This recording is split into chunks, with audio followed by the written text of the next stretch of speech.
Hello. Hello, everyone. Welcome. Welcome. なぜ Welcome to 亡霊を this 怖がる必要が dream. 彼らはただの話せる影ですよ。ただ自分の過去を永遠と語り続けることしかできません。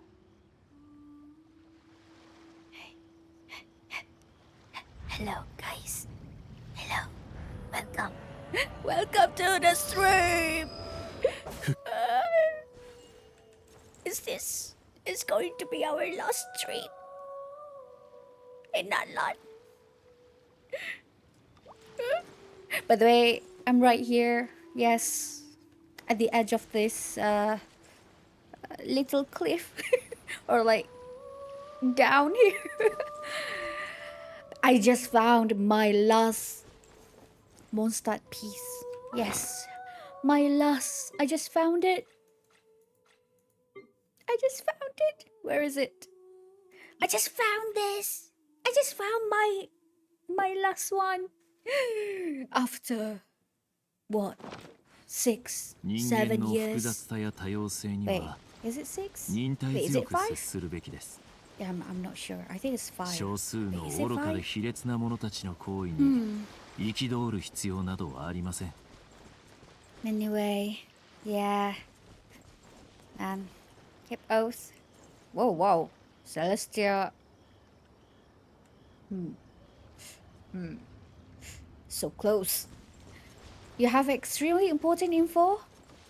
What is the info? What is the info? Yes, present it to me. I would like to know. Oh, Zhongli. In the meantime, let's meet Zhongli. It is a very good news. What kind of news? You're making me nervous. Is it the right way? I think it's the right way. Dun dun dun dun dun dun dun dun dun. Oh, he's upstairs. I think he's upstairs. Wait, why is it very laggy? Okay, that's kind of big. Makes me dizzy a little bit. A little bit.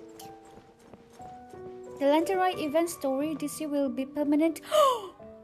Permanent content.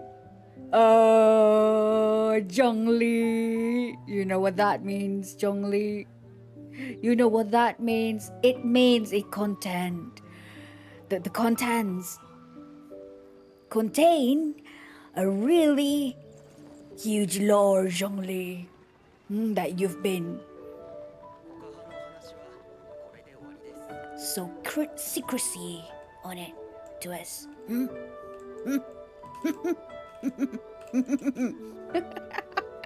Okay, that's good. That's good.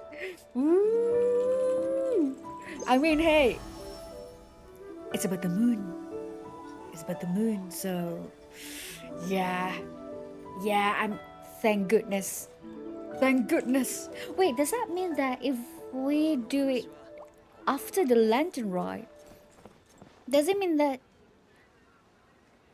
no, the lantern will be gone? I mean, but what about the cutscene though? Maybe only in the cutscene we will see the lantern? No!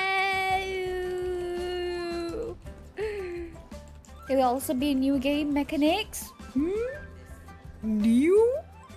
This will be very, very useful for the lore.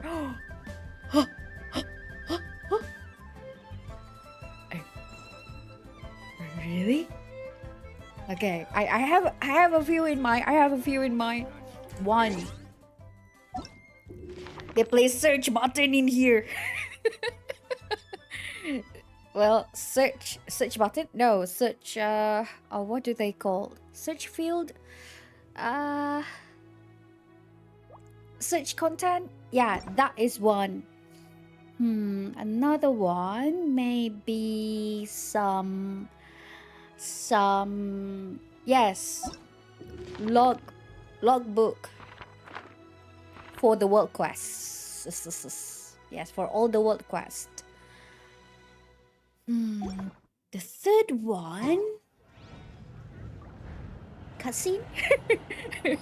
uh, hmm. Maybe. Maybe. Maybe they will start a cutscene. The fourth one. I don't know the fourth one. I think I can only think of three things.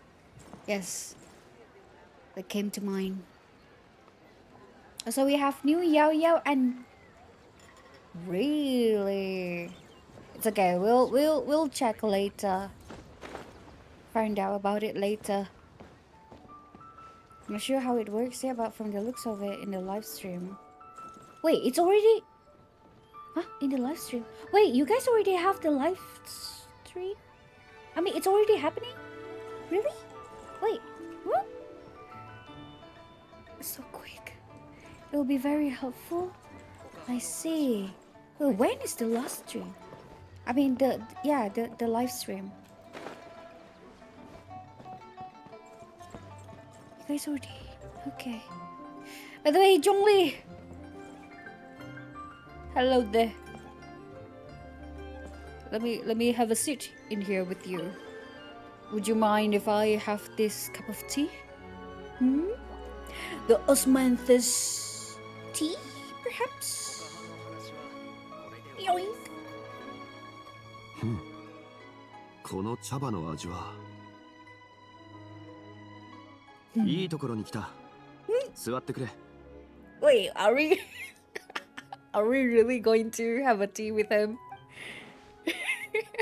フォンテーヌから良質な茶葉をいくつか仕入れてきた。少々値は張ったが。Oh, but you have to. I think Tenjuville tea is the is a great one. Don't you think? But it's okay, you know.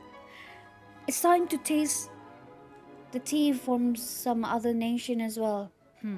Quite a pricey purchase, if I might say so. Good. It is good that now you have you have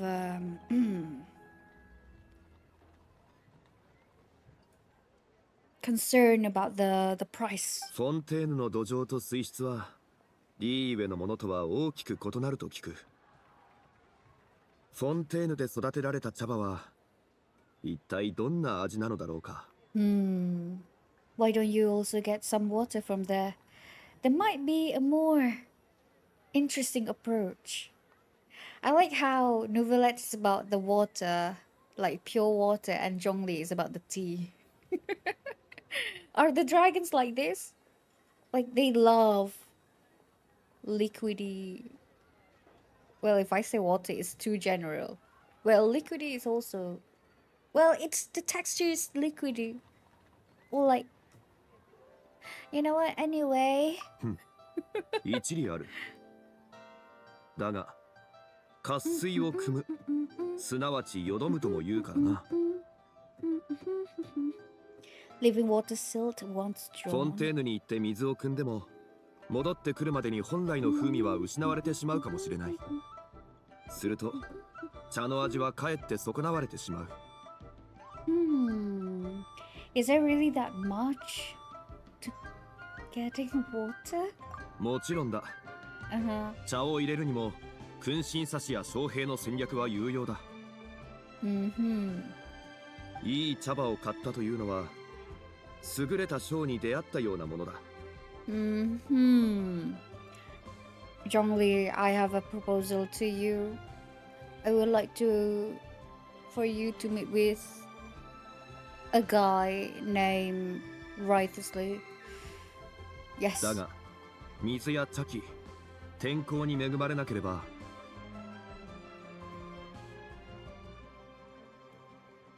どれだけ並外れた力を持った剣将も、凡人の兵士を率いて戦に勝つことはできないだろう。だから、遠いフォンテーヌから水を運ぶよりも、リーウェの潜水でこの茶葉を煎じた方がいい。2社が1杯の茶に溶け込めば、それもまた特別な味を生むかもしれない。おっと、そろそろいい頃だ。飲んでみてくれ。 Yes.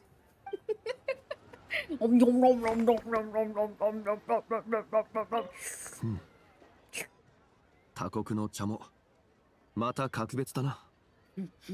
I agree. Sorry guys if you guys feels a bit disgusted with the sound just now. Anyway, okay. Remember that I told Lena about the conversation where they told us adept and adeptus are different things.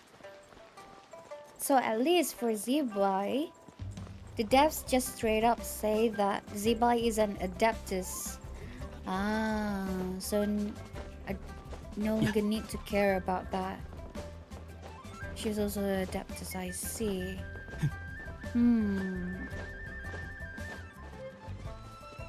But the game! But the game told us she is one of the adepts. Maybe she's both. Can she be both? Catherine, do you know? Error. Wait, have I claimed the commission? No.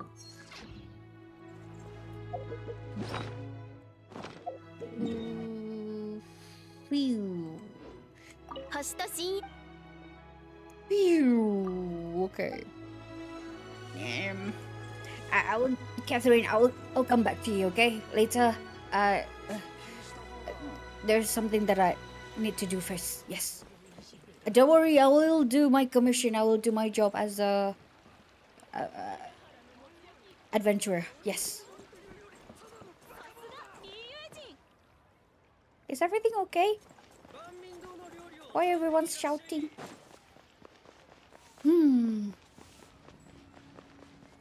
Wait, where's the glade? Okay. Glaze lilies is all mine. Are all mine. Okay, let me... Okay. Okay.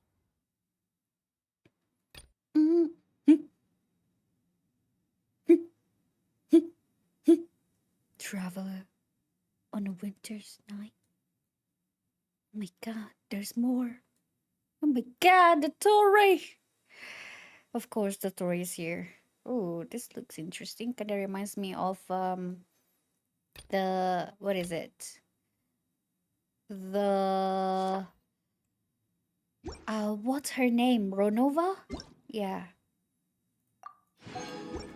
Da-da-da-da-da-da. What else? I think that's all. I think that's all.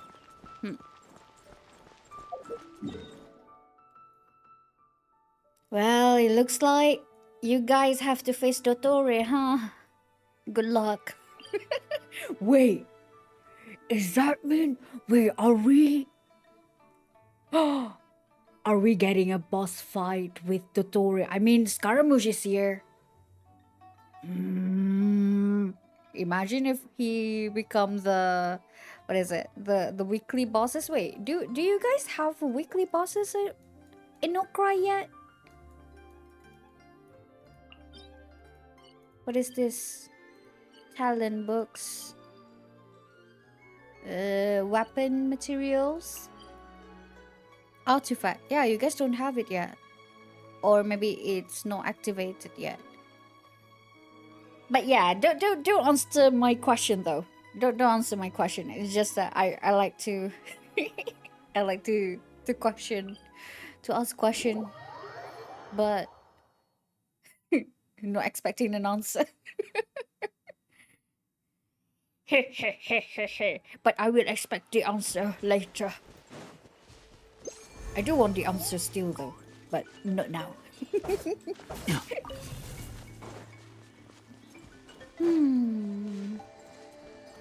Yeah, ooh, imagine. Imagine, like, I still remember, like, the Hoyo Fair, the fan art, creation of the fight. I think there's Pantalone in there. And the Jester. I do remember that one Hoyo Fair video though. It's so cool. Oh, and I think that is before the Knave. The Arlecchino is revealed. Or maybe it's before Fontaine. But yeah. So cool. Alright.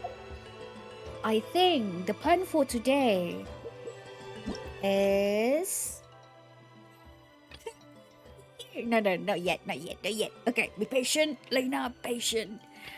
Okay, so the plan for today, we are going to read a weapon. It is a 4-star weapon first because it's still, I feel like it's related to Natlan, and then we go here.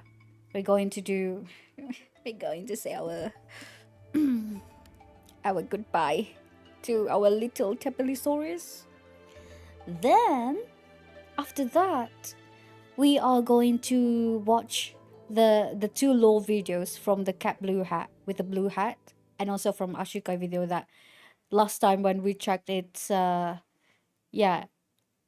I need to complete the 5.8 Archon quest first. So now that we're here, yeah, after we do this last world quest, we're going to watch those videos.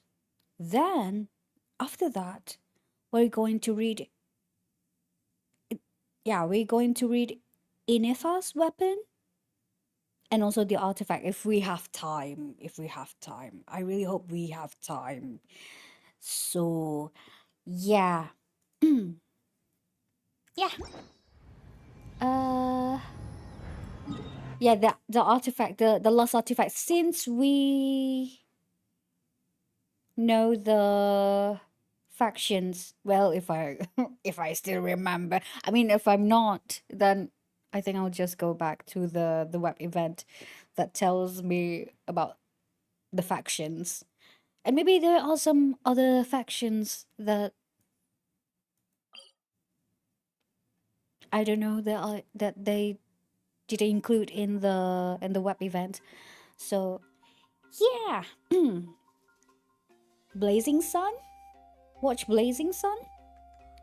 What is that? Oh, you mean the Hoyo Fair. Ah. Is it copyrighted though? Oh no. Oh no. Yeah, we'll see. Alright, there's so many things to do today, but I hope we're able to do everything in time. And let me bring it here. なぜ亡霊を怖がる必要がなぜ彼らはわかんないよ。Alright. I'm sorry, Flint. I need to mute for a moment. おいらどうぞ。The lantern. Okay. Let me do this. And then...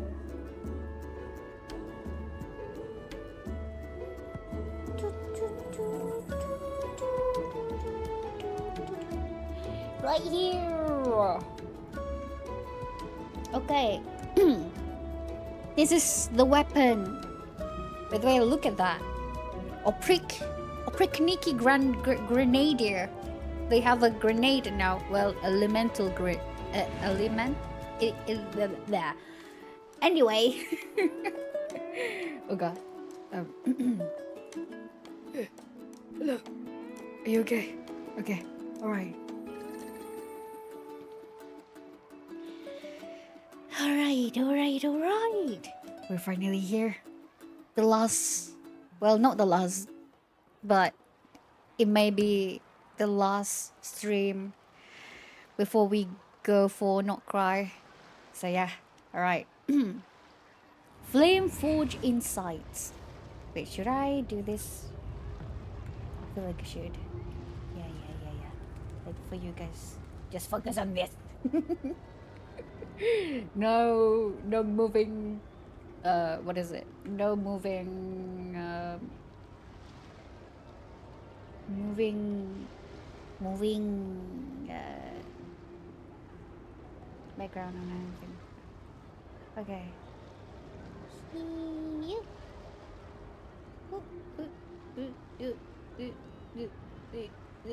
Stay. Okay, maybe this is fine. I think this is fine. All right. Flame forged insight. One moment. Yes, there you go. Flame forged insight. The tribal tales tell of a great blade forged by the people of the springs to protect a child who would embark on a distant journey. This particular weapon appears to be a replica of that legendary sword. Ooh. To protect a child. Okay.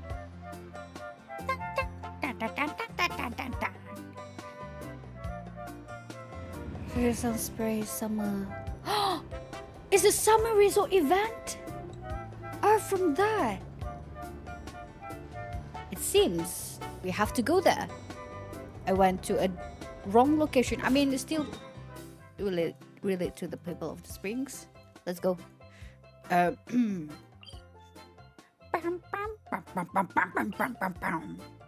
go here. So bright. According to the ancient tribal... Yeah, I think this is good enough. Yeah. Okay. According to the ancient tribal traditions passed down by the Fool. The Fool? Fatui? Okay, can I see? Oh, Chalk.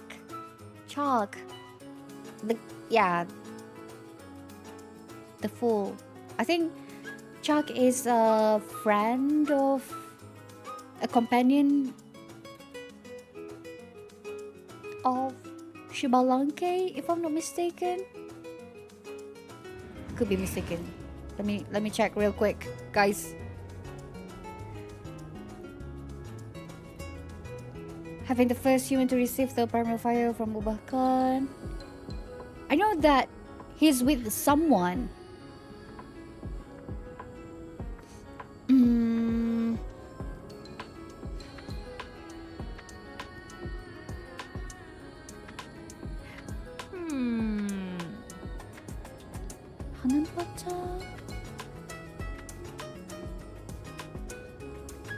Chuck, okay.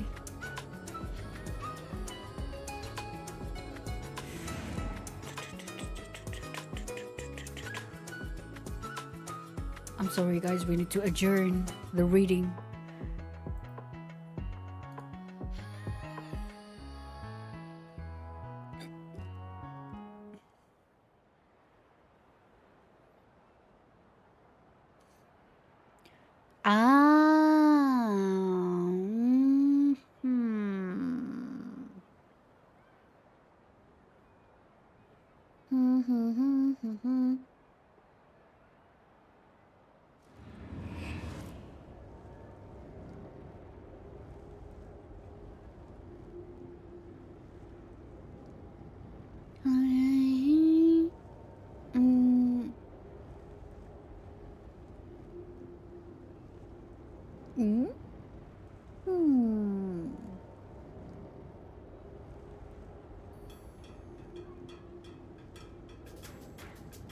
Oh, wait.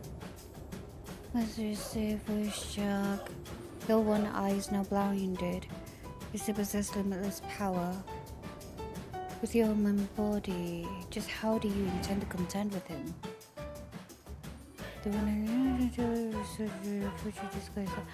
Oh, it's with the sage. Ah, okay. It's not.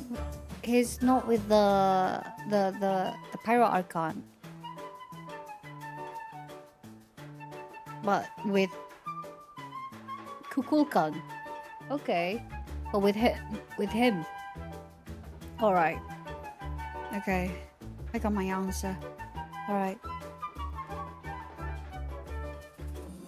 Alright, let's continue. Alright.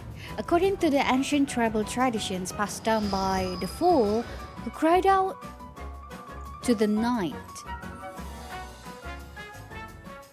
Is the music distracting you guys? Okay, let me just lower it a bit.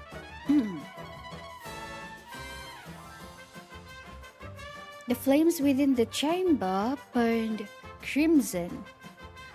As the descendant who was about to begin the journey sat in the corner of the craftsman's home, the blacksmith from the mountains waved his hammer, shattering crystal to a chorus of clinks. The old man, who had trouble walking and was clutching a cane, reached into a basket with his free hand and withdrew a treasure from another time. Huh? Huh? What do you mean?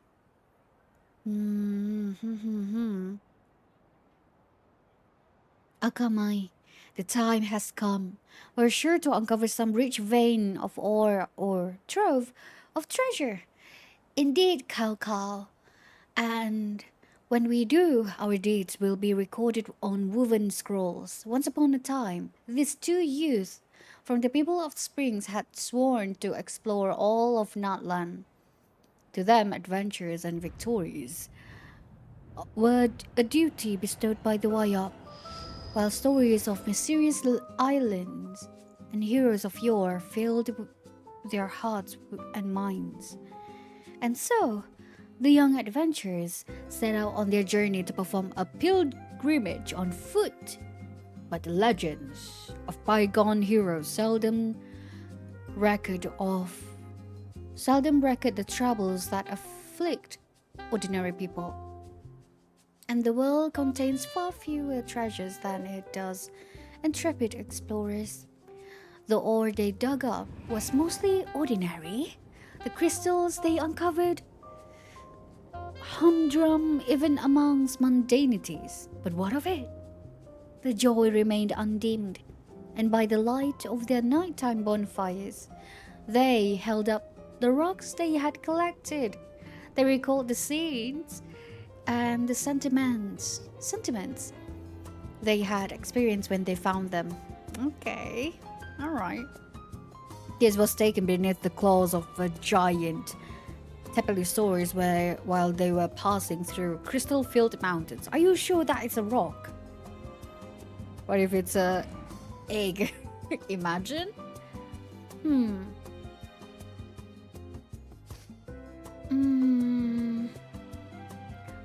Where were we? Yeah, okay, right here. Well, this one was a vicious fiend that tripped them by the edge of a natural hot spring when they were drunk. This stone, covered in ashes, had once stood lengthy vigil on the edge of an ancient city burned to ash. Wait a damn second. I mean, we found an egg from the Cinder City as well. Well, but that one is kind of like inside a building. There it had remained until the two travelers passed by and took it for themselves, paying no mind to the grey sentinel's wishes.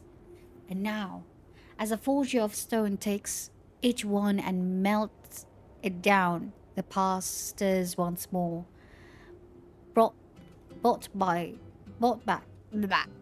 The past stirs once more, brought back to life with each memory spoken. When they learned that Akamai's descendants wished to emulate their forebear, they chose to use these rocks as materials. Okay, thank goodness. I mean, this is the rocks that they use is, the one that made this blade. Okay, thank goodness it's not the egg, you know. It's a rock, like a gem, maybe. Okay, where were we? As materials, they would forge a blade to protect the Scions soon to travel, for they know only too well the dangers that lurked within the world. When the Great Blade was forged, Akamai and Kaukau handed it to the would-be wanderer as a parting gift. Let the memories of the past accompany you on your journey. In place of forebears who now lack the strength to. The past flows through the blood into each new generation, like an unquenchable fire passed down through rituals that never cease to burn. So I guess this kind of like it must be the stone as well, right? The coloring, like the gems. Okay, is this the stone? Drifter's crystal marrow? Crystal marrow? Marrow, you say? It's a refinement material. Do we have a? Do we have a? We don't. We don't have a description for it. Wait. Do I have it in May? Wait a second. Before that, let's yeah, let's. Okay. Yeah, I wonder if I have it in my.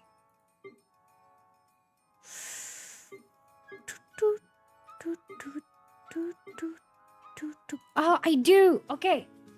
All right. Specialized refinement material. Wait, I could have just read it from the archive. I thought I don't have it. All right. Anyway, specialized refinement material for flame forge insight. At first glance, it is just like any old mineral you might find throughout Natlan, but due to differences in local geology, even the same type of rock can have slight differences in stone marrow that can only be uncovered upon closer inspection. That's why the travelers who once wandered through Natlan collected this mineral. Some things need to be held in the palm of the hand before you can appreciate the uniqueness.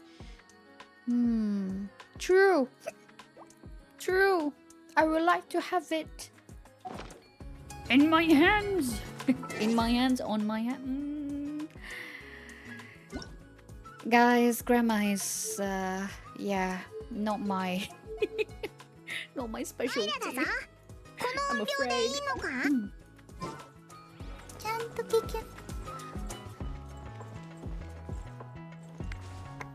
Man.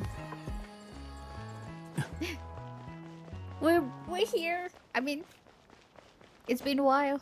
It feels like it's been a while since the last time we're here. It's sleeping. It's laying down. Oh my god. So funny. So cute. Alright. Yes, let's proceed. We need to go and visit our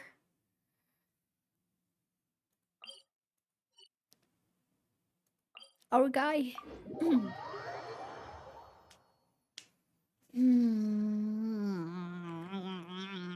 Do we have to?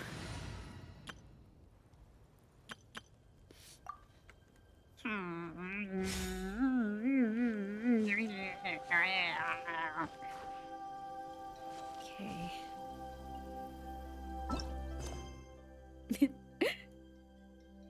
In the footsteps of the chosen of dragons.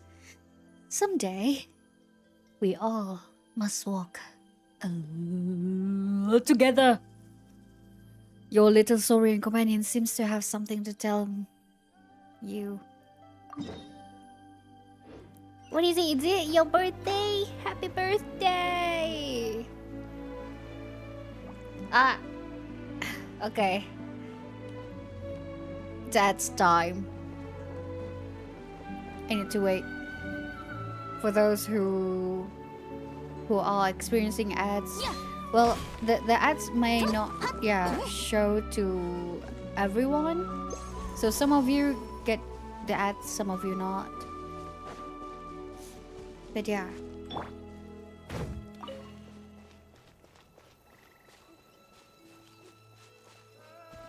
Let's take a rest for a while after the reading the weapons. Right, capybara, look at this. Man. Yeah, I wonder what kind of animals in Nod-Krai. I mean, except for the deers, the male deers, the way they just plop down. Oh yeah, and also like I really want to see that in that video when we watch when we react to the one of the teaser. I do remember that there's this one creature. It's kind of like, it's not that their body kind of like break apart or like torn apart, but it's kind of like that. Like, I don't know how to describe it. It's like shattered eyes, but they are still moving in one piece. But those pieces is moving. So yeah, okay, let me take a sip. Well, that's not a sip at all.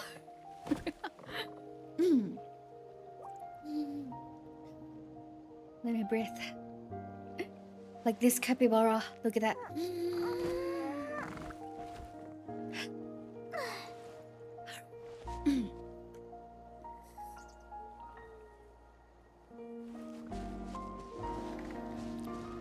It's been a while since I went back home.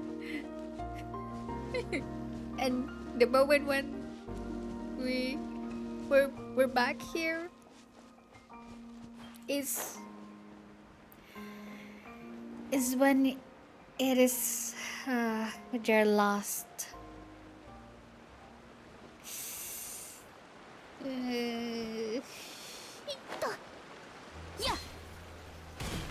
maybe we'll use that pillars to go and rest in that place. No. No.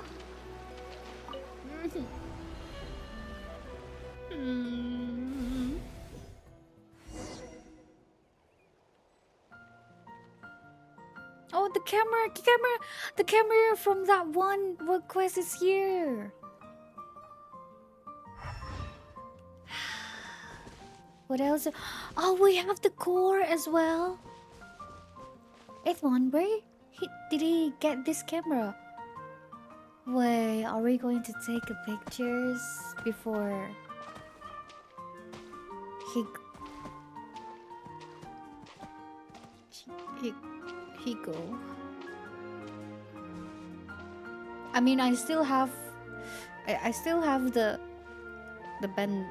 bandana, the scarf, so it's going to be all right. Right? Still be here, right? The egg. Wait, isn't this the egg? Yeah, that we found in Natlan.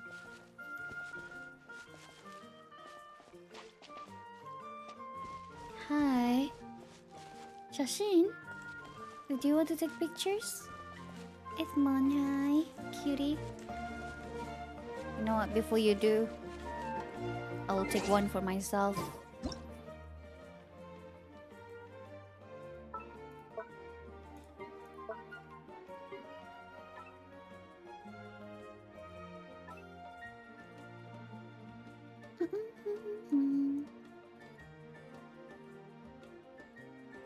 Smile.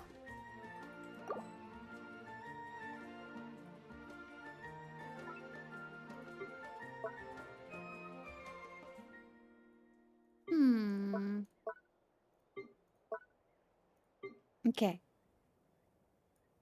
Maybe decrease this one a little bit more. Wait.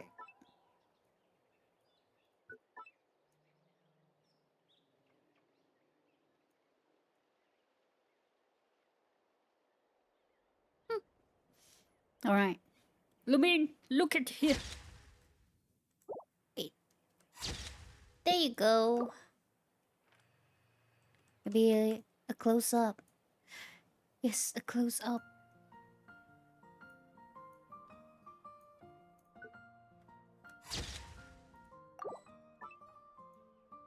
I don't know why. Every time she does that, I really like it.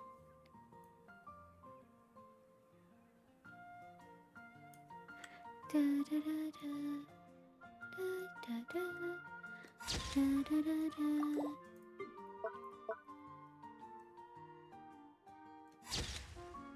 Okay. Aethmon, what do you want to say? Hey, Aethmon, where'd you get this camera from? Did you sneak up on someone and... No way. What? No, it was given to me. That looks familiar. It's the mighty meaty fireball. Yeah. Man, are we really going to like go from one memory to another? Now that you mention it, Paimon Sara remembers. Back in the Children of Echoes, wasn't there this guy who wanted to be a director but used this camera the wrong way around? Is that where you got your camera? Nah. You wanna take picture with us, eh? Right? Paimon gets you?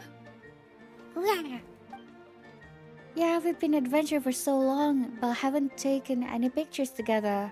Now that little one's curse has been lifted, he can finally grow up big and strong. Pony isn't sure how long it takes for Tepelosaurus to grow up.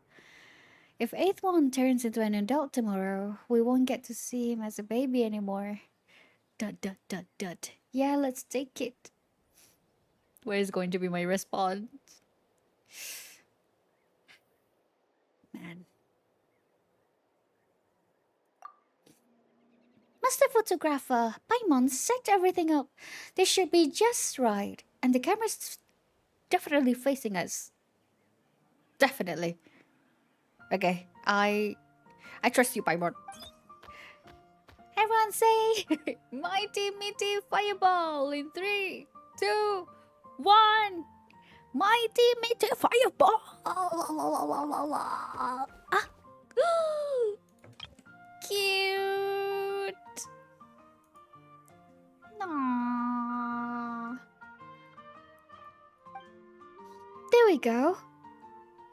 Wow, Aethmon is really striking an impressive pose. Aethmon takes one of the photographs and turns around and carefully tucks it away beneath the hard shell on his back. Aww. Aww. It's like, you know, kind of like his storage or like his pocket. Aww. But why did Aethmon suddenly want to take a picture? Maybe now that, you know, now that he's a normal Tepelosaurus, maybe... Wait, what if he slowly lose his what is it? Lose his capability to think and realize that we been in, you know, that we travel together and everything. Because now that the mark is gone, he will be just like any other Tepelosaurus in the wilds that, you know. So maybe... Maybe that is the reason why? Because he's afraid that he's going to forget about us? Or... Why did Aethmon suddenly want to take a picture?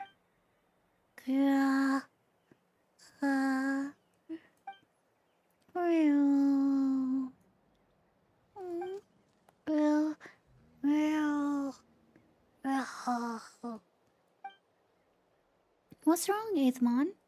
Are you feeling unwell? It doesn't look very happy. Rawr! Aethmon.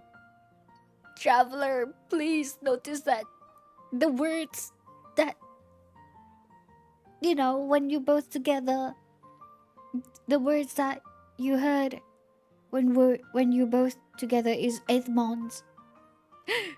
He told you to remember that he loves you.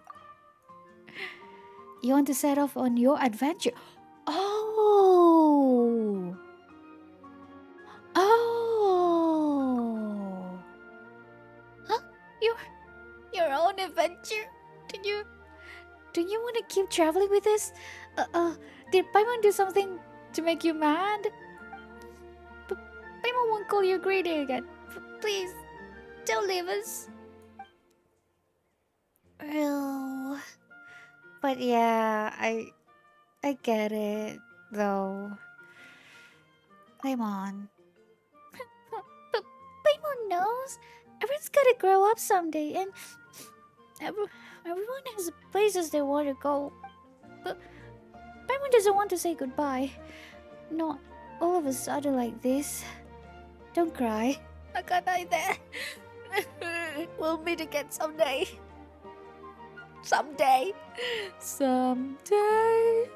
Out of the window. You sure? Really? Well, when we need help in the future, you better come find us right away, Aethmon. Yarr! Someday we all must walk alone.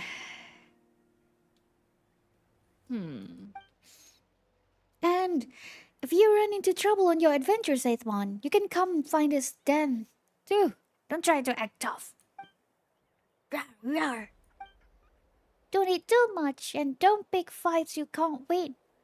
Paimon said not to eat too much, but you should still eat plenty of meat stew. and the most important thing of all is that you should grow up happy and healthy. And remember us. Yeah, happy, healthy, and big. Till you're the size of at least 3 mountains like Paimon. Aww. Yep, that's a spirit. Don't you dare forget about us. Aww. Lastly, you linger briefly on the one who communicates in the strange golden script. Oh? On the one who communicates in strange golden script.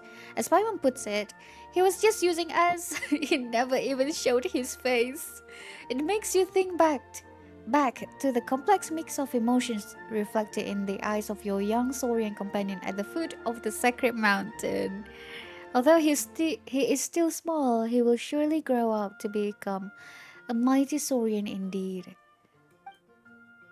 In the very, very end, he presses his horn against Paimon's forehead before nuzzling tenderly at your outstretched palm. Then, after a long pause, in which he seems to be mustering up the courage, oh,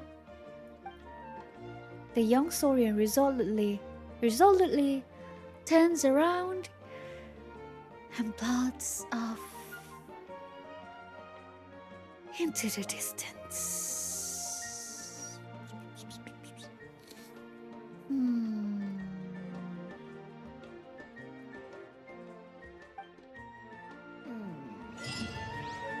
Then you will be free.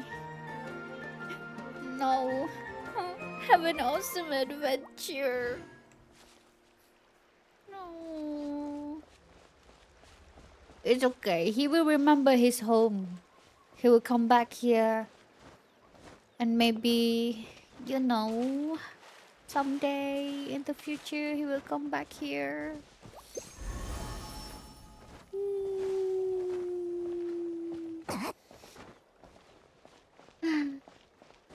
What about this egg though? Is this egg still hatchable? Imagine when we reunited together again, he's already big, some really, really huge Tapelisaurs. And then maybe, you know, if this egg hatched, then maybe he's going to be the one that taking care of yeah, taking care of this egg.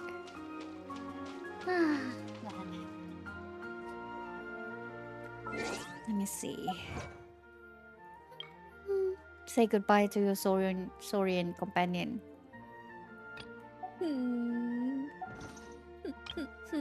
Avatar?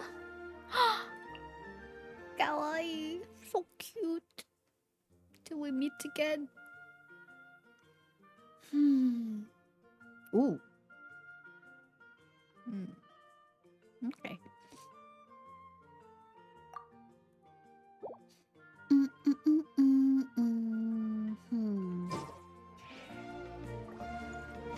It's okay. It's not that, you know, he's just going on adventure. I thought that, you know, he's going to be yeah, he's like losing his memories and everything, and yeah, and those kinds.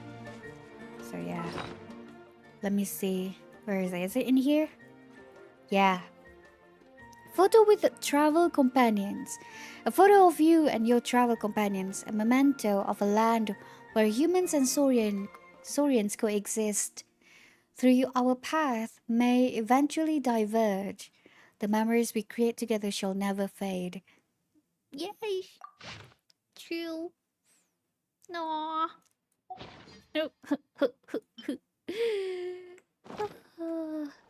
Wait, what about the book? Does the book have any changes? I don't think so. Is this our... I think this is our Aethmon. Yeah. Alright.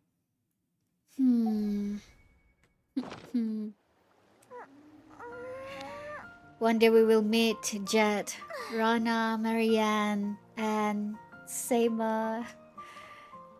Oh, Seymour. Wait, how do you pronounce his name? Seymour, Mamel, and Aethmon. Okay, Mamel. Mamel is the name. I forgot when we go into my teapot. I forgot her name. It's Mamel. Yeah, it's like, yeah. I remember it translated to my mother or something like that. One day. You, Yunkasaurus, you better stand guard, okay? Guard this house. Guard this safe zone. This safe place. Okay? Don't let anyone, anything, any to go there, okay? It's a sacred place. Hello, baby.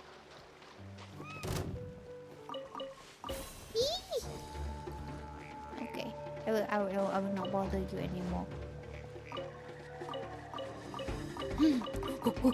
There's so many things. Yes. All of it's mine. Alright. I kind of want to go back inside though.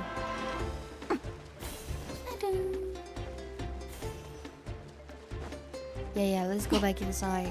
Then we watch the video.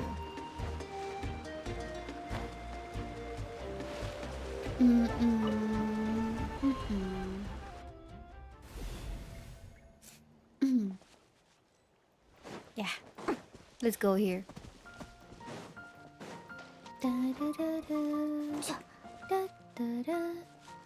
Okay, let me have this.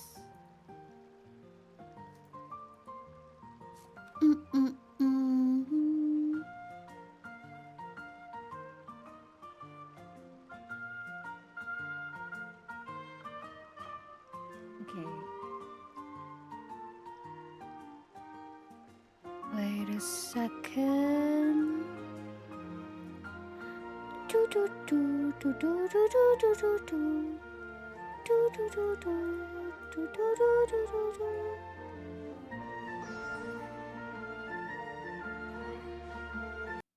Okay. Bum, ba, ba, bum, ba, ba, ba, ba, ba, ba, bum. Let me know if the audio is... Okay, I think... Okay. Let me increase the audio.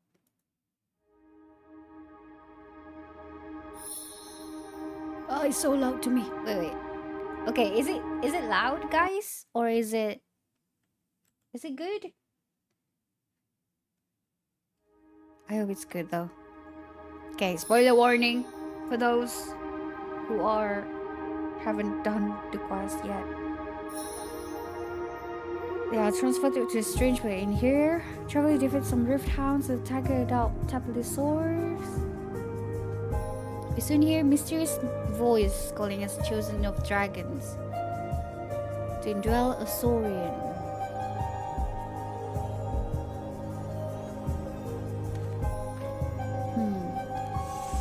Where's the little one who was sealed nearby? Okay.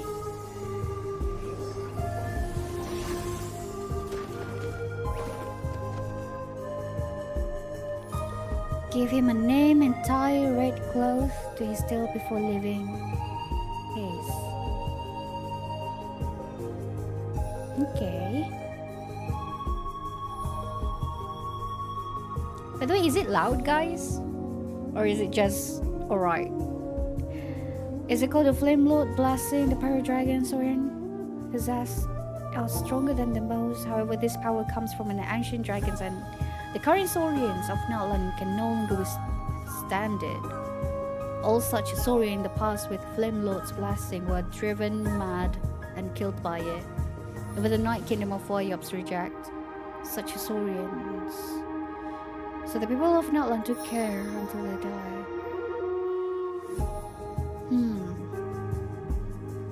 Have to be dealt with. So he reveals that the only way to save the little one is by performing a ritual at the great volcano of Tolan. Yeah, you Kukulkan! Since the ritual was abandoned, there's no much information about it. Decided to perform this ritual and journey across Natlan to search for clues. To fix the Shadow Prince suppressed the abyss in certain areas. He tells us a tale from 500 years ago of two villainous Carnian soldiers who brought abyss to Natlan. However, when we reached the place where the abyss and soldiers were defeated, we learned that the two soldiers sacrificed themselves in fighting the abyss so that the tribes get enough time to use the Shadow Pins. Yeah.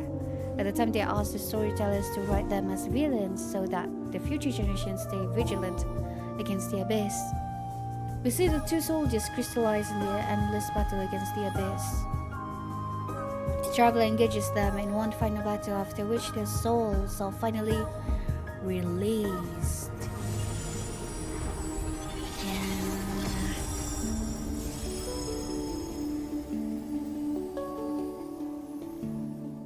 Titu decides to honor the two soldiers' deeds and spread the tale of heroism. Chikia! It's her for elixir that can cure all injuries. This ends up with us discovering the secret hot spring atop the upper sanctum of the people of the springs. But they reveal the sage of stolen flame tin phlogiston from a pyro dragon. His name was Aklahunubakan, and he taught how to use phlogiston to humans of Natlan. We also learned that before Natlan, the region was originally ruled by dragons who wielded phlogiston. Decides to meet with Manku for help. Luckily, Manku also recently obtained new info about the ritual. Okay. Recently? Defeat the chief associated with the little one to start the ritual. Pakal says that after the Pyro Dragon's death and resurrection of the first Pyro Archon, the Sage of Stolen Flame and the Archon both brought back one token from the volcano. Whoever obtains the two tokens may enter the volcano and cure the little one. Manku leads us to the ruins where he suspects the token left behind by the Sage of Stolen Flame can be found. He says the sage believed humans could guide and lead Saurians together to achieve something. Yeah, work together, navigate the ruins. Yeah, we learned that the sage of stolen flame was a dragon. Gosh, look at that. Mysterious voice guided the traveler. Was also a sage, calling us the chosen. Okay, sees a vision depicting a man covered in flames. Oh, wait a second. The traveler also sees a vision depicting a man covered in flames. Rising from the dead, pyro archons. Where? Here? Or... But yeah, I do remember that. Oh yeah, these, I didn't expect this at all. Just so cool. Like, everything that's happening.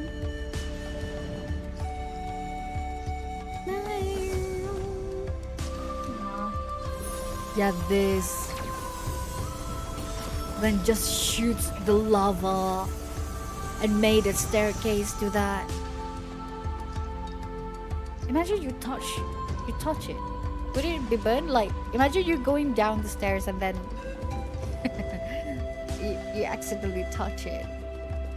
We soon encounter Abyssal Golden Wolf Lord, which seems impossible to defeat. The little one gains power from Flame Lord's blessing and helps defeat the enemy. Yeah, I mean, like, why this Riverhound is in there? Like, suddenly pops out. It's really interesting.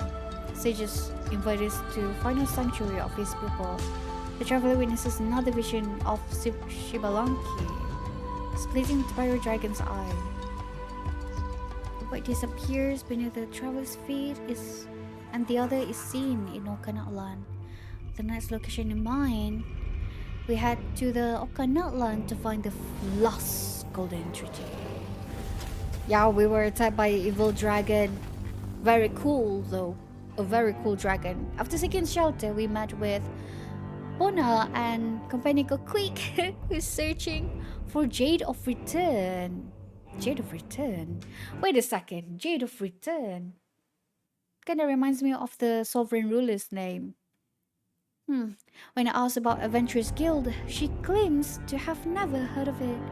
She says she found Quick and the guardian spirit of this area and says it can even fight something. Skyship Tonatiuh. It was built by Okan, the one who ruled Okan Outland before its fall. According to her, Okan was a tyrant who oppressed and abused his people. Attracted to the Abyss, she believed that finding the Jade of Return would help her tribe repel the Abyss. When we're investigating the core power source of Natlan, find very old notes of an adventure. Oh, yeah. Transform himself into the power source. And how the adventurer found a dragon spirit in the core, which they named Kokui. Oh, yeah, true. I remember that. Isn't the new item found in the core? Kokui leads us to the Tonatiuh high up in the sky, which is crazy. On how it looks like a ship, a spaceship. We soon find the next golden treaty, but immediately after, evil dragon steals it. Yes, snatch it away! My God, snatch it away! We catch up to it, and Kokui fires a deadly beam that sends it down to the Night Kingdom. Damn. Yeah, I didn't realize it was that powerful, like Kokui. I mean, look at his little body. So cute. Yeah, this place is crazy. It turns out that Kokui was Okan's remaining consciousness and the evil dragon was his body. His body became like this after he consumed all the invading abyss in an attempt to save his people.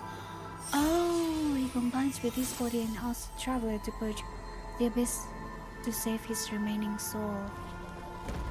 Oh, yeah, man. Okan reveals that Bona was the adventurer who freed him from the core hundreds of years ago. But in the end, he could not save her from death. Aww. He says the golden entity can indeed tame a beast for all of Natlan, but not in a way most imagine. He also says him and Little One are very similar as they both have Flame Lord's blessing. Oh, I didn't know that. Or maybe I just forgot about it. Okay. It gets difficult for him to answer any more questions, so he asks Traveler to witness his memories. This! In the memories, we see a group of adventurers, including the two who failed in their research, in their search for Jade of Return. Man, Oka mentions of uncontrollably devouring all such adventurers with his abyss-corrupted body. Then we see Okan talking with his father. We learned that Okan was a half-dragon who yearned to destroy dragonkind to save humanity. He broke a promise with his father to slay the Pyro Dragon, to become the next Pyro Dragon sovereign. His father thinks his son's obsession with individualism is a human weakness. He wants Okan to activate Huitzilopochtli, the Cataclysm, using the two golden entities. Wait, so that means that this is the one, the thing, it's not the nuclear, but kinda like the one when when Kukulkan or like the Sage of the Stolen Flame told us to do. Well, not us, but our little guy, our little Tapilisaurus guy, our Aethmon. Ah, okay. So he wants Okan. Oh yeah, I do remember. I remember. Yeah, he says that Okan choose the same, and because the Sage of Stolen Flame also choose the same, not to not activate the thing. This will kill almost all humans in Teyvat, but he believes it is worth the civilization that will rise after. As such, Okan hid his golden entreaty on the skyship Donatiu far away from his father. It is because that his father created illusions of the past adventures of using. Wait. Okay. Using the souls devoured by his son's abyssal body. Oh. Wait. The adventures was devoured by... Okay. Jade of Return never existed, and all such tales were created by him to attract adventurers. In the final memory, we see a dragon sage talking to someone. He blames the fall of dragons on their imprisonment by force, like the weak worshipping the strong. And once the Pyro Dragon faked his death, the civilization soon deteriorated and declined. As such, Dragon Sage believed that the future of their race could be only secured through dragon-human unification. As how the father Okan was talking. Two is the same Dragon Sage. Yeah, none other than Masakla Hunubakan. He says that he donned mask and lived among humans in different guises, so this is not the first time. Which means he could be one of, or all of, Titumanku Chikia we've met before. He says strongly wants the dragon to rise again and is disappointed in humanity's ability to resist the abyss. In the end, we discover that the chosen of dragons he had been speaking to was Little One all along.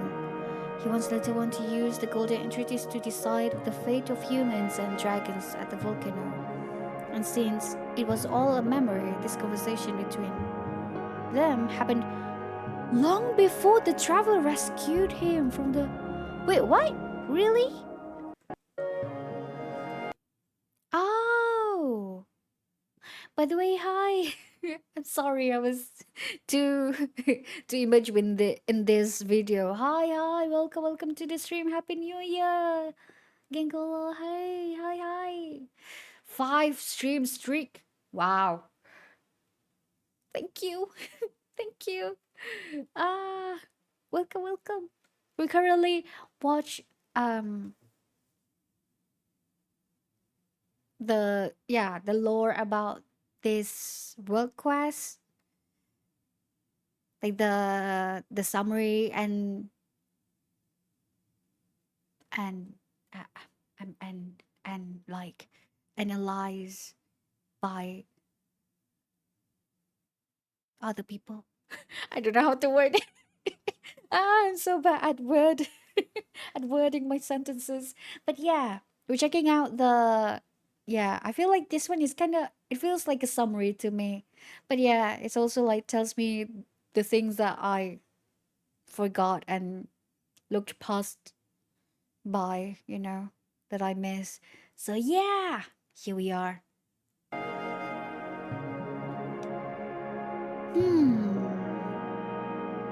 I didn't know that it happened long ago.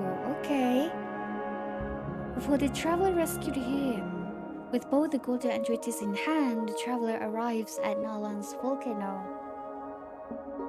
Following the local advice, we reach the top of the crater to enter the volcano. After jumping into the crater, the traveler lands in some dark and ancient ruins. Yeah, the way it lit up is so freaking cool. With its small mechanical constructs, which tells us that we're in a city named Tolan, which is inside the volcano, which is crazy too.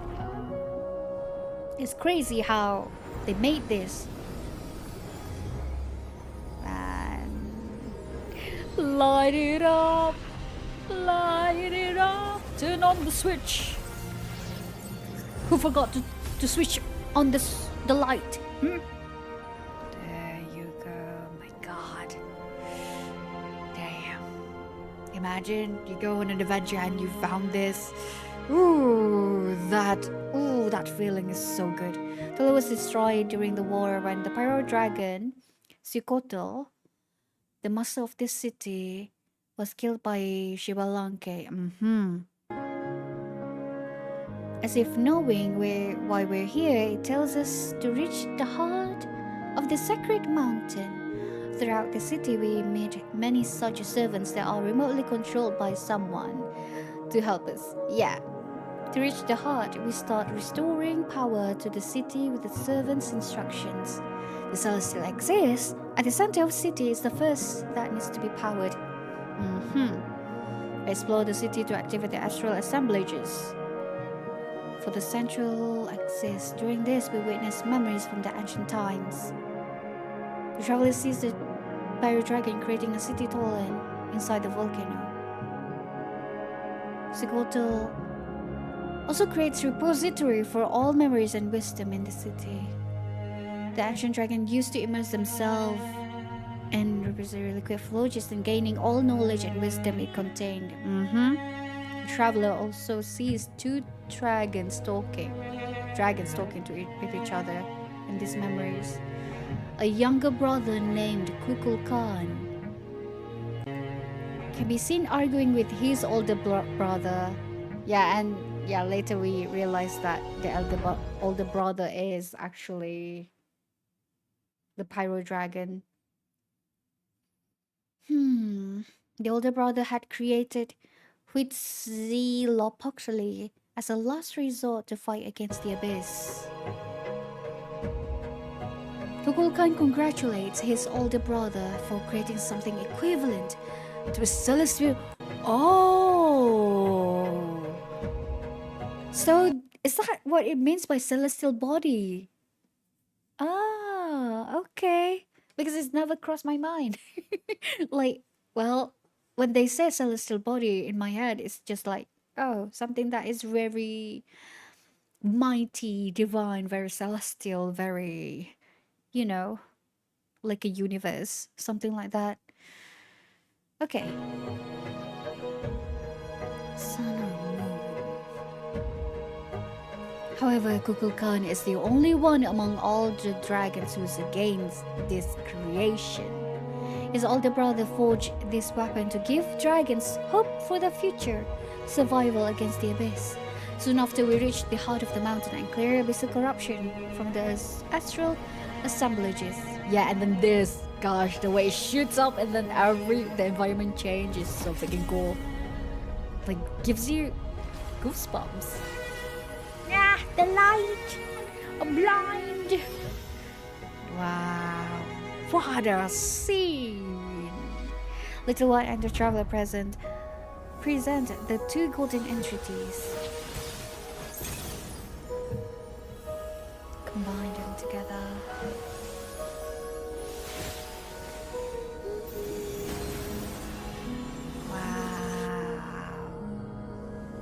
Wow. I'm still amazed by this scene.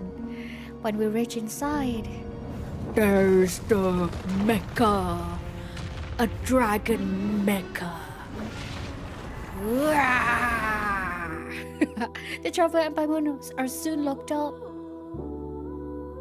Oh, this music is so sad. The Little One meets Dragon Sage again, and who helps him adapt to his Flame Lord's blessing. During this time, Little One gains immense wisdom and memories from the phlogiston and grows up.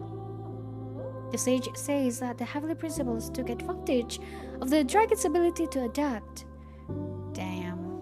When the celestial nails hit Natlan's phlogiston-rich soil, it forced dragons to devolve into what they are today.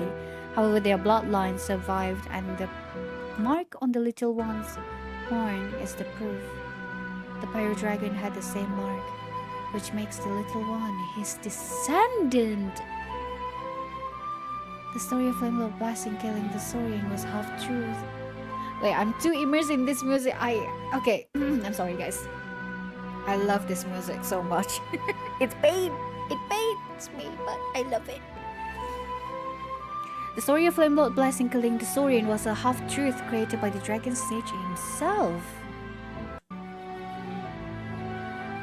And then he spread the story. In reality, Sage was waiting for a Saurian to be born that can control this blessing. In the past, Shivalanke made an oath that only a human can bring the other golden entity to the volcano. This is why the Dragon Sage created the legend of human needing to deliver a blessed Saurian to the volcano. While the voices they heard in the head was how ancient dragons used to communicate. This is why Little One realizes that the Dragon Sage is none other than Kukulkan. He soon reveals that he was also Manku and Bona, who we meet during our travels. What about Titu and the others? According to him, the Heavenly Principles are trapped to the Pyro Dragon in... Wait. Heavenly Principles trapped the Pyro Dragon in lava, causing his false death. Oh. Yeah, I definitely don't remember about this.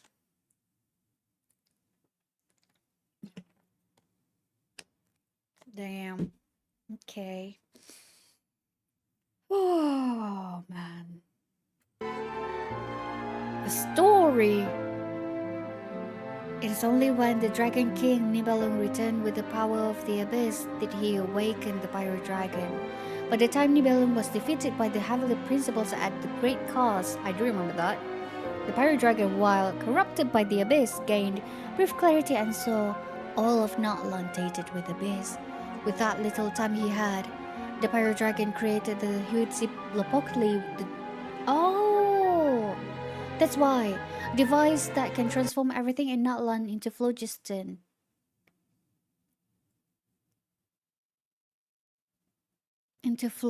Or matter made of phlogiston.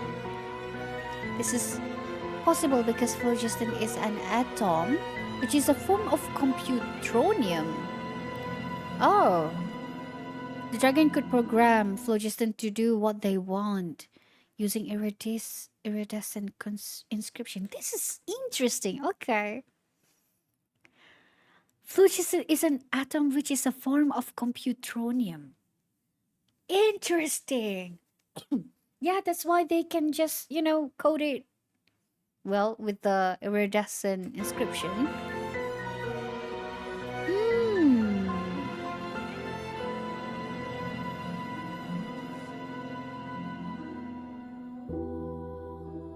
This is why he can take the appearance of Manko and Orbona by programming the phlogiston inside him. Yeah, now I understand why once he is activated, all Natlan will turns all Natlan into phlogiston. The phlogiston will power the astral assemblages which would defeat the abyss once and for all. And since phlogiston stores wisdom, aka data everyone burned by Huitzilopochtli will be added into the phlogiston. Yeah, no one will have physical bodies as everyone's data will be merged into one big ocean of phlogiston. Wait, I just realized, look at that. When it's spread here, look at all the codes. I mean, iridescent inscription. Look at that. I just realized about that. It's like the flow, the waves of the liquid is like the waves of the codes. All right.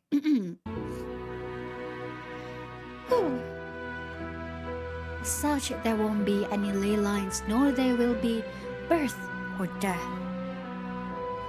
As an alternative to Huitzilopochtli, the Dragon Sage first tried to set up a cable that could reach other worlds beyond their skies.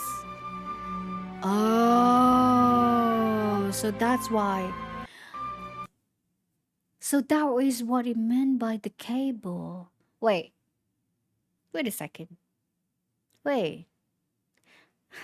I'm sorry, guys. In my head, I was thinking about the cable that they talked about in the Man of Lithin book.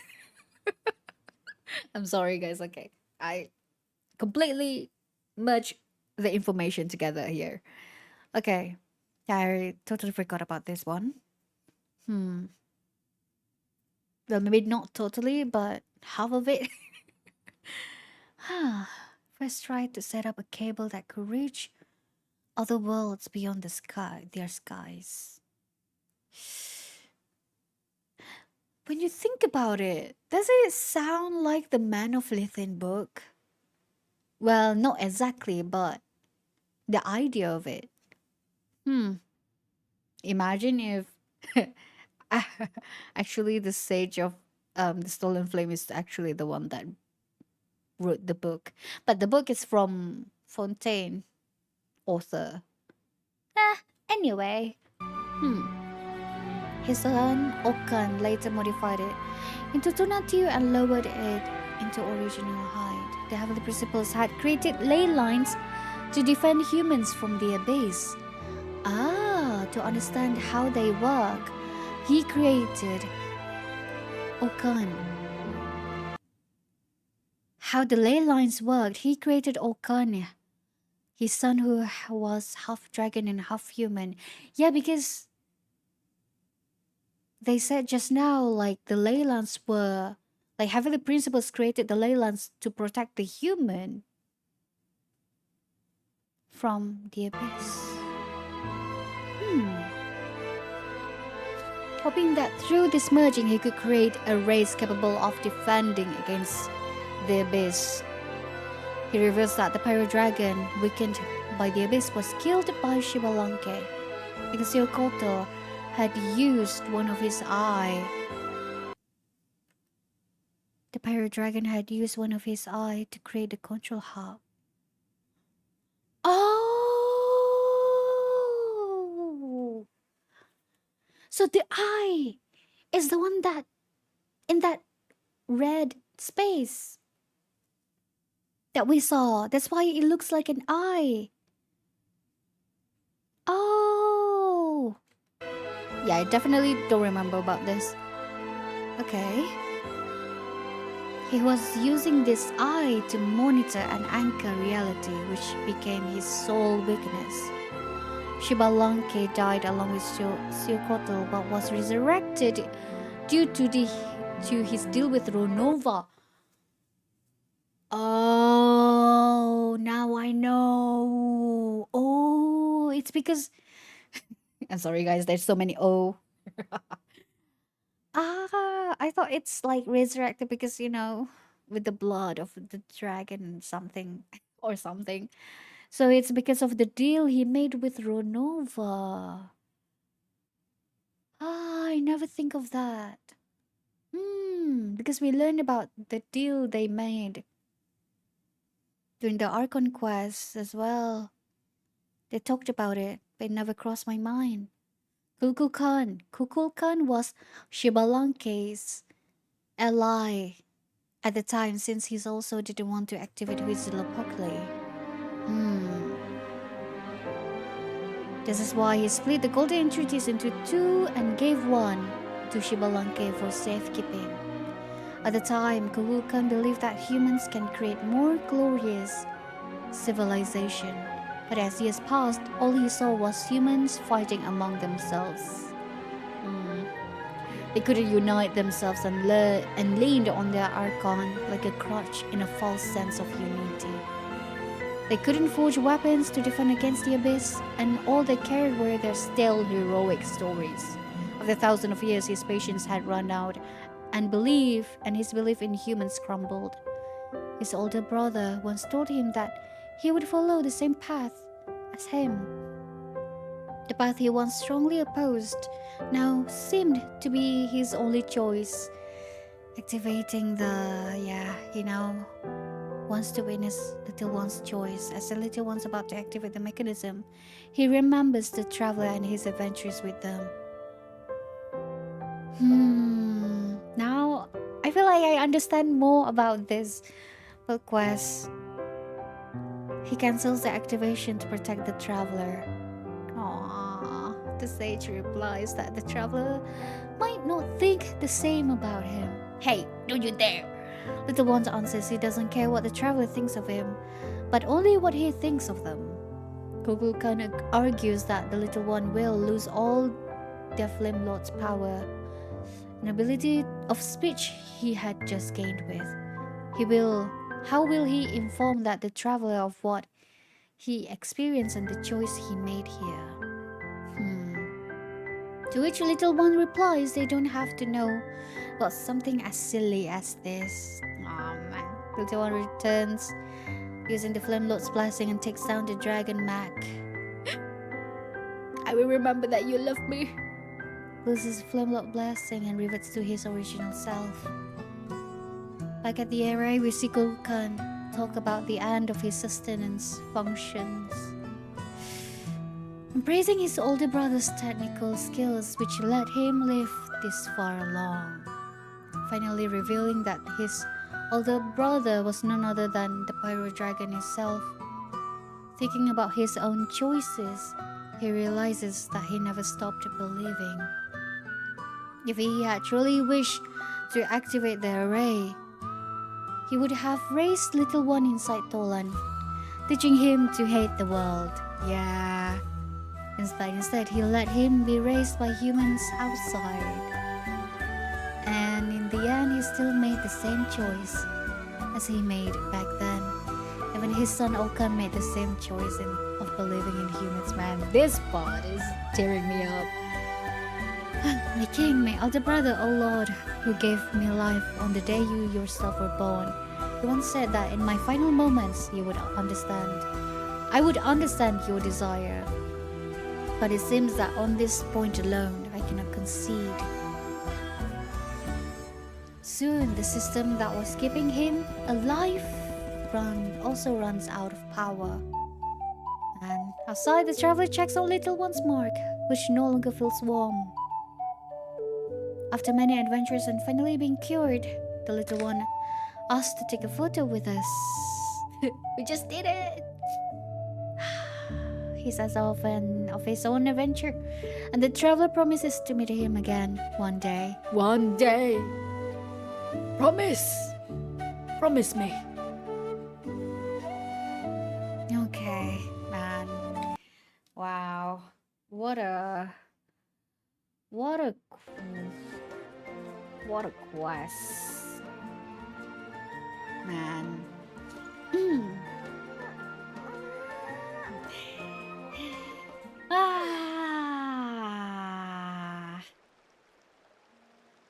That was a great recap of everything. The important informations Ah, man. I don't know why, but the part when we finally learn more about Kukul Khan story and everything, and how, like, they choose the same and everything. It's, yeah, I don't know why, something about it tears me up. Oh, sorry for the hiccups. Man. I never expected this little sorrow. Oh, wait a second. And No, wait. I didn't mean to start it yet. Hmm.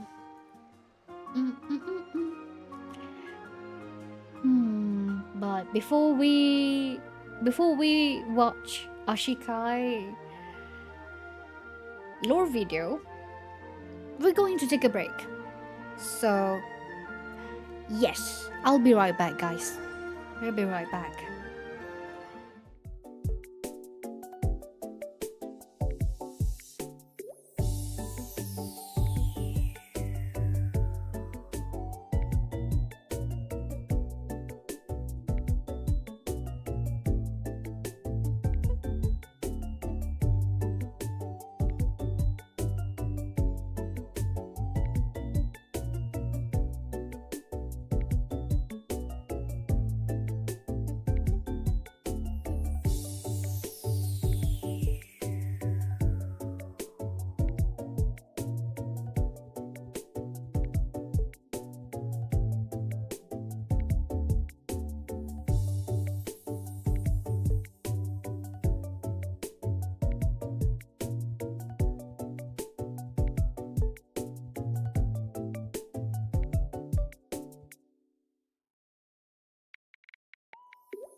Hello, hello.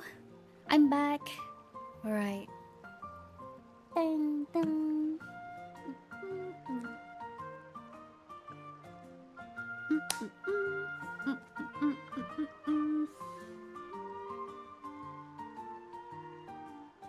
Okay. Alrighty. Shall we continue? Shall we continue? Alright. Where is it? Hmm.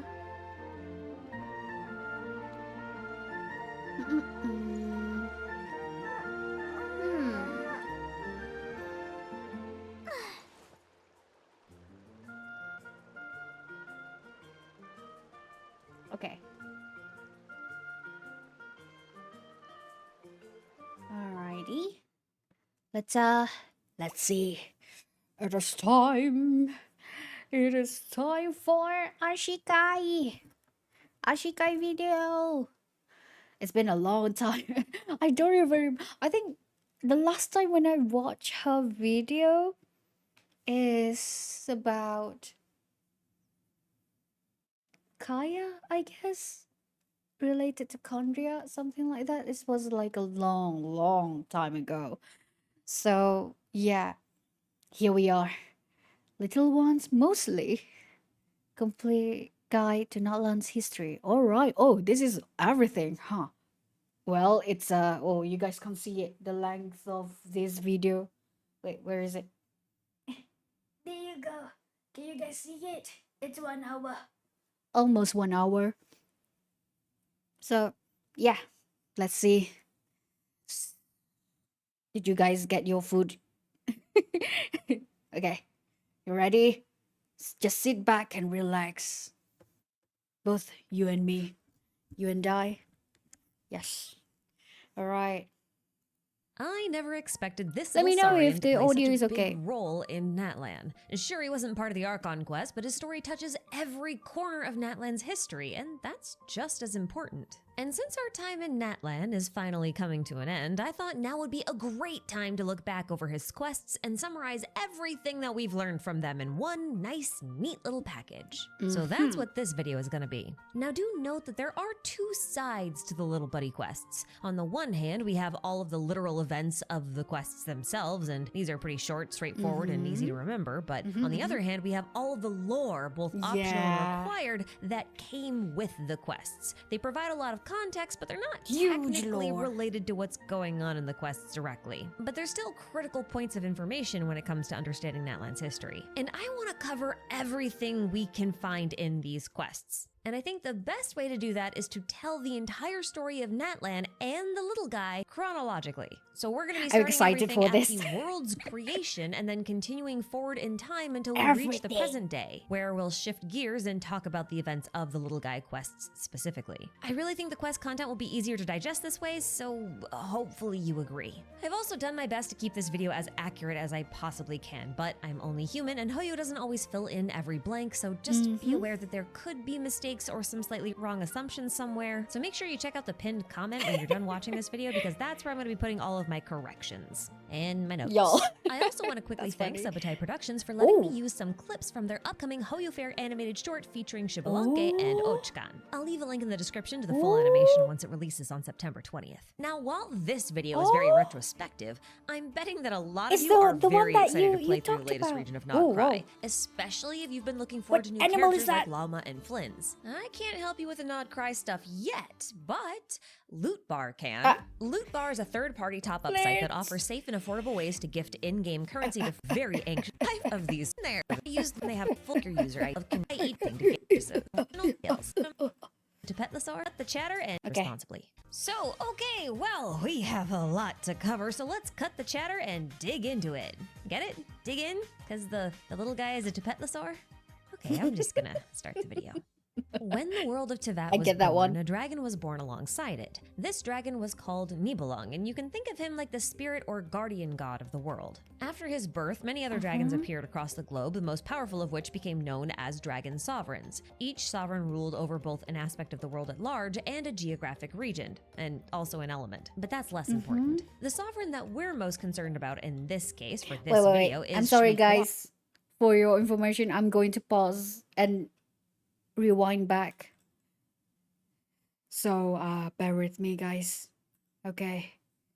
and you can think of him like the spirit or guardian god of the world. After his birth, many other dragons appeared across the globe, the most powerful of which became known as dragon sovereigns. Each sovereign ruled over both an aspect of the world at large and a geographic region, and also an element, but that's less important. The sovereign that we're most concerned about in this case for this video is Shui-Coatl, the pyro sovereign of Natlan and caretaker of the world's phlogiston, which also is what gave birth to him. Phlogiston is a pretty important primordial substance, as it is apparently a type of atomic matter that you can encode with information. By using iridescent inscriptions as a programming language, phlogiston can run simple programs on a subatomic level. Now, depending on how it's programmed, phlogiston can replicate or simulate anything within the world of Teyvat. Its Yeah, which is pragmatic nature crazy. makes it the ideal substance to store information on. So sometimes you'll hear phlogiston called liquid knowledge, as dragons, bishops, and saurians are able to submerge themselves in phlogiston and read the iridescent inscriptions encoded on the phlogiston particles. This concept is pretty important, and it'll come up a few times later on. Now, on the same it's been a while day that since he I was see Young born, Fei. Shui-Coatl molded his first Ashikai creation Young from his Fei. own soul. This dragon was called Wahaklahun Ubakan, or Oh, that is alternatively, how Kukulkan. And because you he pronounce was the it. first creation, Okay. Shui-Coatl gave Kukulkan a special portion of the phlogiston. Shui-Coatl proceeded to establish the great city of Talon inside the volcano where he was born, and he populated it with many dragons. Among these dragonborn were 13 Dragon Lord AIs who helped Shui-Coatl rule his territory of Natlantia, which is also the same thing as Natlan, so we're just gonna call it Natlan.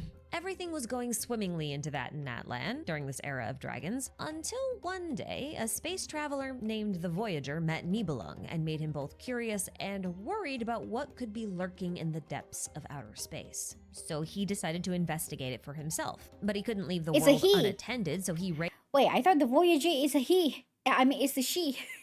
Which one?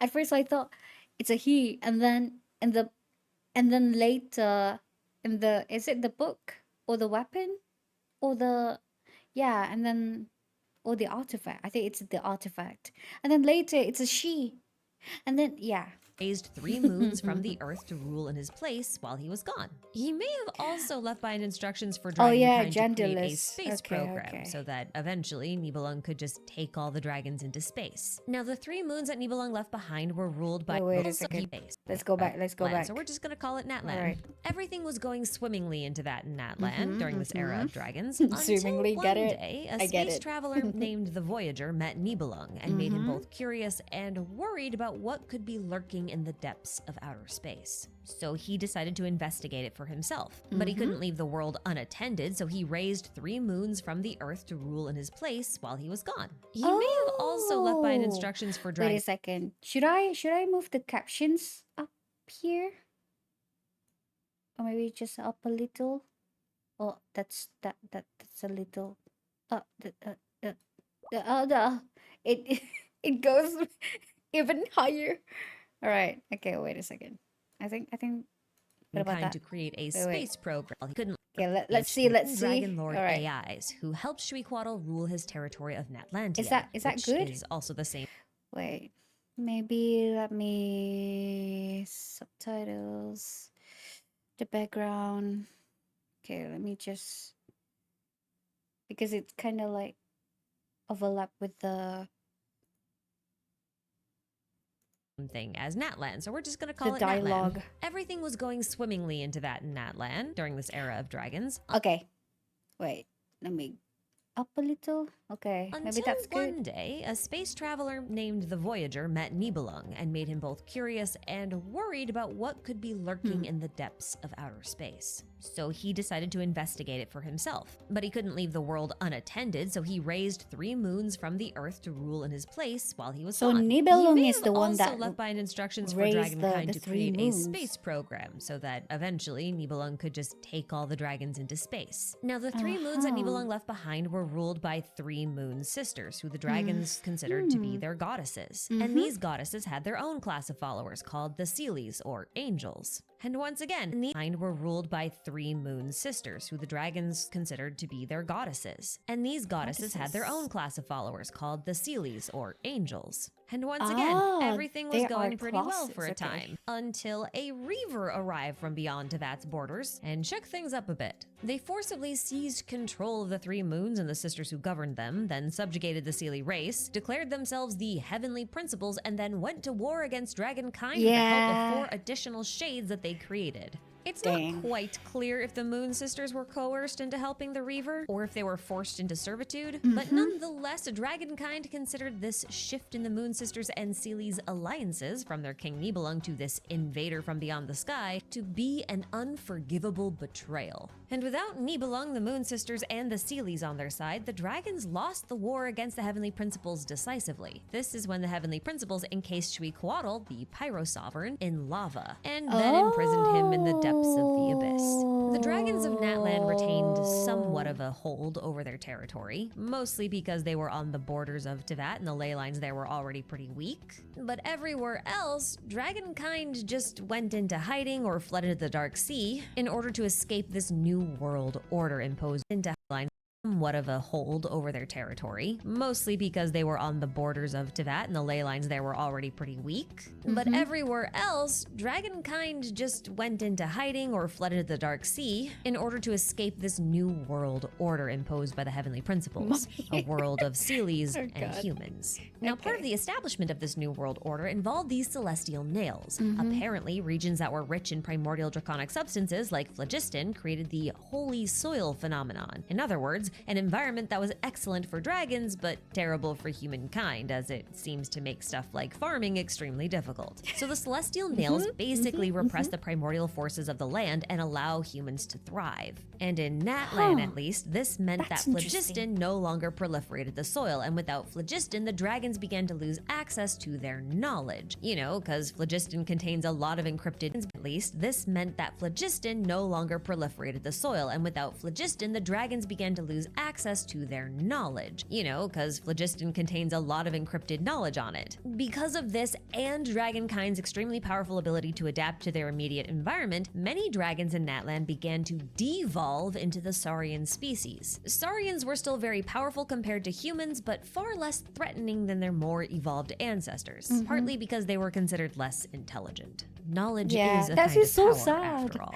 In addition to the suppression of the holy soil, the Heavenly Principles established the current system of elements at this point. A quick note about this: holy is intelligent. Knowledge is a kind of power, after all. In addition to the suppression of the holy soil, the Heavenly Principles established the current system of elements at this point. A quick note about this, though. The power of the elements seems to have been originally tied to the moons, as Kuvaki, or moon power, is identified as the original source of the elements as of the preview trailers we have for Nod-Krai. This does make sense if you think of the elements as being related to different wavelengths of light, and you think of the moon's power as being the power of moonlight, which is the reflection of sunlight. Wait a second. Kuvaki, depression considered less intelligent. I need to focus, Knowledge but is also a at the kind same of time power, close my after eyes. all. In addition to the suppression of the holy soil, the Heavenly Principles established the current system of elements at this point. A quick note about this, though. The power of the elements seems to have been originally tied to the moons, as Kuvaki, or moon power, is identified as the original source of the elements as of the preview trailers we have for Nod-Krai. This does make sense if you think of the elements as being related to different wavelengths of light, and you think of the moon's power as being the power of moonlight, which is the reflection of sunlight, and then Nibelung would be the sun, reflecting his light on the moons that he made, you know? But this idea of Kuvaki being the more primordial form of the elements is kind of at odds with what the Lord of the Night says when she explains that the Heavenly Principles created the current system of elements based on phlogiston. Wait, Up I until can't this look at point, the we've chat. just Wait, assumed where is the that chat? meant that the elements were created from phlogiston. But I think there might be a slight misunderstanding of what role phlogiston played in the creation of the new elemental system. Because see, phlogiston is first and foremost a carrier of information, so it's not unreasonable to assume that the Heavenly Principles could read the information that was stored in the phlogiston, and that's how they figured out how the Kuvaki worked, and how they managed to create a new system of elements based on that same information. One of the main reasons I'm favoring Kuvaki as the source of elemental energy, like the original one, is because the Moon Sisters granted their followers elemental mastery through the use of moon wheels, which turned out to be some kind of prototype visions, and visions are what we use to manipulate the elements. The pieces fit a bit nicer than they do with phlogiston, so I think phlogiston carried more like information on how the whole system worked, and then the heavenly phlogiston, so I Guys, used actually, I moon can't wheels, focus. which turned out to be some kind of Okay. prototype visions, and visions are what original could read the information that was of information, so it's not unreasonable to assume that the heavenly principles could read the information that was stored in the phlogiston, and that's how they figured out how the Kuvaki worked, and how they managed to create a new system of elements based on that same information. One of the main reasons I'm favoring Kuvaki as the source of elemental energy, like the original one, is because the Moon Sisters granted their followers elemental mastery through the use of moon wheels, which turned out to be some kind which of is prototype really visions, and interesting visions are what about we use it. to manipulate the elements. The pieces fit a bit nicer than they do with phlogiston, so I think phlogiston carried more like information on how the whole system worked, and then the heavenly principles just use that information to modify the world to their liking, you know. Hey, future Ashikai here! This video was written and recorded with the intention of releasing before Nod-Krai, so now that I've actually had time to both play the new region and mull things over a little bit, I have another hypothesis here. This will contain Nod-Krai spoilers, so skip to the timestamp on screen if you don't want those. Okay. Where is it? 11? Wait, 11 what? I have another hypothesis here. This will contain All right. Nod-Krai spoilers, so skip to the timestamp on 11:07. 11:07. 11:07. 11:07. Okay, right here. Okay. This is a theory. I just thought it was worth mentioning. Back to past me.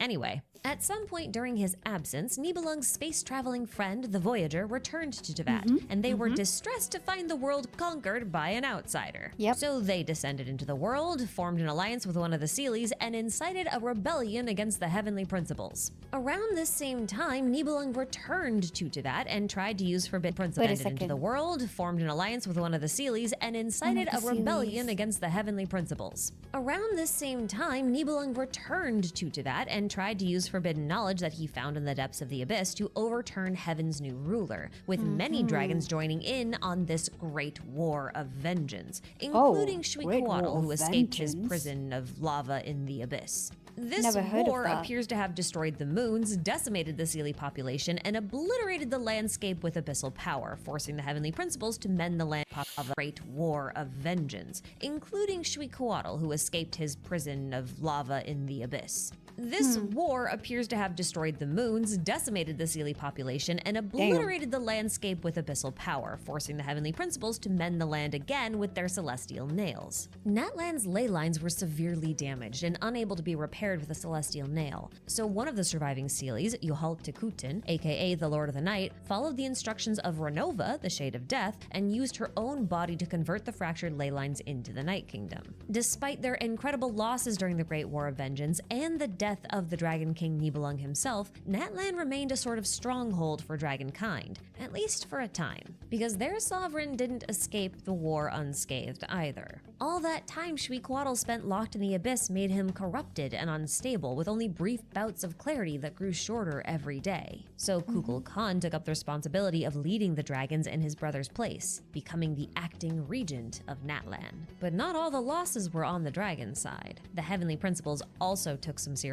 damage and lost a portion of their power over done? the world during the conflict. And that power required some kind of replacement, so with the help of a mysterious second descender, whose identity we don't know, the heavenly principles split the third descender, whose identity we also don't know, into the 7 Gnosis. So with the help of a mysterious during the conflict. And that power required some kind of replacement, so with the help of a mysterious second descender, whose identity we don't know, the heavenly principles split the third descender, whose identity we also don't know, into the 7 Gnosis. These Gnosis were to be given to one worthy candidate from know each about that. nation, and those who received a Gnosis would become an Archon. Now, how would you prove your worthiness? By fighting all of the gods and dragons in your nation and surviving, of course. So this marked the start of the Archon War. Now, because the dragons were so prolific in Natlan, there were very few, if any, gods who could challenge the dragons and seize the position for themselves. And that included Seelies. There was only one Seelie, and she was already bound to the ley lines. Plus, most humans in Natlan lived in the shadows of the dragons, so their settlements were small and scattered. They didn't exactly have a lot of firepower to fight back with. So dragons were able to maintain control over Natlan for the most part. The same could not be said for the other regions of Teyvat. Now, Shriekwaddle believed the power of the Abyss to be the true plight of dragonkind, so he used his ever-shortening moments of clarity to develop a weapon that could destroy the Abyss for good. This weapon was called Huitzilopochtli, and it was more of a last resort than a first line of defense, as the weapon wasn't without its drawbacks. Once activated, like how it's Huitzilopochtli kinda would like- ignite the entire world in order to extract its information the- and destroy it in the process. Then the device older would encode brother. that information onto phlogiston, thus creating perfect replicas of pure phlogiston. Wait, that what is it? its information and destroy it in the process. Ignite the entire world in order to extract its Okay. information and destroy it in the process. Then the device would encode that information onto phlogiston, thus creating perfect replicas of pure phlogiston. And once all life on Teyvat was converted into pure phlogiston, everything would merge into a singular existence without birth, death, or suffering, and the Abyss wouldn't be able to reach them either. Once Huitzilopochtli was complete, So that's Shriekwaddle the removed idea one of of his it. eyes and turned it into the device's control hub. The act severely weakened him, but because he was so heavily corrupted by the Abyss, there was a need for a means through which someone else could control the device.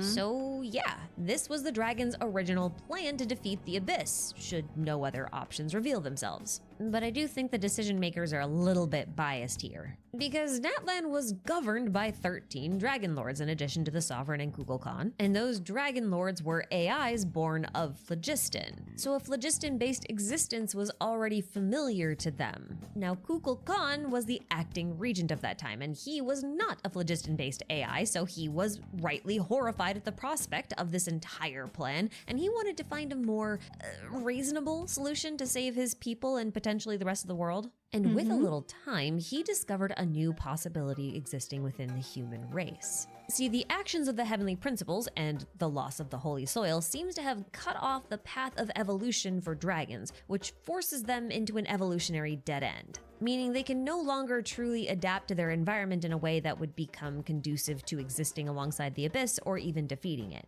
Humans, on the other hand, were not subject to having their evolutionary paths prematurely truncated, so if he could figure out a way to blend dragons and humans into a new species entirely, humans could potentially gain the wisdom and power of dragons, while dragons would regain their ability to evolve, and together they'd have a greater ability to resist the Abyss. It seems as though the key to this idea could be found in how the heavenly principles managed to convert the ley lines into an anti-abyss barrier. But Kukulkan isn't really clear on the mechanics of his plan, so I don't know that for sure. I don't really know how that would work. What we do know is that the early stages of his plan required developing some method for humans to wield phlogiston, since phlogiston was closely tied to dragonkind's knowledge and power. He strongly believed that humankind would use this power to build grand civilizations like the dragons once had. That would set humans on the same sort of path that the dragons had been on before the heavenly principles cut off their pathway of evolution. So that was the first part of his plan. To make this happen, Kukulkan befriended a human named Cha'ak, and he taught him all he could using a crystal of refined phlogiston known as pyrophosphorite, which is essentially just a dragon's scale. This one in particular seems to have been stolen from Shriekwaddle's body. Now Cha'ak acted as a sort of liaison between Kukulkan and the other humans around Toyak Springs, so he was the one who was teaching other humans how to use phlogiston.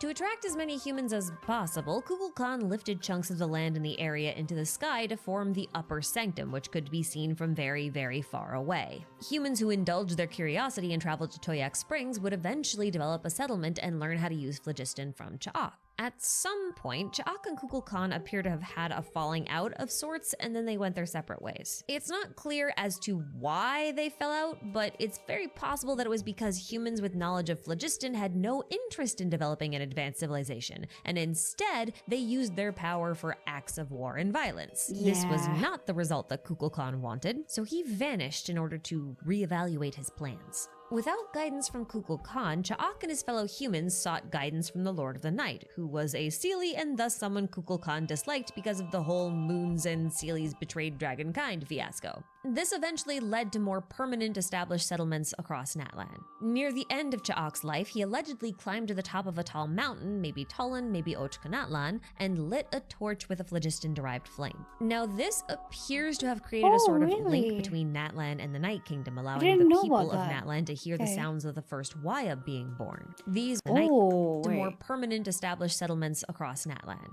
Near the end of Cha'ak's life, he allegedly climbed to the top of a tall mountain, maybe Tolan, maybe Ochka Natlan and lit a torch with a phlogiston-derived flame. Now, this appears to have created a sort of link between Natlan and the Night Kingdom, allowing the people of Natlan to hear the sounds of the first Wayab being born. These Wayab would become the guardian spirits of each tribe that Cha'ak helped establish, and they would come to play a very important role later on. Even though the results from the first part of his experiment wasn't what he expected, Kukulkan had So still proven that's out his how- theory that okay. humans could be made to be compatible with phlogiston before he The parted ways Wayab. with Cha'ak. And that meant there was that humans could be made to be compatible with phlogiston before he parted ways with Cha'ak.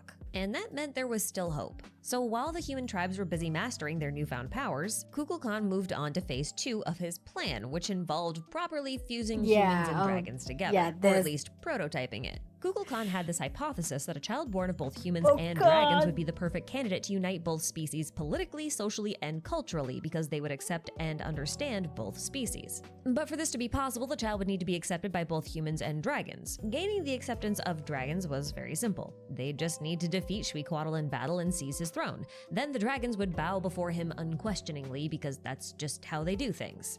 Gaining the trust of humans, on the other hand, would take much longer, so Kukulkan intended for this child to both look human and for them to be raised among them. And so, Kukulkan set about creating this child by placing the soul of a human into the body of a dragon, and the result was his son, Soul of a Ochkan. human. As an infant, Ochkan was kept in the bishop nests until he proved himself to be a promising candidate for Kukulkan's plans. Fortunately, Ochkan exhibited the power and strength of a dragon by outcompeting the bishops for food, but also the altruism I and remember compassion of a this, human yeah. by sharing his food with the other bishops. By the other dragon standards, Ochkan was considered a, quote, surplus entity unfit for dragonhood because he showed emotions like fear and compassion.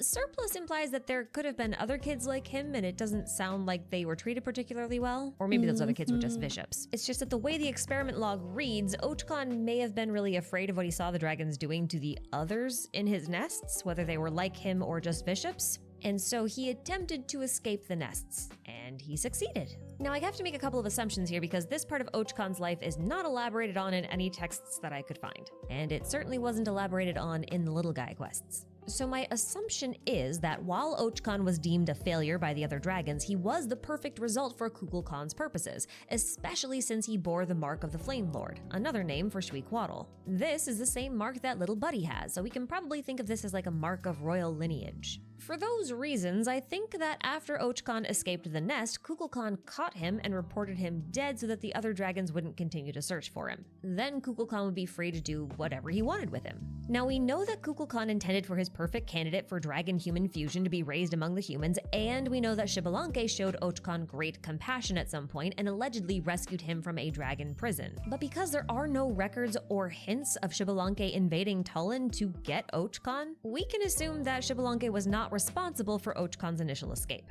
But he could have been involved in the aftermath. See, I think that Kukulkan sought out Xbalanque and asked him to take care of Ochkan after the whole escape fiasco. This sounds like a bizarre idea, but keep in mind that according to the priestess's records, Xbalanque called himself the successor of Cha'ak, and Cha'ak was once friends with Kukulkan, so Yeah. Kukulkan seeking out the successor of his one human friend seems like a reasonable thing to happen. Plus, like I said, Kukulkan also wanted Ochkan to be raised by humans and to grow up to be a powerful warrior capable of killing the now abyss-corrupted Shwequaddle so that he could obtain the divine throne of Pyro. Xbalanque was a very powerful warrior, so he would make the best trainer and caretaker for someone like Ochkan. This arrangement doesn't seem like it would benefit Xbalanque all that much, except that if Kukulkan was willing to help Xbalanque, overturn the throne of the dragons, then that already benefits him because then humans don't have to live under the shadow of dragons anymore. So all in all, it wouldn't be a bad deal, but it's not exactly confirmed. Like I said, this part was just my conjecture based on the information we have. Now, regardless of whether the particulars of my assumptions are correct here, it is a fact that Xbalanque became the friend and caretaker of Ochkan, and over time, their friend group grew to include a whole cast of characters like Hapub, Ichquik, Lianka, Maghan, Uenuku, and Yupankui. Sorry for butchering the names. Now, every single one of these see. friends of Xbalanque and Ochkan, Wait a and second. a whole cast of friend and caretaker of Ochkan, and over time, is a fact that we have. Now, regardless of whether the particulars of my assumptions are correct here, it is a fact that Xbalanque became the friend and caretaker of Ochkan, and over time, their friend group grew to include a whole cast of characters like Hapub, Ichquik, Yeah, but then Lianka, imagine- Maghan, Uenuku, and Yupankui. Sorry for butchering the Like names. at the Now, end, he was destroyed by Shibalanke. Ah.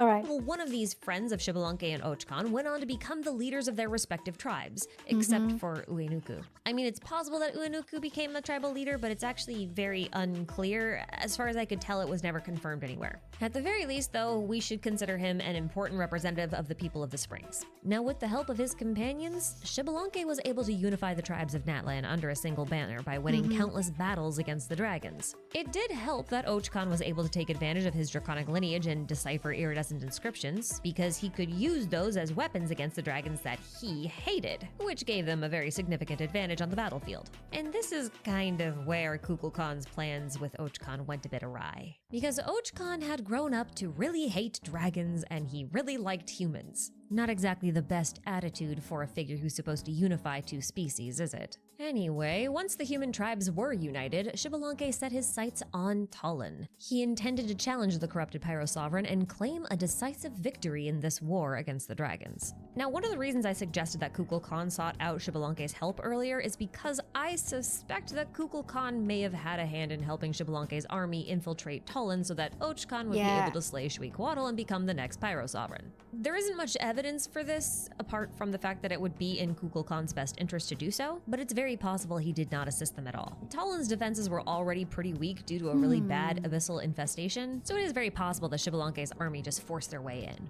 But regardless of how they got in, we do know that Shibalanke's army ripped through what was left of Talon's defenses until at last, Shibalanke came face to face with the mindless Shwequaddle himself. The two were evenly matched, but Shibalanke got the upper hand when he stabbed Shwequaddle in the eye with his spear, cleaving it into two pieces. That upper hand didn't last for long though, because the two of them immediately plummeted to their death from the top of the volcano. Both man and dragon died in the fall, but Shibalanke was revived from the flames of the Pyro Sovereign's heart, and he walked away unscathed, and with the divine throne of Pyro in hand. I'm a little unclear on the exact timing of this, but I think because this was the moment where Shibalanke died and was reborn, this was also the same moment at which Renova, the Shade of Death, appeared before him and showed him what sort of future was in store for his people. Because, you know, the whole resurrection in Natlan thing is attributed to her, so that would make sense if she had some involvement with him being revived here, or at least maybe she just delayed his death. Whatever the case, she showed him visions of a hopeless future where all life had been devoured by the abyss. And this future was inevitable, unless Shibalanke could come up with some sort of ingenious plan to defeat it. Fortunately, Shibalanke did have an idea. In the same way that he was about to inherit the special name of Habarim as a symbol of his status, role, and power as an Archon, he could establish a similar system for the rest of Natlan. Basically, people with the right qualities would be selected by the Wyeb of the Night Kingdom to receive an ancient name. And those with an ancient name could participate in a selection process, the Pilgrimage for the Return of the Sacred Flame, and the winners of this selection process would earn the right to fight against the Abyss in the Night Warden Wars. And with just a little assistance from the Shade of Death herself, if even one person returned from the Night Warden Wars victorious, they would be able to be revived using Renova's Ode of Resurrection. Now you might be wondering why this plan would even work. Because the Night Warden Wars are just like a one-on-one against like pieces of the Abyss, never really the entire thing, so this doesn't really seem like it would. Why this plan revived using Renova? One person returned from the Night Warden Wars victorious, they would be able to be revived using Renova's Ode of Resurrection. Now you might be wondering why this plan would even work. Because the Night Warden Wars are just like a one-on-one against like pieces of... Hi, hello. Sorry guys, I didn't talk much in this. I'm trying to focus and hear every piece of details that she said. So hi, hello, ma'am. Which Ashika video we're watching? We're watching this 5.8 Little Ones mostly complete guide to Natlan history. So yeah. So yeah, we're watching it. It's never really the entire plan. Because the Night Warden Wars are just like, you might be wondering why this plan would even work. Yeah, Because the why? Night Warden Wars are just like a one-on-one against like pieces of the Abyss, never really the entire thing, so this doesn't really seem like it would obliterate the whole abyssal threat facing Natlan. And it's equally unclear as to how Xbalanque even came up with this system in the first place. But I think the answer to both of those things lies in Huitzilopochtli. Yes, this is a little bit of a theory, but hear me out. Huitzilopochtli possesses the ability to convert everything in the world into information encoded on phlogiston. And according to this little secret source serpent, among others, information is energy and energy is information. Or to put it another way, knowledge is power. Or if you're in Fontaine, Francis Bacon. Because Sir Francis Bacon said knowledge itself is power. Okay. Never mind. I'm moving on. Ancient All names right. are effectively a system wherein a substrate, or in this case, the obsidian feather, is engraved with the stories of every person it belongs to. The more stories or information the ancient name accumulates, the more power it has. So in theory at least, with enough time, ancient names would be able to accrue enough information to annihilate the abyss in a similar manner to how Huitzilopochtli does. Now, ancient names tend to be granted to those with similar predispositions to the original name bearer, which kind of suggests that the story of each name bearer repeats or at least rhymes with the stories of the name bearers that precede them. So I suspect that the reason why Cha'ak and Xbalanque have so many instances where their personal stories overlap is because they actually share an ancient name, Kiangozi. They didn't at first, share. obviously, because Okay. Cha'ak predates the ancient name system, but since Xbalanque considers himself the successor of Cha'ak, he was likely unknowingly pioneering this whole ancient name system by walking a similar path to his predecessor and reinforcing the basis of his own story. Is this confirmed anywhere? No, but I think the idea is really cool and would work really well to explain how Xbalanque came up with the ancient name system and his weird similarities with Cha'ak, all in one nice little package. And it's not even that weird to assume that Xbalanque had knowledge of Huitzilopochtli because its control hub was the Eye of Xuequatl, and taking advantage of that eye was how Xbalanque beat the Sovereign. Now, my personal theories aside, this was not how Kukulkan intended for things to play out, okay? Ochkan was supposed to defeat the Sovereign, not Xbalanque. This turn of events was not only completely unforeseen, but it also totally ruined Kukulkan's original plans.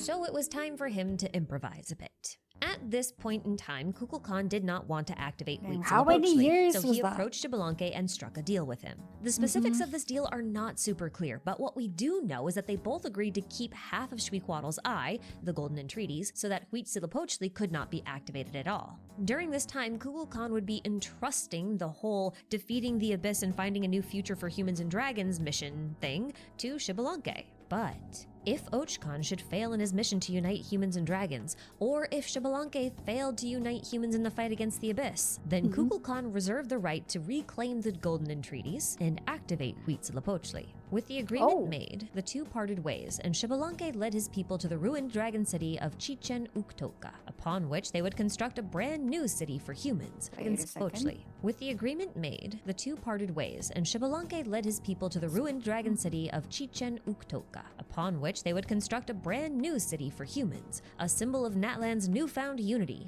the city of Ochkanatlan. Now keep in mind that this all happened during the Archon War, and since there were no gods in During the Natlan, Archon just War. dragons, and the dragons were defeated by Xbalanque, Xbalanque was basically the winner of the war, and he was the one to receive the Pyronosis and ascend to the seat of God. Now I touched on this earlier, but it is theorized that Renova delayed Xbalanque's death when he fought Xuequatl. But a delay is just that, a delay. Xbalanque still owes her his life. So not long after his ascension into Archonhood, he appears to have offered himself up as a human sacrifice to Renova by walking into the Sacred Flame, entrusting Ochkan with protecting the people of Natlan in his place and upholding the pledge he made with Kukulkan, at least until the Damn, next who's that guy? human Archon. I just watched. I was just There was focused just on one the. problem with on leaving Ochkan subtitles. in charge of everything. the Ochkan entire revered time. Xbalanque so greatly that Ooh, he who's had this man? no will to see another Archon. I think we To know him, who's that there man was no is. god but Xbalanque. The new city of Okay. Ochkanatlan was supposed to be the symbol of Natlan's unity, and as such, it was home to the Grand Alliance, which is exactly what it sounds like, a committee that oversees the alliance of all tribes in Natlan as well as this new capital city of Ochkanatlan, with Ochkan serving as its leader, or king.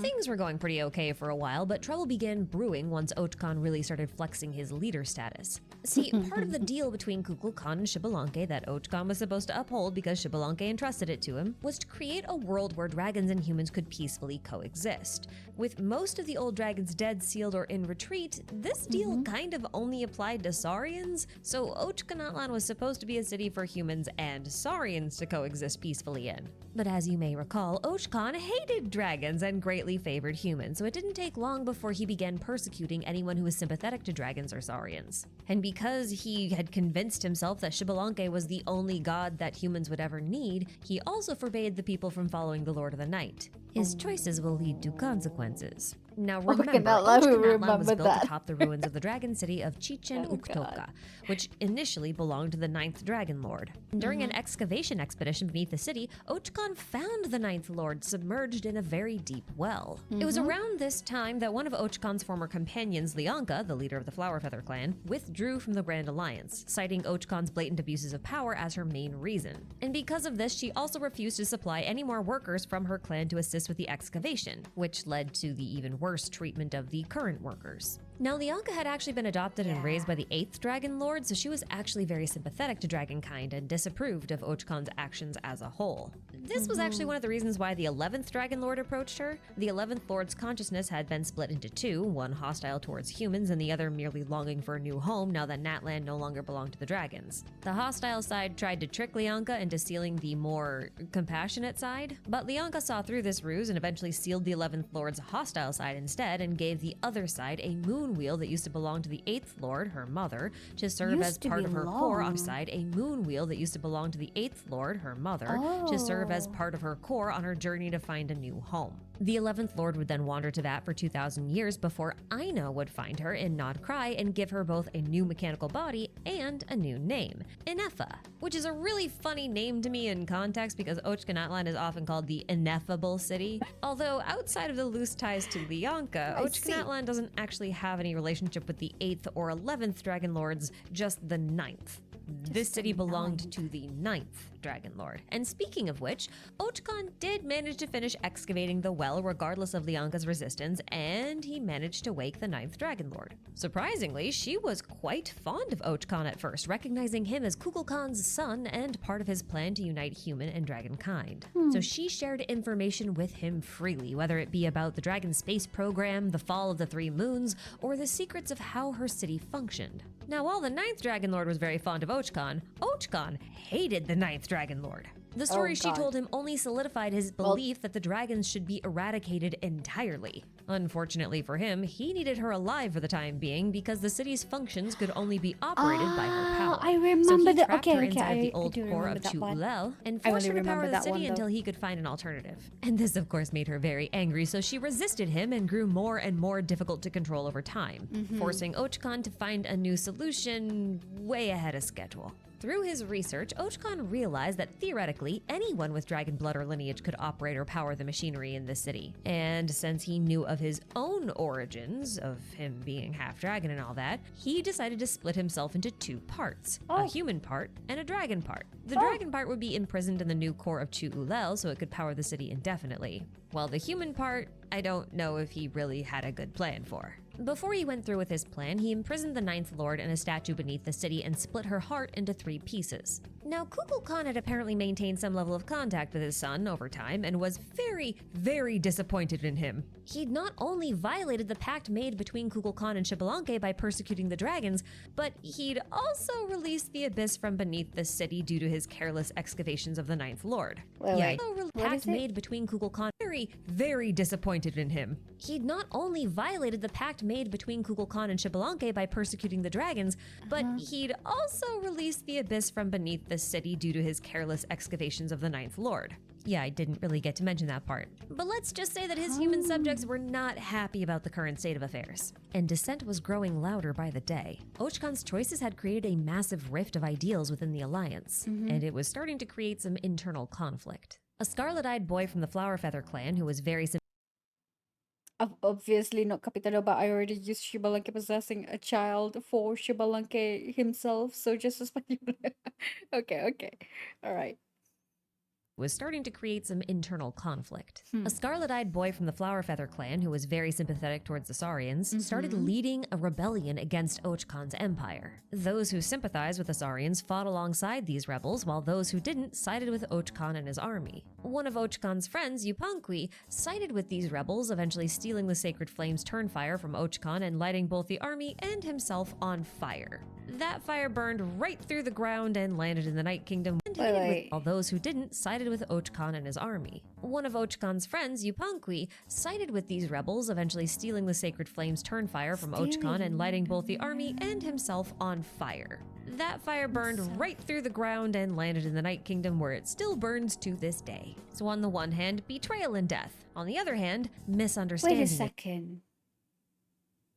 Yupanki did that? Letting both the army and himself on fire? Wait. Maybe I missed something? The alliance, and it was starting to create some internal conflict. A scarlet-eyed boy from the Flowerfeather clan who was very sympathetic towards the Saurians started leading a rebellion against Ochkon's empire. Those who sympathized with the Saurians fought alongside these rebels, while those who didn't sided with Ochkon and his army. One of Ochkon's friends, Yupankwi, sided with these rebels, eventually stealing the sacred flame's turnfire from Ochkon and lighting both the army and himself on fire. That fire burned right through the ground and landed in the Night Kingdom, where it still burns to this day. So on the one hand, betrayal and death. On the other hand, misunderstanding and death, because another one of his friends, Apub, accidentally killed his sister Ichquake over a disagreement about the treatment of Saurians before burning himself alive out of grief. And these are just a couple of incidents that happened. Things just were not going. Where's this came from? Should you insist on hurting these peace-loving dragons who wish no ill upon us? And Nod-Krai will see you as enemies who betrayed our alliance. Oh brother, my foolish brother, what you seek has long ceased to be vengeance, but blind bloodlust. The hero who once locked horns with the titanic dragon drew the blade at his wrist and levered it at the neck of his closest kin.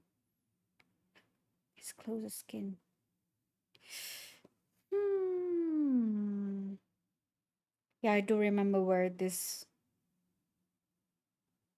paragraph is from.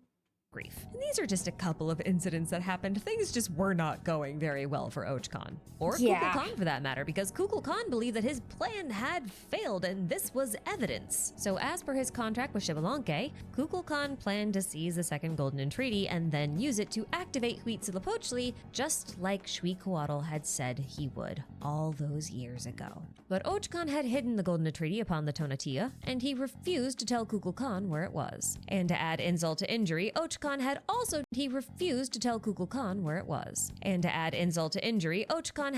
destroyed all of Huitzilopochtli's broadcast towers, hoping to at least diminish its reach if it was activated. Now, this act was actually pretty pointless because even fragments of the towers were able to serve the same purpose as the entire tower. It wouldn't be impossible for Kukulkan to go find the Golden Entreaty himself, but he decided to humor his son's rebellious actions one more time and then left, promising to return for his soul upon his death. Meanwhile, the Scarlet-Eyed Boy and leader of the rebellion sought guidance from the Lord of the Night and traveled to the Night Kingdom. There, he carved out his heart with a dagger and offered himself up in sacrifice to the sacred flame the same way Xbalanque did. And in the process, he became the second Pyro Archon. Don't ask me how this works, I have no idea. But when he returned from the Night Kingdom alive, the people rallied around him in great numbers. Ochkon knew at that moment that he was losing and decided to go through with his plan to split himself in two. This way, at least his dragon half would fall to the humans. Yeah, he really hated dragons so much that he wanted his dragon half to suffer at the hands of humans. Now, I'm not quite sure why the next part plays out the way it does, but instead of imprisoning his dragon side inside of the new core of Chu-Ulel, it seems as though Ochkon sealed his human side inside of the core and left his body on the outside, and his body was supposed to be the more draconic part. I think this is because his body was heavily corrupted by the leaking abyssal energy, and in his last moments he wanted to fight off the abyssal forces inside of the heart of the city. He was only met with moderate success here, and he eventually fell to the new Pyro Archon's blade. His human soul would remain inside of the new core of Chu-Ulel until a woman named Bana would unseal it thousands of years later and give him the new name of Kokoik. And with Ochkan's death, the Grand Alliance finally collapsed, and the once great city of Natlan was abandoned as its abyssal infection could no longer be cleansed. But Kukulkan didn't plan on just twiddling his thumbs and waiting for things to happen. He actually returned to Natlan at some point to warp what was left of Ochkan's body into something more draconic, which meant that he wasn't truly dead, but he was kind of mindless, and he's just spent the next 100 or 1,000 years or so flying around Natlan, guarding the place, and serving Kukulkan's purpose of being an evil dragon of a legend. Because this marked the start of Kukulkan's next experiment, a second attempt at an Ochkan, if you will. So this experiment began with the legend written by Kukulkan. The legend said that every so often, a Saurian would be born with the mark of the Flame Lord's blessing, just like Ochkan had. This mark would grant the Saurian so much power that it would eventually drive the Saurian mad and transform them into a dangerous dragon, like Ochkan. The only way to remove this mark was for the blessed Saurian to find a human companion and journey together to the sacred mountain of Tulin. This human-dragon pair would be called the Chosen of Dragons. Now, the point of this legend was twofold. On the one hand, Kukulkan would be able to test how plausible human and Saurian coexistence was by putting the pair through trials that he would oversee by borrowing the forms of humans that Ochkan had devoured over time. Don't ask me how that works. It seems as though like Kukulkan is taking the souls of the humans that Ochkan eats or defeats and then using them as like masks or really, really weird Halloween costumes. Yeah. I don't really want to think about it. On the other hand, if a March And I just Saurian know managed about to that locate too. both golden entreaties, which Like were the one required that to Ochkan unlock the devour. sealed city of Tulin, which is inside of the sacred mountain that they had to travel to, then Kukulkan would allow that Saurian to decide whether or not the world should be turned into phlogiston by Huitzilopochtli, or decide if the current path that they were on was worth continuing. And that brings us up to the modern day. Because of this legend, someone had found a young Tepetlosaur with the Flame Lord's blessing and locked them inside of a phlogiston prison until a worthy human companion could be found for them. This Saurian is our little buddy, and that companion is, of course, the Traveler. After gaining the ability to indwell inside of a Saurian, which is a mystery that we're not going to talk about at all in this video because I don't want to think about it, the Traveler frees the little one from their prison and begins their journey through Natlan. Shortly after meeting, we run into Kukulkan borrowing the form of a human named Manku. Now, while Manku says he's from the Saurian Relic Association, Manku is actually the name of the brother of a man named Taidu who died 500 years ago. Now, it is possible that Taidu is the same as this Taidu, but if that's the case, then this Taidu is basically the ghost of that Taidu, according to this conversation with him, which is Kukulkan borrowing the form of a human we need named to Manku. rewind back. Now, while Manku says he's from the Saurian Relic Association, Manku is actually the name of the brother of a man named Taidu who died 500 years ago. Now, it is possible that Taidu is the same as this Taidu, but if that's the case, then this Taidu is basically the ghost of that Taidu, according to this conversation with him. Which is entirely possible because, like I said, Kukulkan appears to be taking on all of these forms of dead people because he has their souls because Ochkan ate them. Again, I don't really know how this works. Don't think about it too deeply. Anyway, while posing as Manku, Kukulkan tells us about the legend of the Flame Lord's blessing and says that if we want to save our little buddy from an early grave, we're gonna need to find the 2 golden entreaties and journey to the volcano of Tulin. And we're also gonna need permission from the Wait. Okay. We're going to rest for a while. Jeez. Okay. Oh god.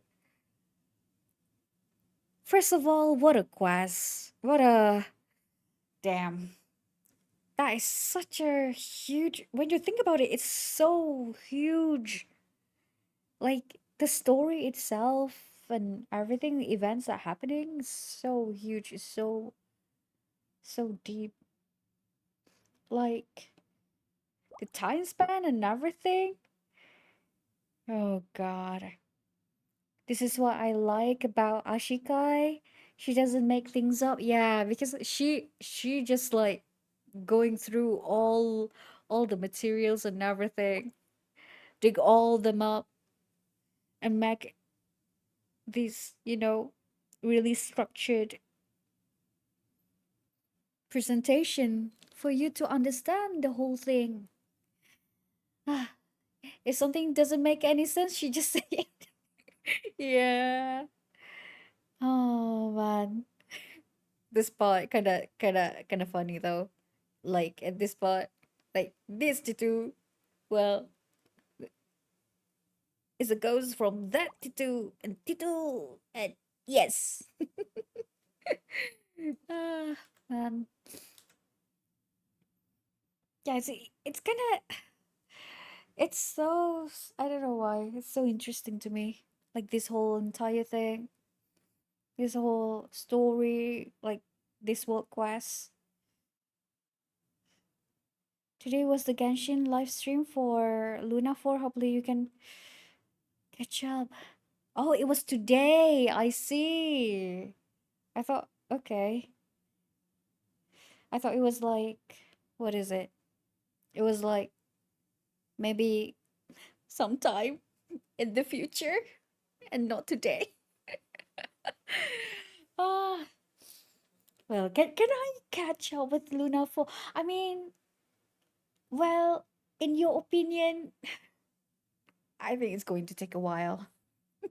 Well, in my opinion, I think it's going to take a while since I had that the Archon quest and also the other thing, maybe including the work quest as well, or maybe yeah, the Archon quest include the story quest, character story quest, and yeah, it's really long.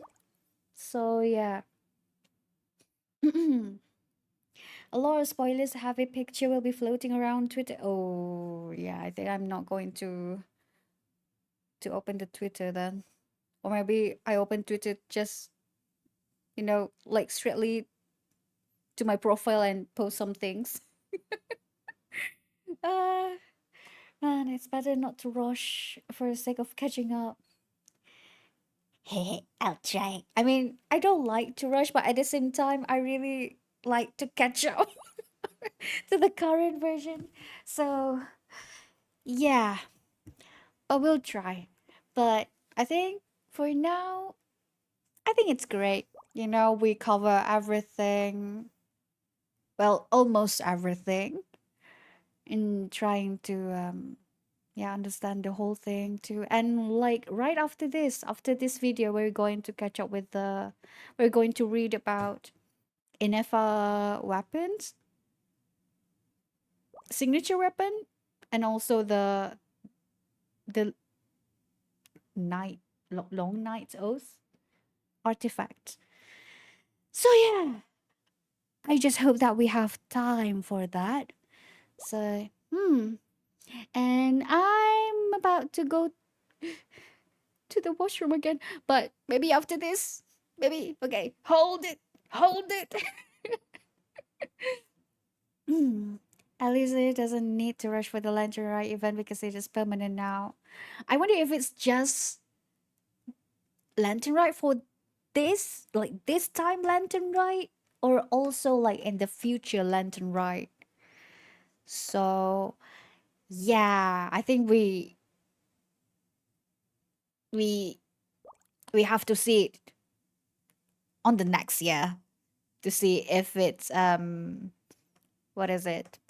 If it's if it if the future lantern ride also permanent, or is it just this lantern ride because it's very important because Zibai is here and she knows a lot of Moon and she could be Istaros' daughter and everything and blah blah blah blah. Okay, let's continue. Lord's blessing, and says that if we All want to right. save our little buddy from an early grave, we're gonna need to find the 2 golden entreaties and journey to the volcano of Tullin. And we're also gonna need permission from the chief of the Children of Echoes in order to get started. Permission's easy to get. We just have to best Pakal in a fight, and he'll give us a talisman carved in the shape of Shibalanke and Kukulkan's faces as a reward. This talisman is the key to opening some old ruins Kukulkan takes us to. These ruins lead to the Hall of Parting Vows, where we find the mural of Kukulkan and Shibalanke each holding a golden entreaty. There are 2 paths in this ruin, one path for the human and one for the Saurian, and you can only get to the end of the paths by working together. But at the end of their respective paths, the traveler and our little buddy are shown very different murals of important historical events. The little guy is shown a mural of Shibalanke killing Shuikwatl, while the traveler is shortened historical events. Okay, wait. The little guy is shown a mural of Shibalanke. Shibalanke. Oh, so that is what the mural's depicting. Okay. Shibalanke killing Shukoto. Paradragon Sovereign.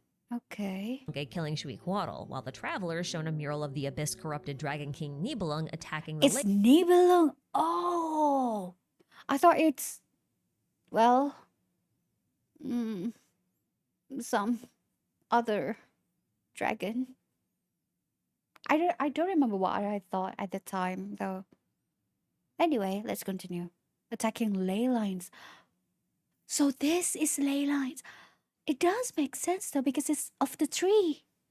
Oh, okay. killing Shweekwaddle, while the Traveler is shown a mural of the abyss-corrupted Dragon King Nibelung attacking the ley lines and destroying an angel during the Great War of Vengeance. The purpose of these War of murals is not just Vengeance. educational, but it's also to sow distrust between the human and the Saurian here.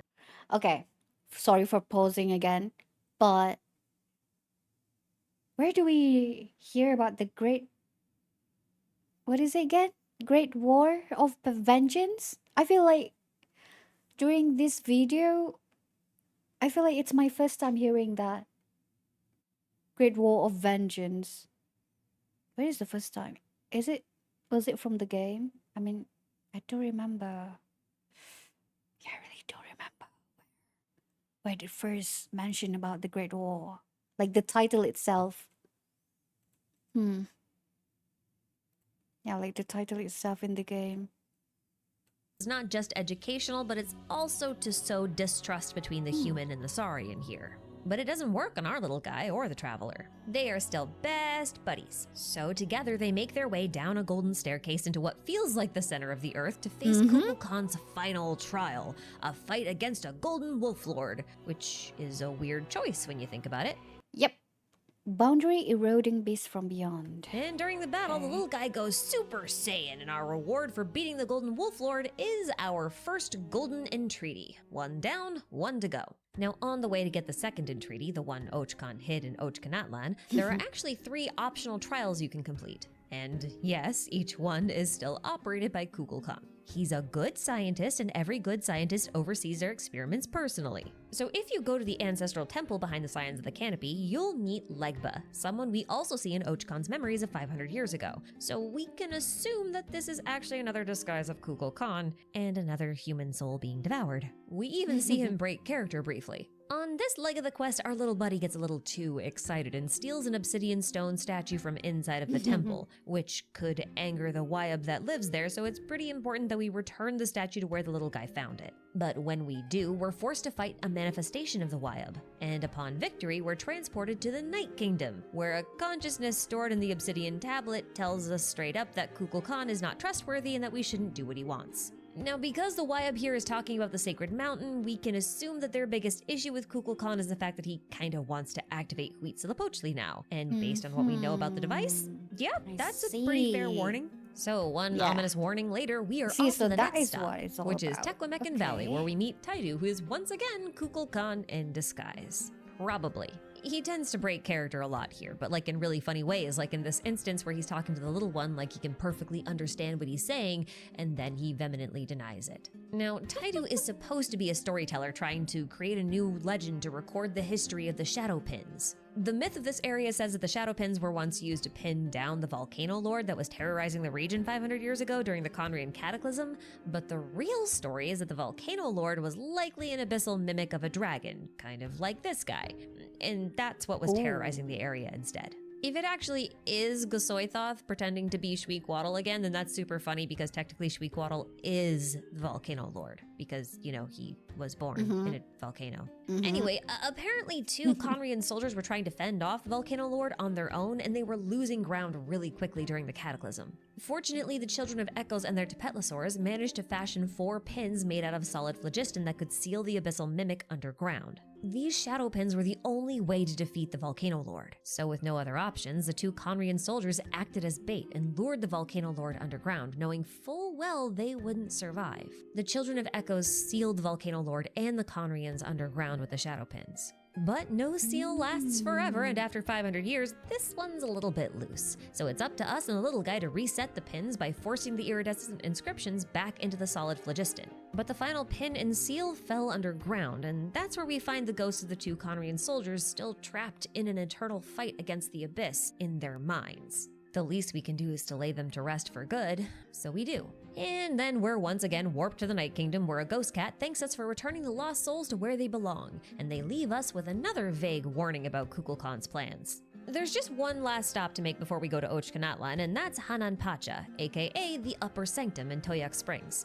Here we meet a woman named Chikya, who, shockingly, is probably not Kukulkan in disguise. I couldn't find her name in any historical record, so it's very likely that Kukulkan never intended for the Chosen of Dragons to come here. Still, this is the place where Kukulkan and Cha'ak began teaching humans about phlogiston, so it's a great place to learn a bit more about phlogiston engravings. Luckily, this is Chikya's area of expertise. She's one of the rare people in Natlan who can't use phlogiston due to an injury that involves the Abyss, and because of that, she spent a lot of time researching everything there is to know about phlogiston and phlogiston engraving. And that includes the history of it, which we've kind of already gone over earlier in this video, so I'm just gonna skip it. So we make our way through some underground ruins, then take a spirit way up to the Upper Sanctum, hoping to find something that can cure Chikya's condition and let her wield phlogiston for herself. But all we find is a pillar which tells us that we've completed one of Kukulkan's trials. Probably one of the ones that was used to teach humans how to use phlogiston from ages ago, and not one meant for the whole Chosen of Dragons thing. I see, Chikya isn't okay. cured, but that's okay. She's happy as she is. Now, there are obviously a lot of tiny side quests for the little guy, but I'm gonna ignore them because they're mostly little bonding moments between the traveler Paimon and the little one, and they are adorable, but they're not plot relevant, unfortunately. So that means it's finally time to visit Natlan so that we can get the second Golden Entreaty. Upon arriving at the ruins of the city, we encounter what's left of Ochkan, who is very keen on keeping us out of the city. While hiding from his barrage of fireballs, we discover some important notes left behind from an unknown adventurer. Well, I say unknown, but we meet their author immediately afterwards. True. Her name is Bana, and she's either a ghost or Kukulkan in disguise. I'm honestly not sure which. I think it's the former. Either way, Bana is a character from 500 years ago. At that time, she had gone adventuring in Natlan looking for something called the Jade of Return, a relic rumored to be able to completely obliterate the Abyss. Her father, Taika, and his friends Legba and Taidu, remember them, went missing when she was still a newborn while searching for the Jade of Return, which doesn't exist, by the way. This was just a legend fabricated by Kukulkan, and he based the legend on what Huitzilopochtli is supposed to do, while omitting the whole thing about turning all life on the planet into phlogiston-based life forms. Listen, I said he was a good scientist. I didn't say he was an ethical scientist. Anyway, during Bana's original adventure, Not with the 'cause picture of remember, the Dottori Bana there. that we meet is technically dead and has been for at least 400 years, Bana stumbled upon the heart of Chuulel and freed Ochkan's human mind from it. It then took the shape of a little blue spirit, which she named Kokoik. While she was alive, Bona eventually learned the truth about the Jade of Return. It's not actually a relic that can tame the Abyss. Instead, she believes it to be a hazardous relic, something that brings disaster. This is why I said the Jade of Return was likely based on the Golden Entreaty, because the Golden Entreaty activates Huitzilopochtli, and yes, Huitzilopochtli can obliterate the Abyss, but it also is pretty hazardous to life onto that. Now, we don't really know exactly how the real Bana met her end, but after she died, she seems to have become a sort of ghost that keeps Kokoik company. She doesn't remember learning the truth about the Jade, so she continues to search for it. So the Just traveler giving decides to help Kirby Bana now. find the Jade of Return, not realizing that she's actually a ghost. But searching for the Jade means finding some pyrophosphorite, because that's needed to navigate Natlan. Like I mentioned earlier, pyrophosphorite is basically dragon scales, and you need to place these dragon scales on the primal flame altars to make stuff move around. They're kind of like key cards or permits. But just collecting pyrophosphorite isn't enough. We also need to collect little energy fragments for Kokoik in order to power him up so that he can help us reach Tonatia, because that is allegedly where the Jade of Return is supposed to be. It's only when we finally get there that we realize that there is no Jade of Return and Bana died hundreds of years ago. We do, however, find the second Golden Entreaty, but it is quickly stolen by Ochkan. That was extremely rude of him, so Kokoik and the Traveler chase him down, beat the crap out of him, and follow his limp body into the Night Kingdom. And as he lay there dying once again, Kokoik merges with the dragon and allows Ochkan to regain consciousness. Ochkan laments his failures, and in an effort to do one last good thing before he passes, he shares some of his memories with the Traveler. And that's when we get to see the adventures that accompanied Bana's father, including familiar faces like Taidu and Legba. And we also get to see a conversation between Ochkan and Kukulkan from back when Ochkan was still king of Natlan. But while all this is happening to the Traveler, Kukulkan pulls the little guy aside for a little dragon-to-dragon chat. One villain monologue about his motivations later, and he's gone. The traveler retrieves the second and final golden entreaty from Ochkan, then reconnects with their little buddy,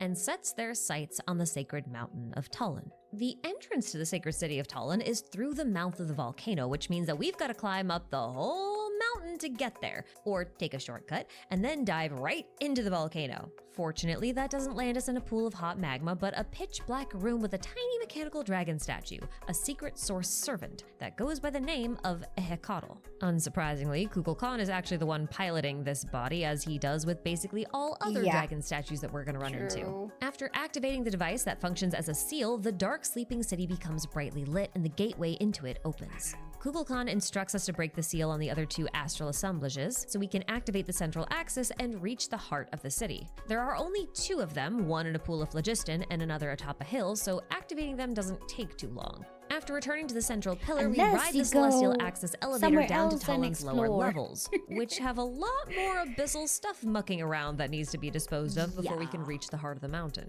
And we're also going to need to obtain a permit, because even abandoned cities need bureaucracy, I guess. The permit is obtained thanks to Kukulkan's guidance, and the traveler clears out the abyssal remnants with ease. There's not much left to do here except descend into the heart of the mountain so that we can finally remove the mark of the Flame Lord's blessing from our little Tapetla buddy, because that's what this whole journey has been for. But even the heart of the city is covered in abyssal corruption, so before we can really reach the actual heart of hearts, we need to purge the abyss from this too. So we unseal the astral assemblages scattered throughout the area, and they blast the abyss to Kingdom Come. This changes the entire landscape to a pale red region that looks eerily like half of a dragon's eye. There's also an altar where the pupil should be, and so that's where we offer up both golden entreaties, which is kind of funny because technically the golden entreaties weren't necessarily created from his whole eye, but just from his pupil. So we're offering up Shweekwaddle's pupil to an altar that's located in what appears to be the pupil. Anyway, the golden entreaties reveal a doorway into a new domain where the traveler is ambushed by a giant robot dragon and imprisoned in the same phlogiston prism that our little Saurian buddy was at the start of this quest. Kukulkan then reveals himself to the little guy, which causes the power of the Flame Lord within him to stir and then warps his body into that of an adult Tapetlosaur. And then Kukulkan proceeds to tell us all the stuff that I have previously explained here in earlier parts of this video, so forgive me for not repeating it once again. At the end of his explanations, Kukulkan takes the little guy to Huitzilopochtli and asks him to make a choice. Will he activate the device and blend all life into one entity without any boundaries or suffering or abyssal threats? Or will he refuse to activate it and return to Natlan to seek out another path? If the little buddy activates Huitzilopochtli, the entire world is obliterated, recorded, and then written onto phlogiston particles, creating a world of pure white nothingness. A world without suffering, certainly, but it's also a world devoid of any meaning. A world where the little one becomes a sovereign, but lives a cold and lonely existence. And then the game just ends. So if you reload from your last save point and choose to find another path, then the little guy will tunnel his way back to the arena where the traveler was caught fighting the robot dragon and bust them out of their phlogiston prison. Together they defeat the robot, and miraculously, that's somehow all it takes for the Flame Lord's blessing mark to just lose its power. The mark is still technically there, but the power it once represented is gone for good. And I guess that's good enough. Kukulkan stays behind in front of Huitzilopochtli, reflecting on the little one's choices and noting just how similar they were to his own thoughts back when Shweekwaddle first proposed using Huitzilopochtli in the first place. He realizes that the reason he kept getting humans involved, whether it was by marking them as chosen of dragons or by having them raise his dragonborn son, was because he wanted to hold on to hope as long as he could. If someone else would make the same choice he once did, then perhaps he'd feel more secure knowing that it was the right choice to make. It is possible for humans and dragons to not only peacefully coexist, but to also work together to build a better world. If you manage to complete every single one of the little guy's mini-quests, completing this quest will also trigger a special scene where the traveler, Paimon, and our little buddy take one last photo together before he finally says goodbye and sets off on his own adventure, while the traveler and Paimon reflect on their journey through Natlan and prepare for their next journey in Nod-Krai. Now, I absolutely loved this questline. What a great way to teach us Natlan's history and give us some context for all those stories we get to read in weapons, artifacts, and books. But saying goodbye to the little one kind of feels like saying goodbye to Natlan. True! And, well, this will likely be my last Natlan video for a while, so I guess that feeling is pretty on point. So thanks for watching, everybody. Take care of yourselves out there, and I'm gonna see you all on our next big adventure. Bye-bye for now.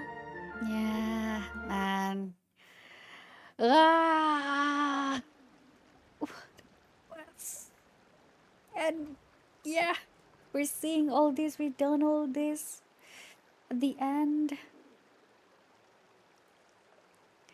At the end of Natlan.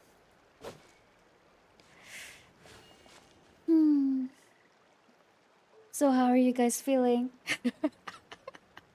Well, you guys are the rich, not cry though.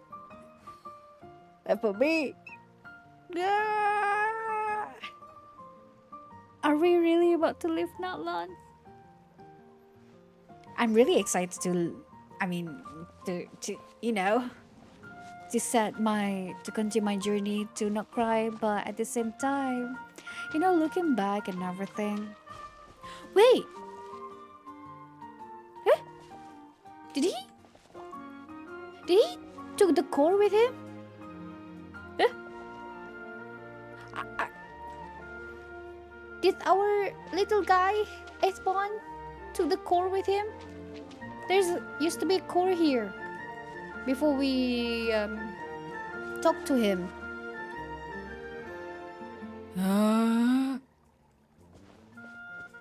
He took the core. He took the core. What is he going to do with the core? I wonder. Imagine we found him somewhere in Natlan. That place is dangerous. Ah. Huh. Okay. But yeah, and yeah, I'm glad that we look at both of them.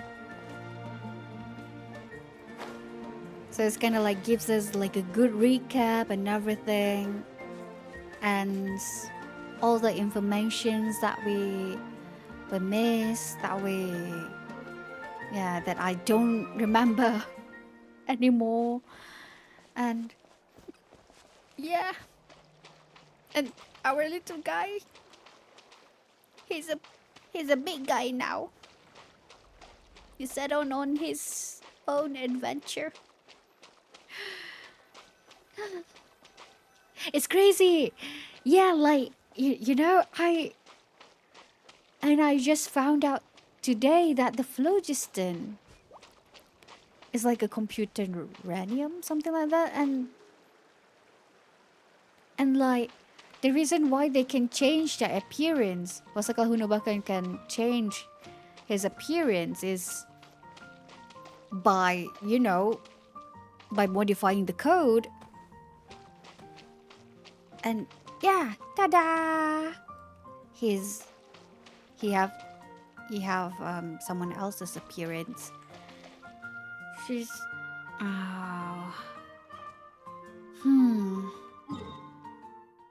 like and everything, and for the whole Natlan to be phlogiston rich, and yeah, man. Wow. I need to go to the washroom. Okay, but before that, let's go there. Okay, I'll be right back, guys.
Okay, okay, okay. We're back. We're here. Alright. Let me do this. Nakama desu kara. Okay, where's the weapon? Where is the weapon? Fractured hello. Alright. 頑張れ Mm, 頑張るんだ今はもう頑張ることしかできることはないぞ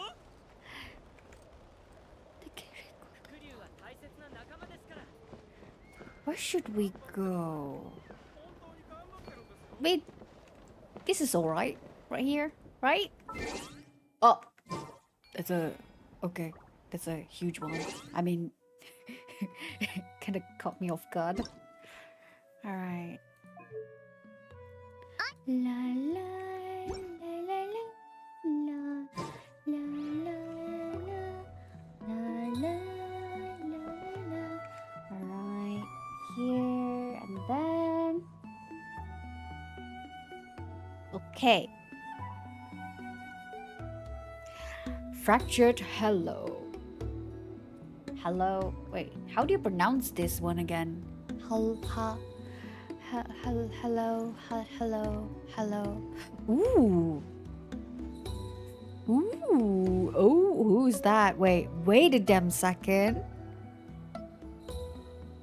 I know it looks like Varka here. I can't see. Who's this?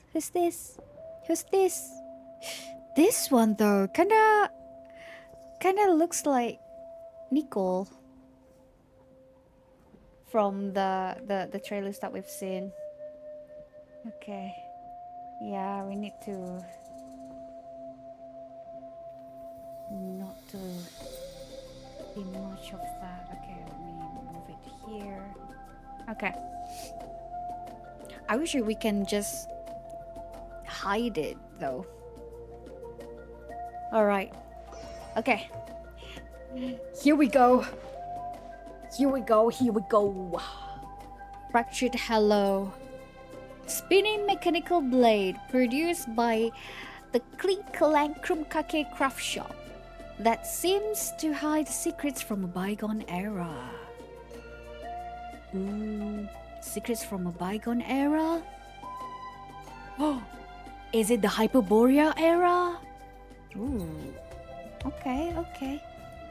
From Kake. Yeah, I can't believe that. I mean, like, I've seen some. We've been revealed to some of Aino's work, like from the teaser, from the trailers, from the quest itself, and everything. She's really, really intelligent, I would say. Yeah, she's really wow.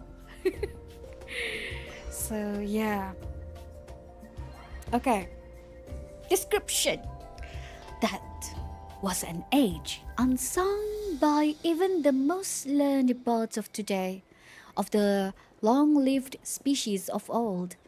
Most were still wild beasts, chaos yet burning in their eyes. Still wild beast. Okay.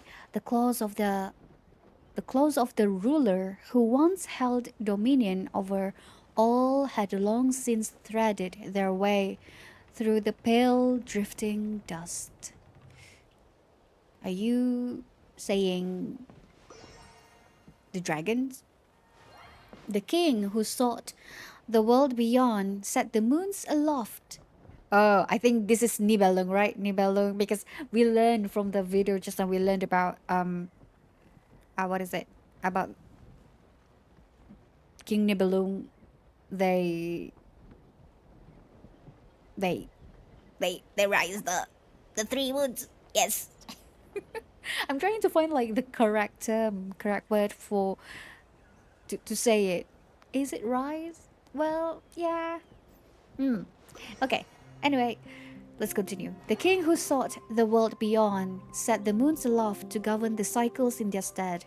After her revival, her, she couldn't help but feel that her scattered memories of that time had been stripped of all insight, like soil that had turned to dust. They no longer seemed real, like thoughts flaring into being, then fading away in a trance.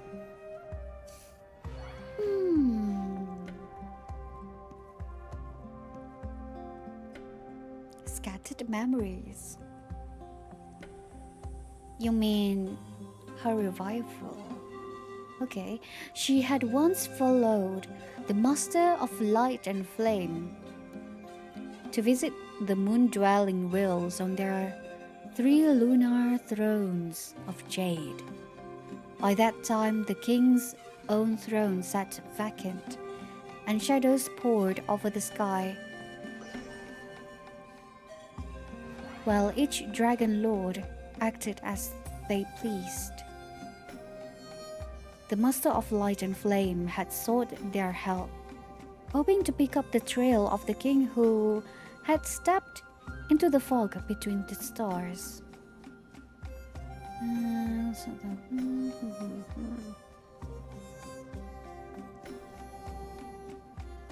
But the only answer he received was 3 separate silences in 3 different palace halls.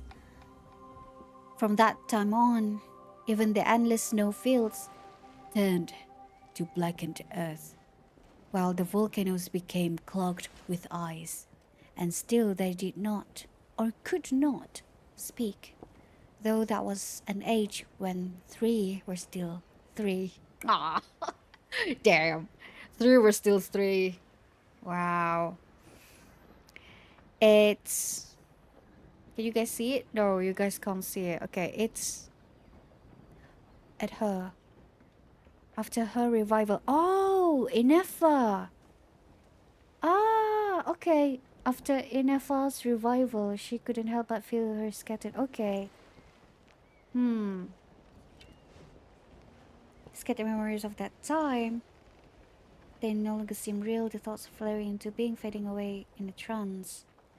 So this she X is Lap Chuek Buluk. I'm sorry guys, I can't pronounce it.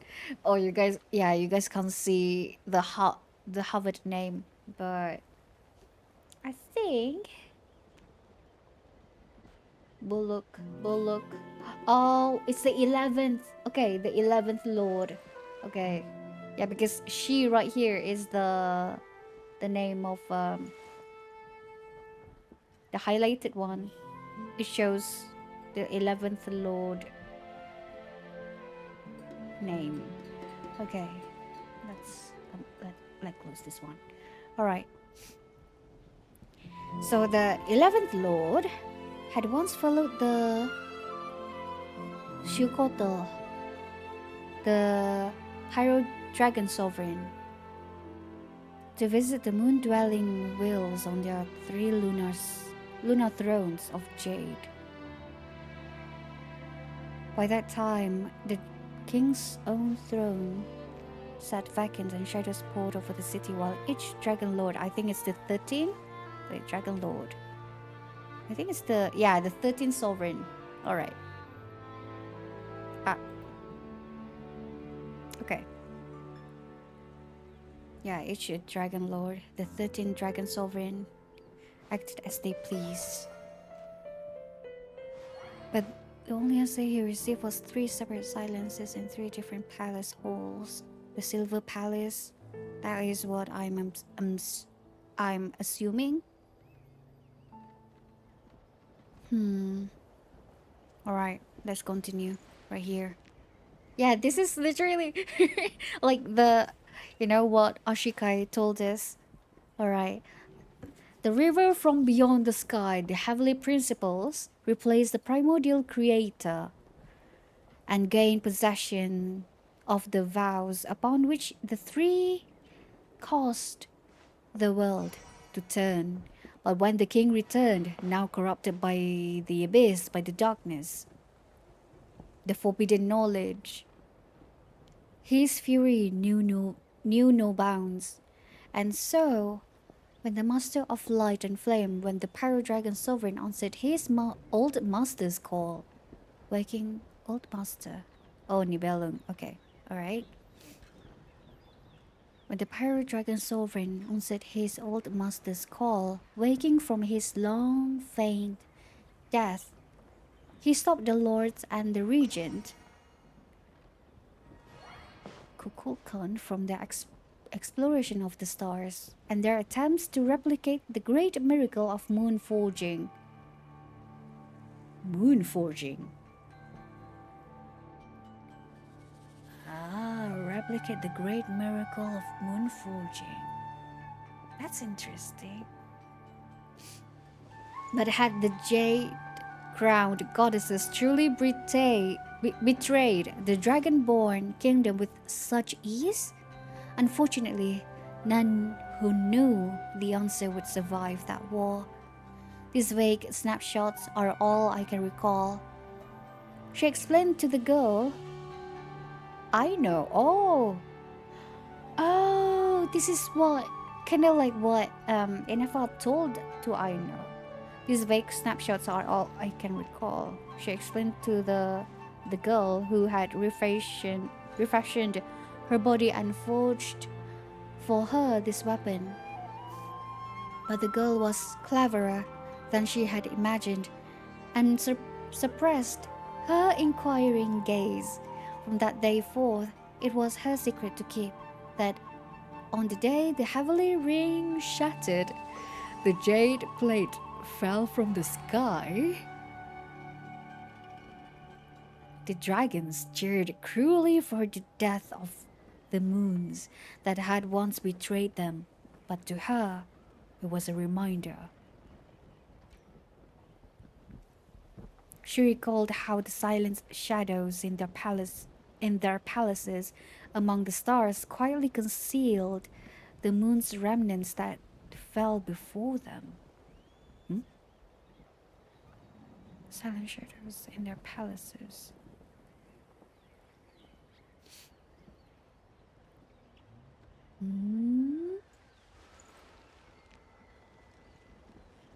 Among the stars, quietly concealed the moon's remnants that fell before them. So there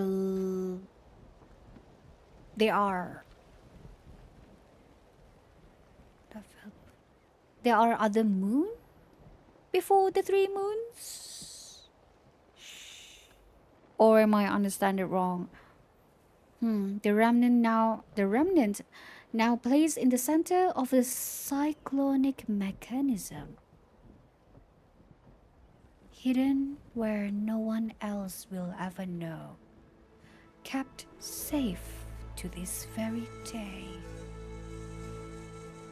We need to go there. We need to go there.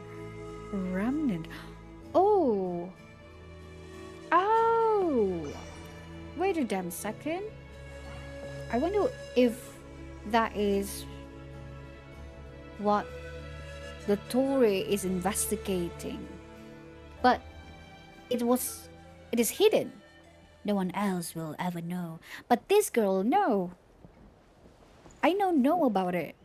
That's interesting. Because the girl was clever, From the day forth, it was her secret to keep that on the day the heavily shattered, the jade plate fell from the sky. I wonder if we're going to see that day. I feel like... Wait a second.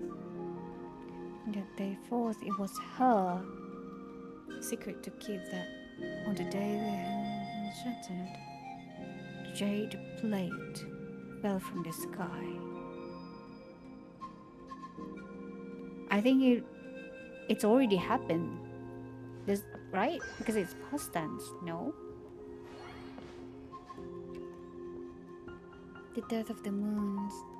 Imagine, I feel like maybe the moon doesn't betray them. But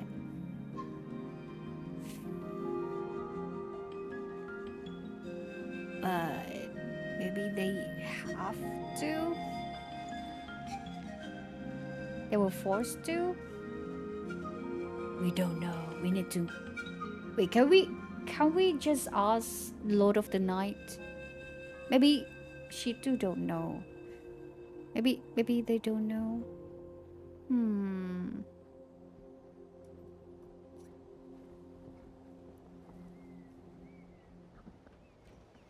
Cyclonic mechanism.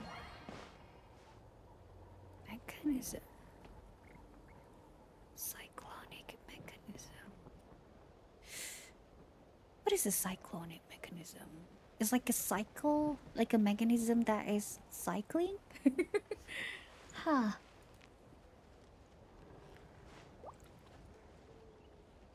Hmm.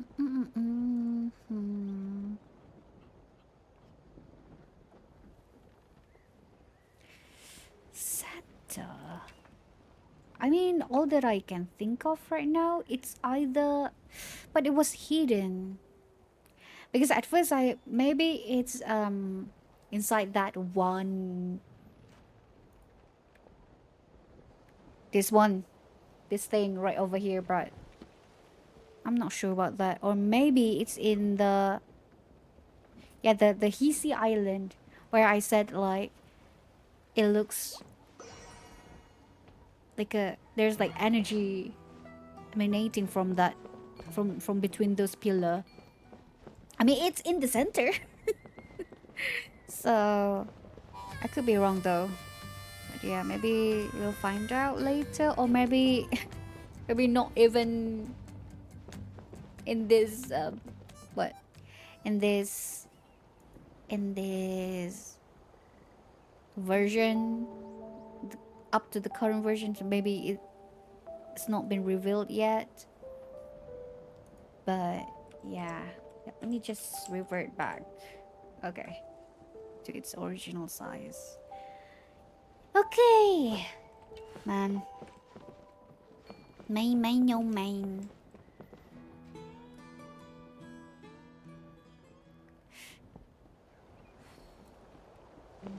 Is the floating pieces from Nod-Krai?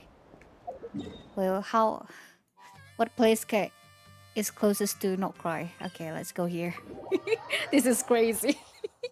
No, it's okay. The quest starts at the stadium, so I think we're good.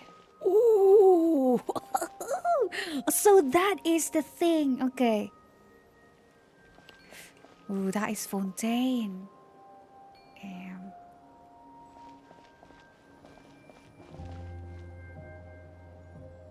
I wonder why they say that Nod-Krai. Oh, is that Nasha Town? Yeah, I wonder why they say Nod-Krai is at the edge of the world, but isn't that the edge? Well, maybe edge as in, but there is still some space here. Nod-Krai is not the edge. It's not at the edge of the world. What are you talking about? Yeah, what kind of edge? All right. Oh, what is that? There's something there. Is that a lighthouse? I don't know, but there's like something there. What's that?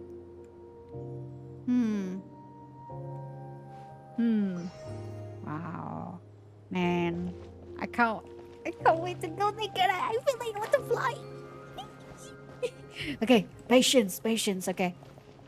This is the closest view that we can get. I know that we can just go there, but no, not for me. I need to wait until I officially step into the region. I know that they have this activated. Imagine I accidentally teleport there. They meant it world border, Teva, and the world outside. The world border. The world border. Hmm. Hmm. The world border. I see. So, well. Hmm. Well, kind of like the Teva world, kind of like encased in, yeah, or like inside a case, trapped by the, made by the heavenly principles.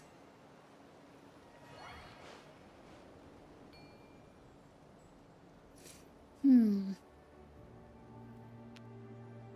Well, Nod-Krai quest make us on the edge though, so close. Man, I wonder what you guys have been experiencing in Nod-Krai. I mean, hey, like from what I've known, like from the trailers and everything that we've seen so far, you guys going to meet with Sandrone, and then what? All the, I think they said that the harbingers, most of the harbingers will gather here. So yeah, the Tory is going to be here. Who else? Columbina is going to be here, which is strangely looking like that one spirit silly at the end of the teaser or like the trailer. Anyway, besides from that, yeah, I wonder who else. Maybe Child. I think maybe he stays in Shineznaya though. Who? What hobby is that left? Wait, now that I think about it. Huh. Oh, we have Pantalone. Oh, I forgot about him. I forgot about him. You flew to Nod-Krai using Chaska and Sid Lali. Wait, you can make it? You can make that? I mean, yeah, okay. I wonder how long until it's, until the phlogiston energy running out. I mean, I wonder if you still could switch between the characters though. That give you some. I mean, from here it looks like you can reach there. Well, it looks like it, but I feel like it's still far away though. Hmm. Nod-Krai Archon Quest is easily one of the best Genshin has ever offered. Music is... Ooh, talking about the music! I can't wait to see. I can't wait to hear the music in this region. I mean, from the music from the web event itself is already superb. Like, man, I can't wait. Yeah, I will say that word multiple times, guys. So yeah, bear with me. I said I can't. I said the word, like the sentence. I can't wait. I can't wait. I can't wait. But here I am, just staring and talking and chatting with you guys. Hmm. Until the border on the map. Ah, then after that the phlogiston cut off. I see. I see. Maybe you will. Okay. You can sustain a little bit more. You need to go ahead as high as possible so that you're able to land. Okay, okay. I mean, yeah, until here. Yeah, that's good enough. That's good.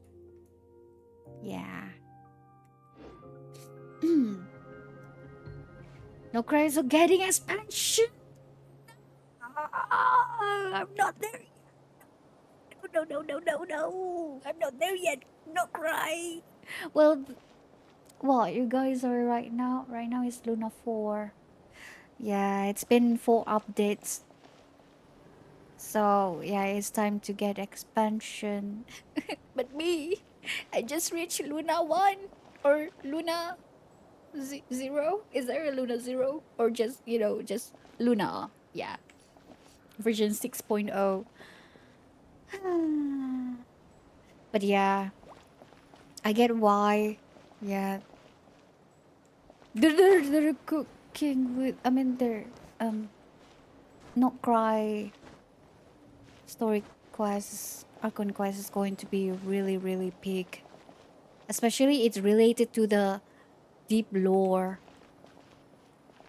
on the about the moons. Moons. Luna 4 is 6.3. Okay. Okay. Not cry. Yes, you know, and then you cry. Yes. Okay. Without further ado, let's read about them, shall we? Well, maybe I don't know what this artifact is all about, but it's called the Long Night's Oath. What kind of oath? I don't know. Alright. Long Night's Oath. Ooh, with the red here, it looks like a blood. Like uneven. It could be blood though. Like a splattered blood or something. I don't know. Light keeper. Wait, it's a light keeper. It's Ratniki. I think that is the name of that faction, right? Light keeper. I was about to say lighthouse. All right. Yo, welcome to the stream. Yo, Flints. Yes, Flints. To be fair, Nod-Krai especially is faster with the better compass. Okay, that's good. Okay. You did the summer event at Natlan. Yes, I did. Why is there something wrong with the? Is there something about it? Also, you did one world quest right at the summer area. That one.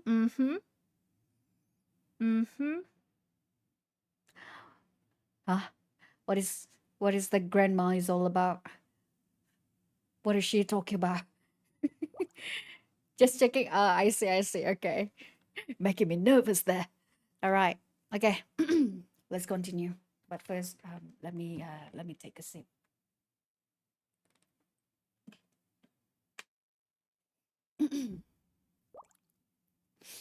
Yeah, the Bakunawa one. Yeah, we did that one. All right. Lightkeeper's Pledge. Flower of Life. A metal flower that was worn by the Ratniki. It symbolizes the oath of eternal vigilance taken by its original owner. Okay. In those days, the land was leveled by the northern hunting winds. Is it another faction, guys? Cutting down an unruly frontier folk at the behest of the despotic Kinyazes.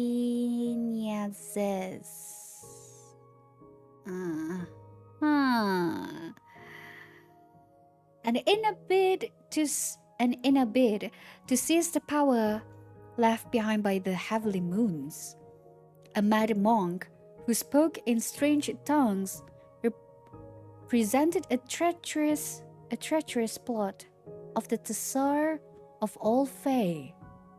Tsar of all Fae.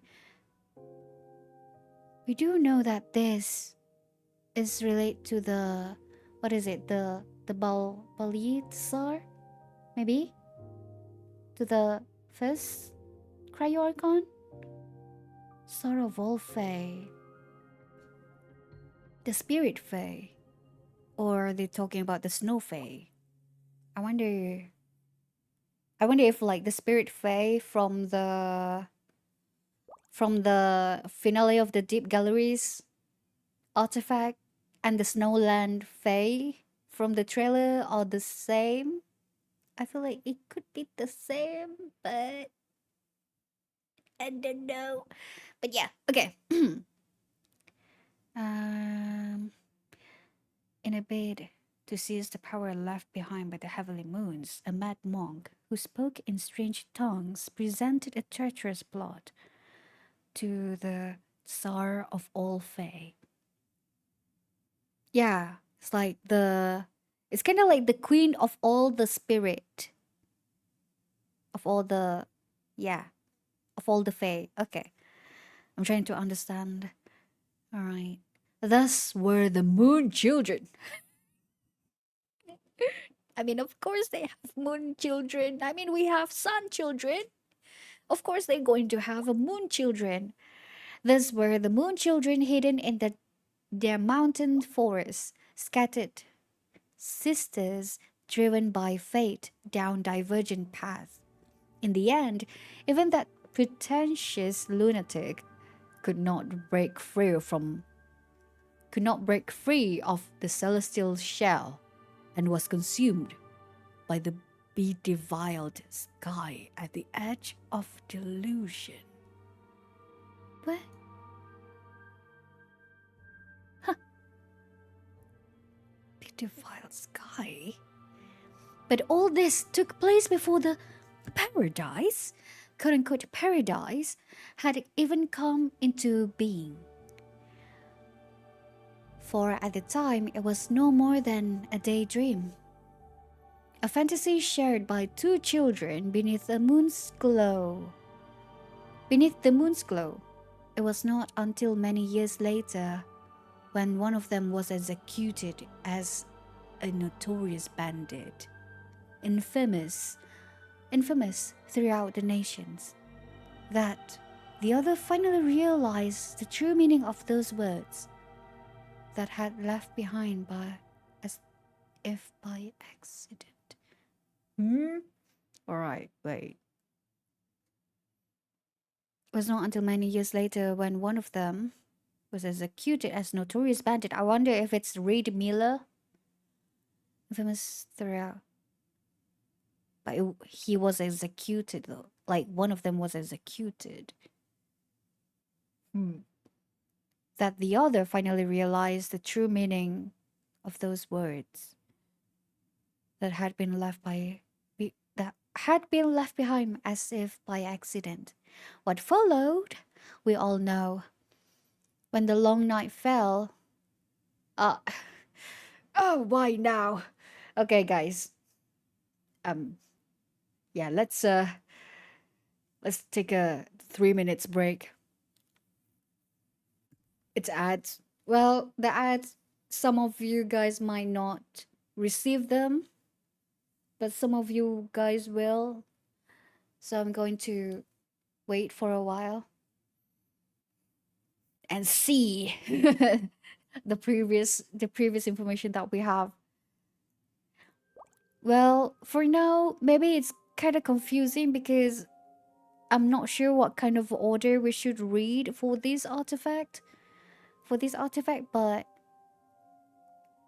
yeah, we're just going to read all of them, and maybe my brain could process it and see the connection between all the other, what is it, the other pieces as well. Yeah, and this flower, Lightkeeper's Pledge, symbolizes the oath of eternal vigilance.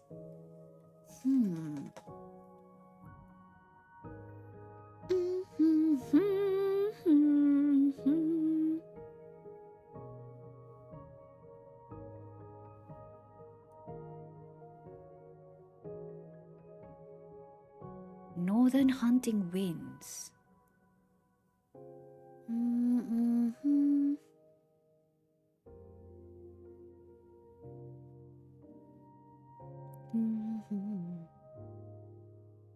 Frontier folk.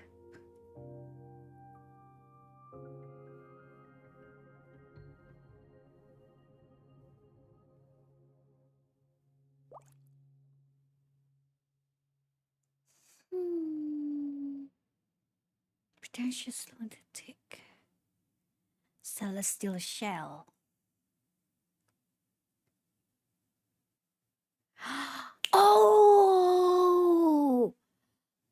Sorry, guys. I just realized what it meant. It's the the shell outside of the Hivat. Ah, okay. Wait a second. That's where the moon children hidden in the mountain forest, scattered, sisters driven by fate down divergent paths. In the end, even that pretentious lunatic could not break free of celestial shell. I wonder. I feel like it's the border, right? The the case that enveloped the whole Tevat and was consumed by the bedevilled sky with the fake sky at the edge of delusion. But all this took place before the paradise had even come to being into being. It was no more than a daydream, fantasy shared. Okay. Alright, let's continue. What followed we all know.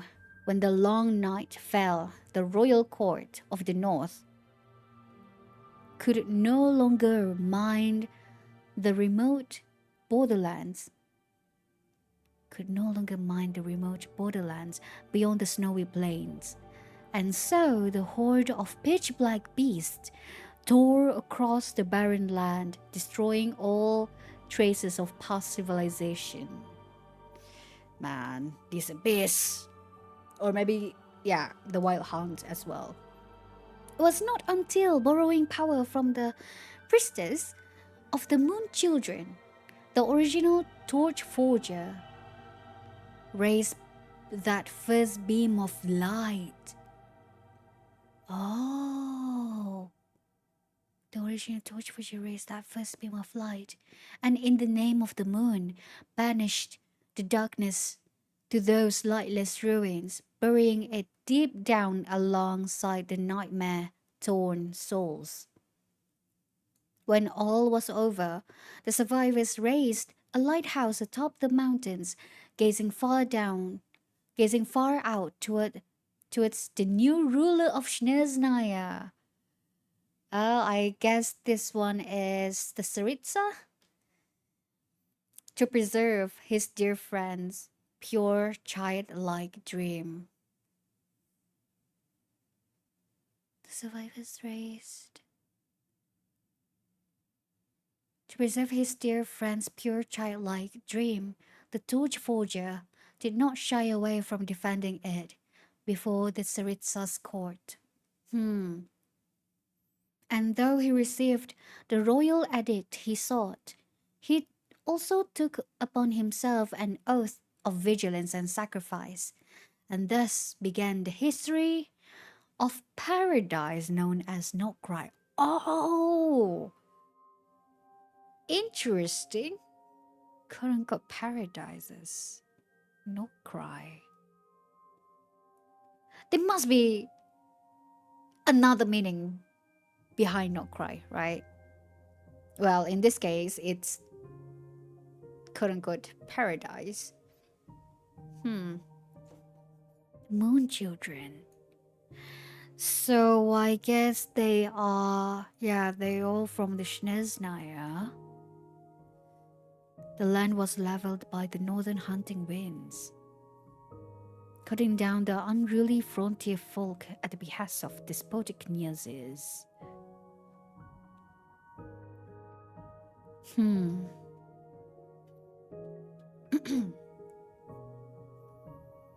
The moon children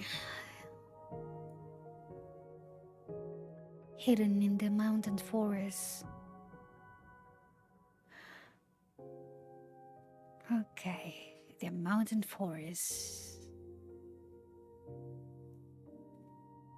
Okay. I don't know why, but I really hope that the moon children doesn't turn into the wild hunt. Maybe because maybe because right here, hidden in the mountain forest. And what I remember that the wild hunt can be found at the, like the forest is they have the wild hunt in the forest. Maybe they're not them. Maybe the wild hunt is not the moon children turned into, consumed by the abyss, corrupted by the abyss, or some sort. Yeah, I think that's not going to be it, right? Right? Okay. Gonna be lurking for a while, getting dinner. Yeah, yeah. Go ahead, guys. Get all the foods and everything. Nightingale tail feather. Ooh, look at this. Nightingale. The feather looks really, really cool. I mean, the color and everything. Kinda like that. Okay. Hmm. A head ornament. A head ornament intricately crafted from the feathers of a nightingale. They say that its form was first conceived by the original torch forger. Okay. Is this... I wonder if all of these artifacts is actually about the torch forger. Okay, wait a second. He received the royalty he sought. He also took upon himself an oath of vigilance and sacrifice. Let's begin the history of paradise known as Nod-Krai. Did you mean to do that? Okay. Conceived by the original torch forger.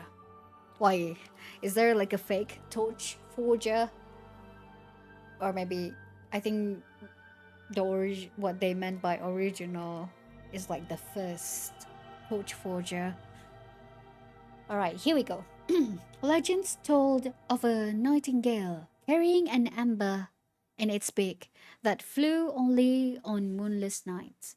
A speck of fire that would streak across the firmament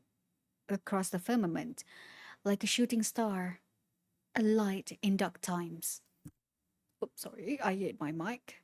Upon the ancient ruins of a castle, a vestige of an age of pioneers, stood the high tower of the light keepers, standing guard through the long night.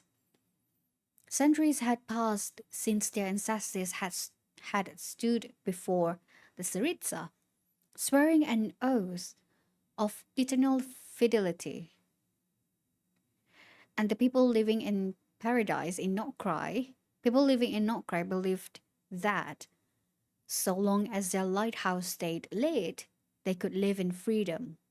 Because because it kind of like dispel all the abyss, the wild hunt. Neither fearing the chaos wrought by the pitch black beast, nor needing to seek refuge in the lands to the north. Then one night, a chilling sound carried over the horizon's edge. The leader of the wild hunt was abroad, galloping across the night sky. Yeah, when they said that there's a faction called Wild Hunt, it was like I was thinking like, so they can think or something like like we have the factions that we know are like humans. I mean, run by a being, humans that are capable of planning, thinking, and yeah, and other sort of things, right? Like Fatui and everything. And then when they said that the Wire Hunt is like the abyss, it's kind of like the special abyssal form.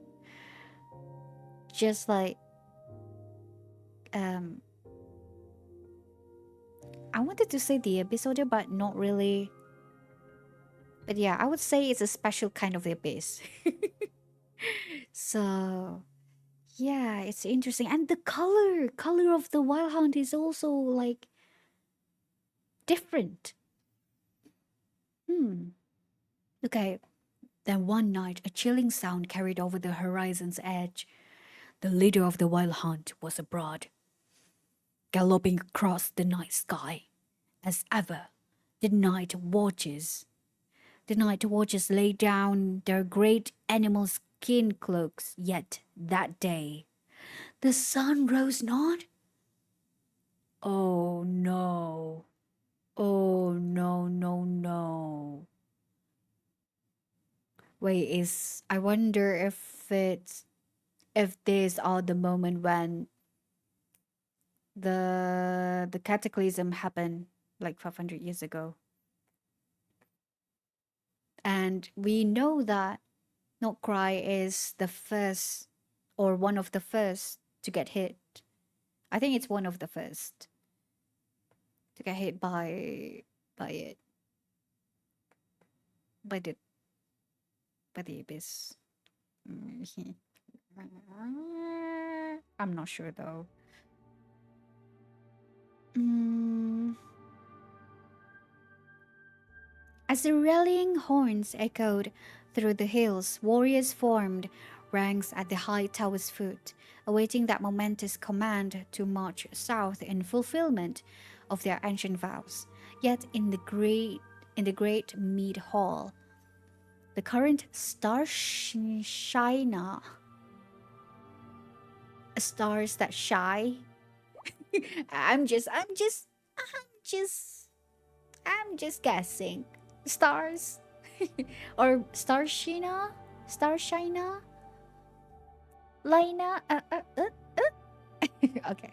Okay, I'm going to stop. This is after the cataclysm. Ah, I see. Okay. Alright. In the great mead hall, the current Starshina sat in silence. For already a mighty host, bright as midsummer's day, had reached the city gates to the north. For already a mighty host, bright as midsummer's day, had reached the city gates to the north. Warriors of the Pale Star, why do you choose this moment to knock at the Pyramida's gates? Huh? Is this the Fatui? Warriors of the Pale Star?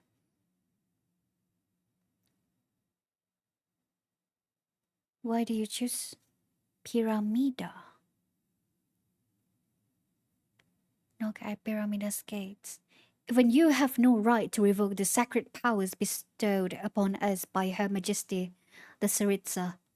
Though they claim to be reinforcements, these uninvited guests had ulterior motives, as the Starshiner knew full well.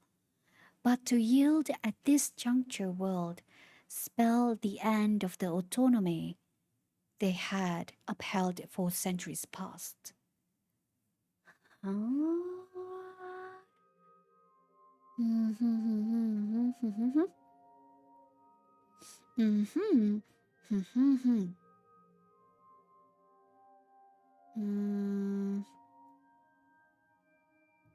Okay.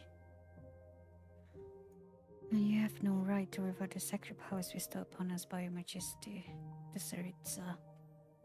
They claimed these uninvited guests had ulterior motives. Okay. So this one is like the words of Starshiner.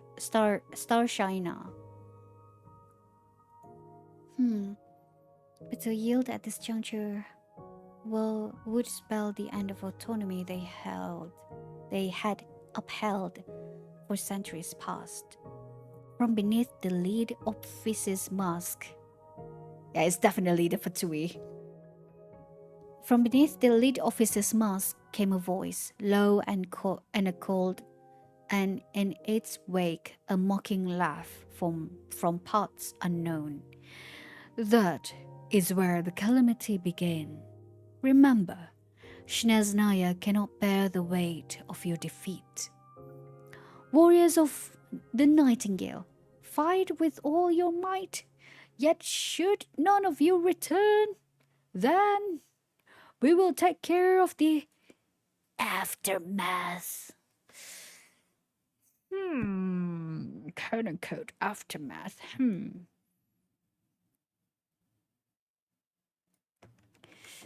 Okay, wait a second, guys. I need to. Dun, dun. I already forgot what I want to do. Okay, wait.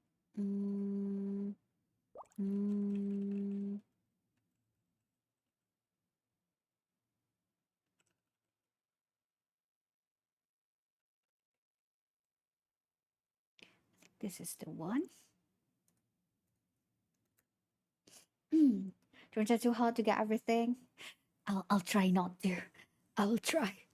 So take note on Pyramida. Lots of these will not be explained to Snezhnaya. I see. Just keep that in mind. Okay.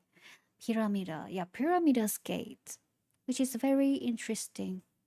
This kind of reminds me of like the one in, not Paraware, like the one in, is it in Parent Harry book? But no, that one is from, what, the chimney? Wait, is it the chimney? See, I'm already like merging all of this information together. But yeah, I'll keep that in mind. Pyramida. Like a pyramid. Now it's a pyramid. Alright. Warriors of Nightingale.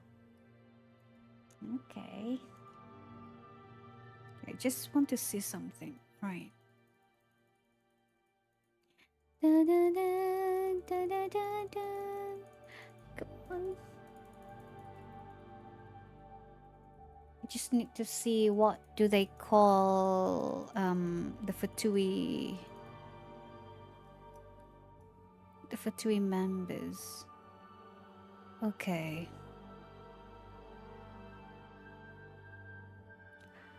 Oh, they were called Palistar Edict. But it's the commands. Palestar. Palistar. Palestar. Palestar. Okay. Let's continue.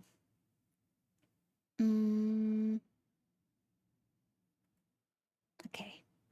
Tailfeather. Undying one's morning bell.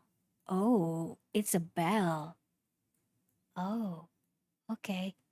A bronze bell that was carried by a warrior who walked through the dark abyss.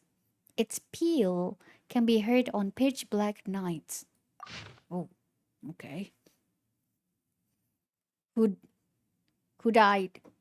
The air was thick with the scent of blood, as if signaling the return of the great war by which the earth had been scorched. With a great mournful wail, that army of spirits flew across the pitch blackness of the night sky. Army of spirits? Okay, flew across the pitch blackness of the night sky. According to the folk tales spread through the countryside, they were said to be a demonic host from another world seeking a harvest of souls. Others believe them to be lingering phantoms of that ancient nightmare. Oh, okay, this is where the White Hunt, okay. This was the calamity that the people of the borderlands refer to as the Wild Hunt. If it had been no more than a summer storm, ravaging the sky with thunder and lightning, it might have seemed a small mishap to those accustomed to a life of adventure. Huh.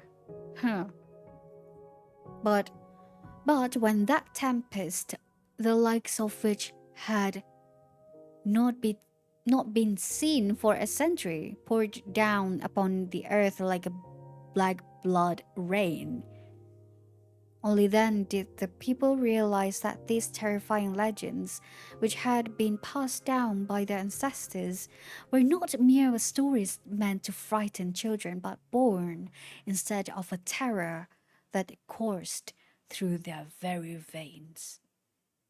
Huh.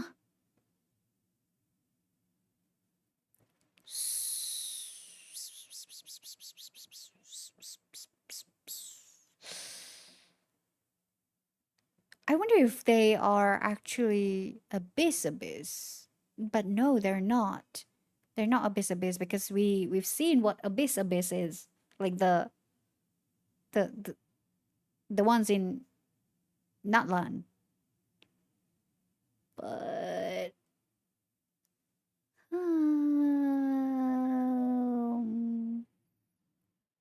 people of borderlands at the border.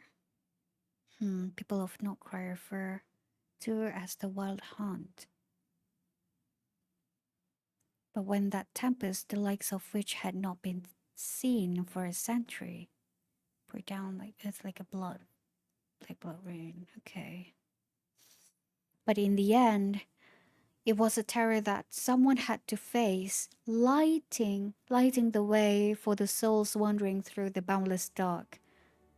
A black-feathered flock of crows moved between the realms of light and shadow, led by one who stood against the light. His sword he silently raised, the face reflected in its sheen as sharp and unyielding as the blade itself.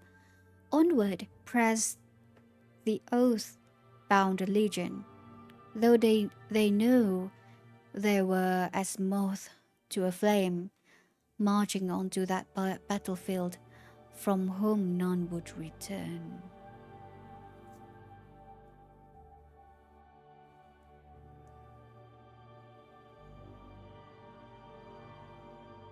Are you saying that the wild hunts are the souls of those soldiers, the warriors of the Nightingale that has passed, and they corrupted by the abyss, and that's how because they talk about souls too much, like the ones that have passed away. Yeah, they're talking about it a lot in this artifact. And it seems that to me that the wild hunts is not just any kind of abyss, but they are like the souls of the past warriors that fell, and they still lingering and corrupted by the abyss. Maybe they knew they were as moth to a flame. Yeah, and from the trailer, we've seen that the wild hunt craves for the light. And then Flynn's just like, huh, you got the wrong person. Something like that.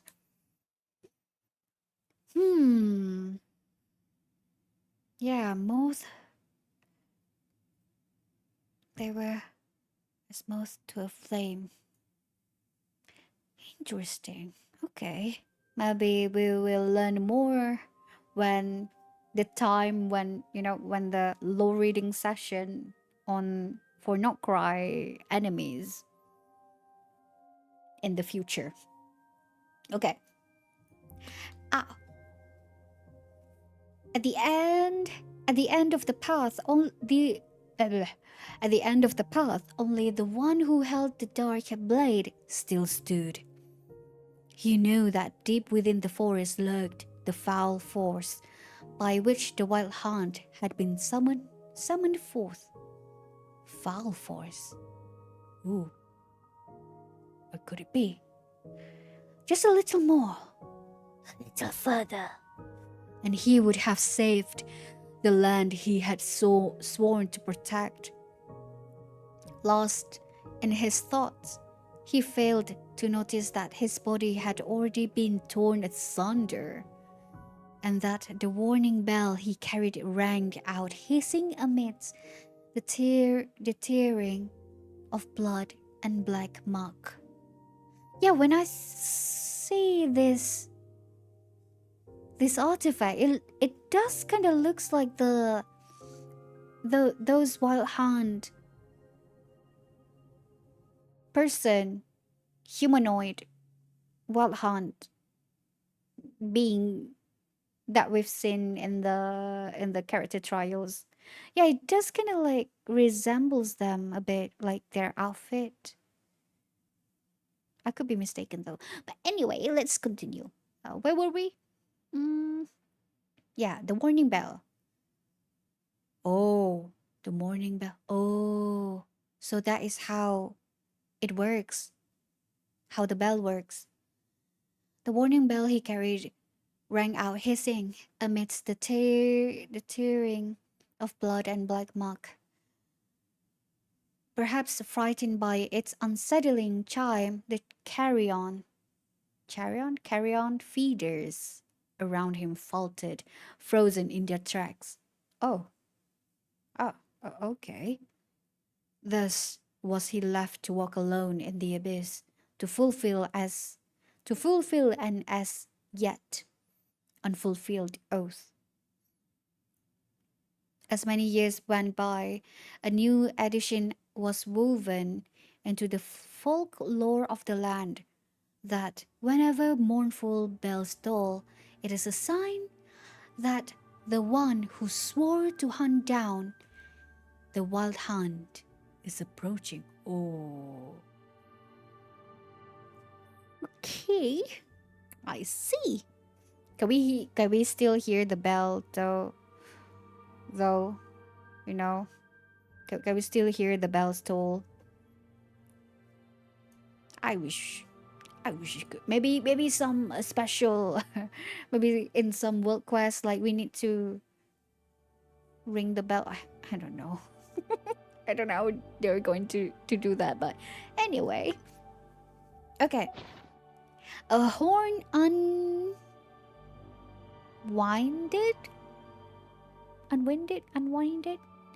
A horn that was once used to summon those who had sworn oath.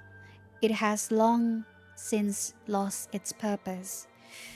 When the horns proclaimed the northern realm's might,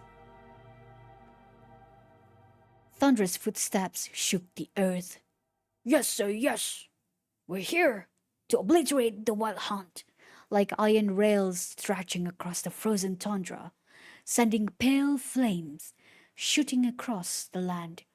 A contingent sworn to Her Majesty the Tsaritsa, whose loyalty lay with no single harbinger.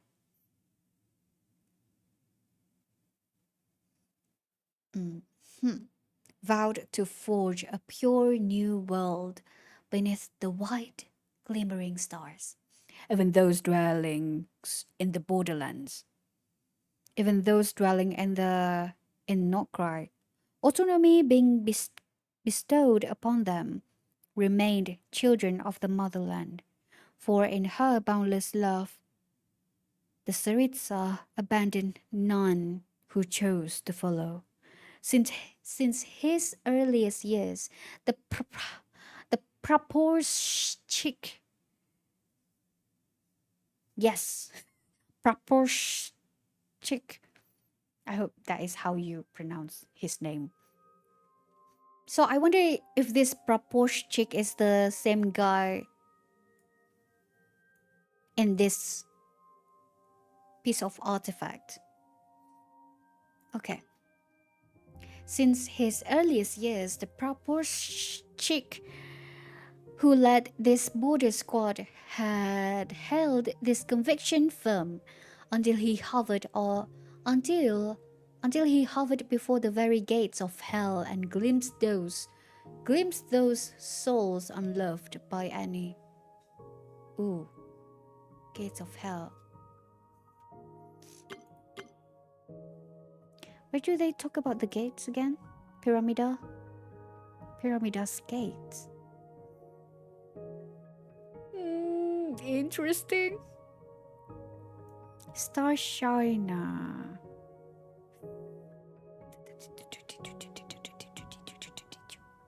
Israeli hunting of the hills, the warriors brings toast food. The current Star Shiner sat in silence. A mighty host bright midsummer did reach the city gates. Oh, the city gates. Ah, I thought. Okay. It's a city gates. Pyramidas. So I think Pyramida is a city name then? Pyramidas gates. Okay. You have it before the very gates of hell and glimpsed those souls unloved by any. The wild hunt. The request to strike had yet to be sanctioned, but he had already made up his mind. We journeyed this far to save innocents beset by merciless calamity. How could we stand by as those pitch-black beasts devour the land, snatching away the lives of mothers and their children? If this was what those in power called an order, then to hell with it! Okay, so thus was the foul miasma swept away by the northern winds, just as the first light of dawn pierces the coal-black clouds. Its glow once more cast down upon the cerulean earth below. The war had ended, yet to the high tower no triumphant hero returned. Only a criminal. And the children he had risked all to save. Proporchik. Though the plan had strayed slightly from its course, the renegade doctor paid it no heed, for the goal had been achieved. Desertion, treason against the Tsaritsa, grave crimes indeed, yet absolved by a newly sworn oath. Upon the staircase built of bones, bones. Oh, is it a staircase built of bones? Is it like the death of maybe the warriors, or like the death of the wild hunts bodies? New warriors took up their watch, there to stand till the abyssal tides dried up.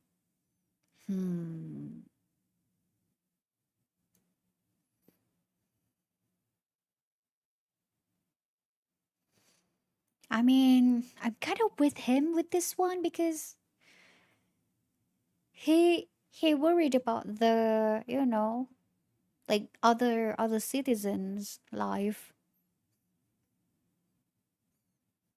Yeah, a horn unwinded.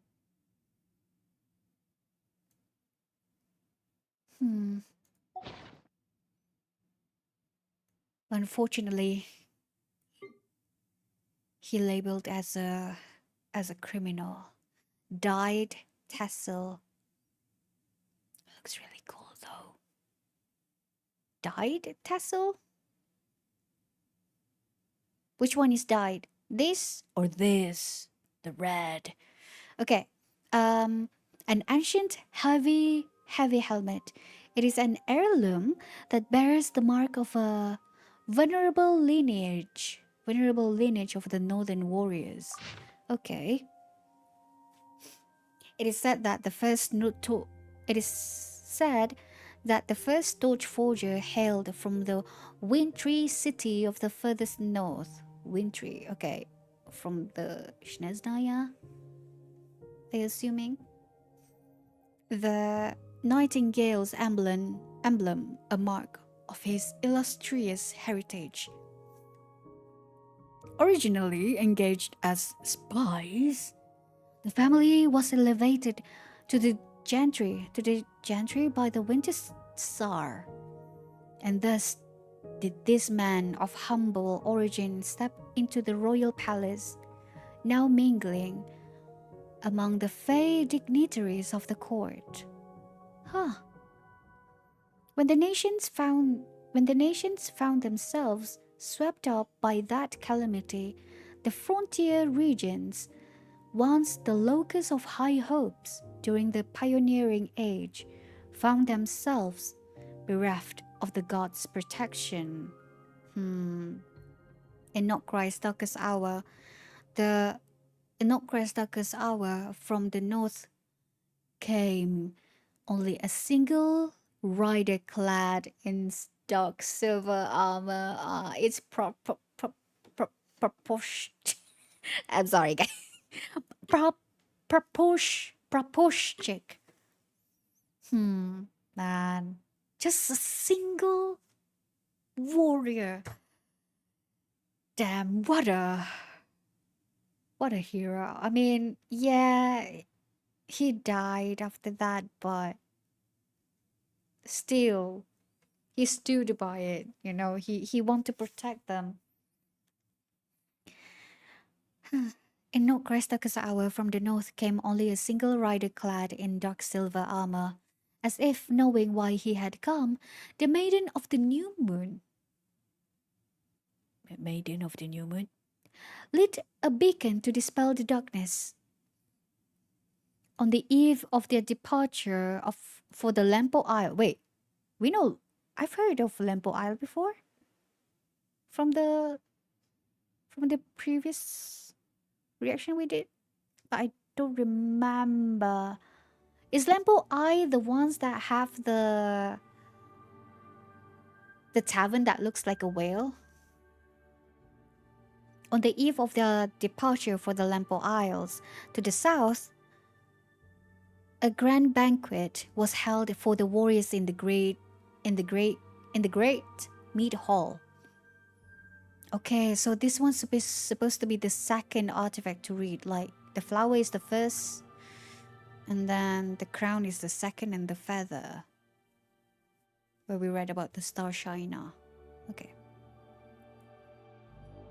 Of those present, the most striking was undoubtedly a certain young warrior, clad in a dark tasseled helmet, pole arm, clutched in hand.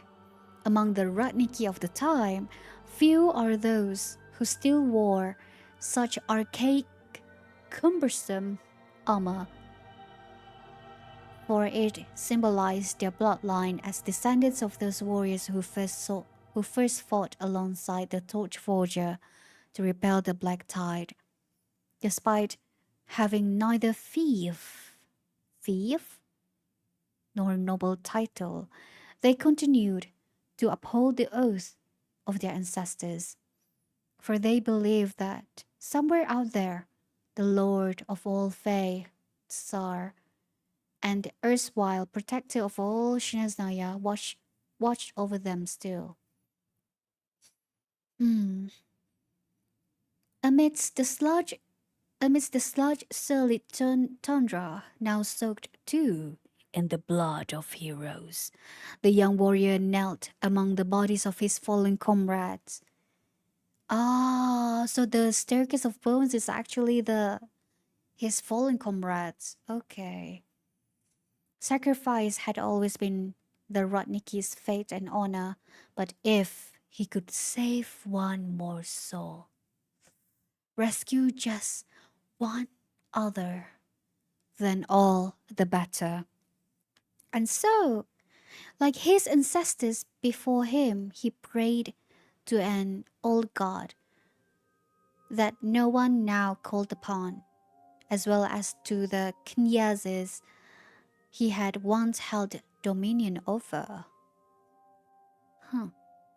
Perhaps awakened by the sound of the horn or drawn by the long forgotten scent of bloodshed, or maybe just out of boredom, somewhere out there, as if in answer to his pleas, a long dormant phantom stirred from the slumber. Oh God, is it a good phantom? That ghostly blue-white fire, of which ancient legend, ghostly blue-white fire, of which ancient legend spoke, would burn brightly anew on fresh fields of battle.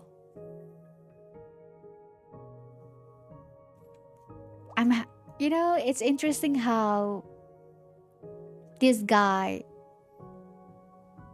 is wait, this one is polearm. Isn't Praposhchik is holding a sword? Or maybe the guy before that. Wait, where is it? Where do they talk about the...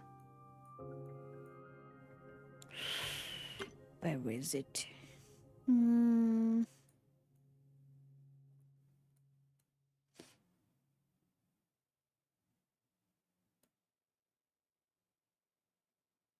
Just a little further that he would have saved the line he's sworn to protect.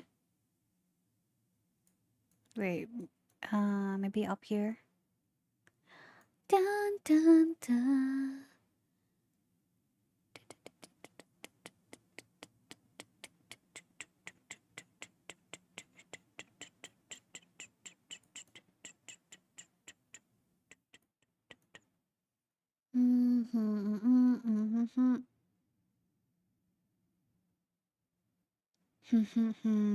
Yeah, his sword. He suddenly raised, or maybe he have both weapons, or maybe I don't think it's the different person. I don't think so. I think this is Parposhchik.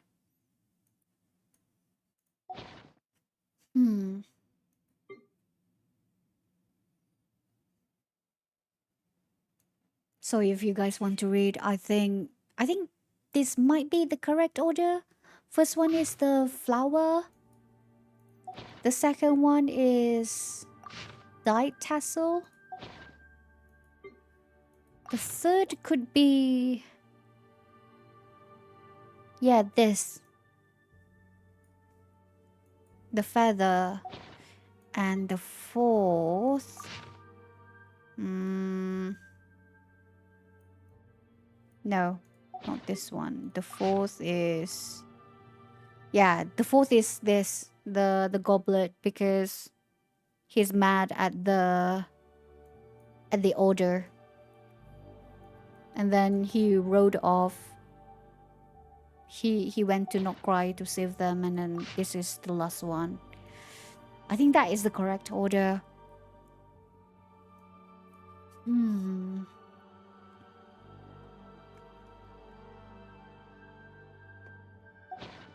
Wow. And Flint's, he have that blue flame. He have the blue flame and a polearm.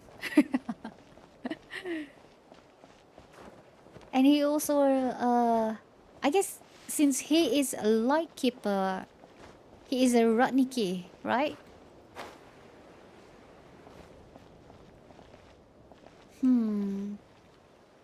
So deep down, far to the ground. Well, that's an interesting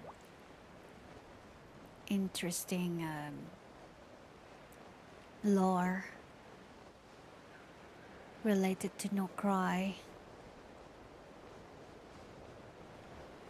There's one last thing left. What is it?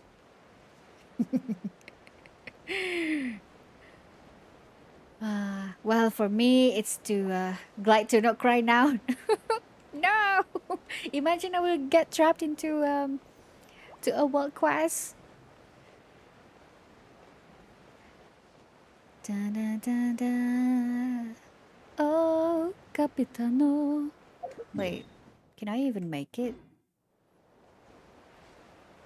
I think I can. Hold on to it, hold on to it, hold on to it. No. Alright.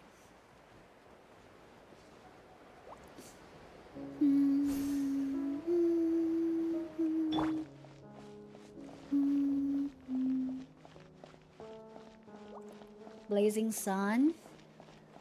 The video was made when the full Natlan lore wasn't released yet. So it's not 100% lore accurate. I see.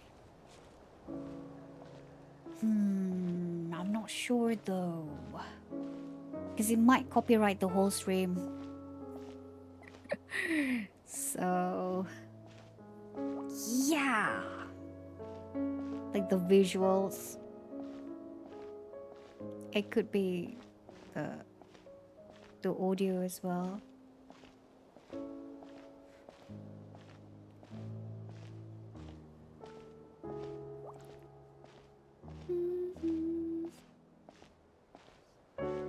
Capitano, I have come to offer you the thing, the gift that I promise to give you a long time back. Now I've gathered everything. Here. I offer you this blazing... I forgot the name, guys. Blazing... heart? I don't know. A noble figure coats the sun with frost. The two eras granted salvation to Natlan not once, but twice. Yes.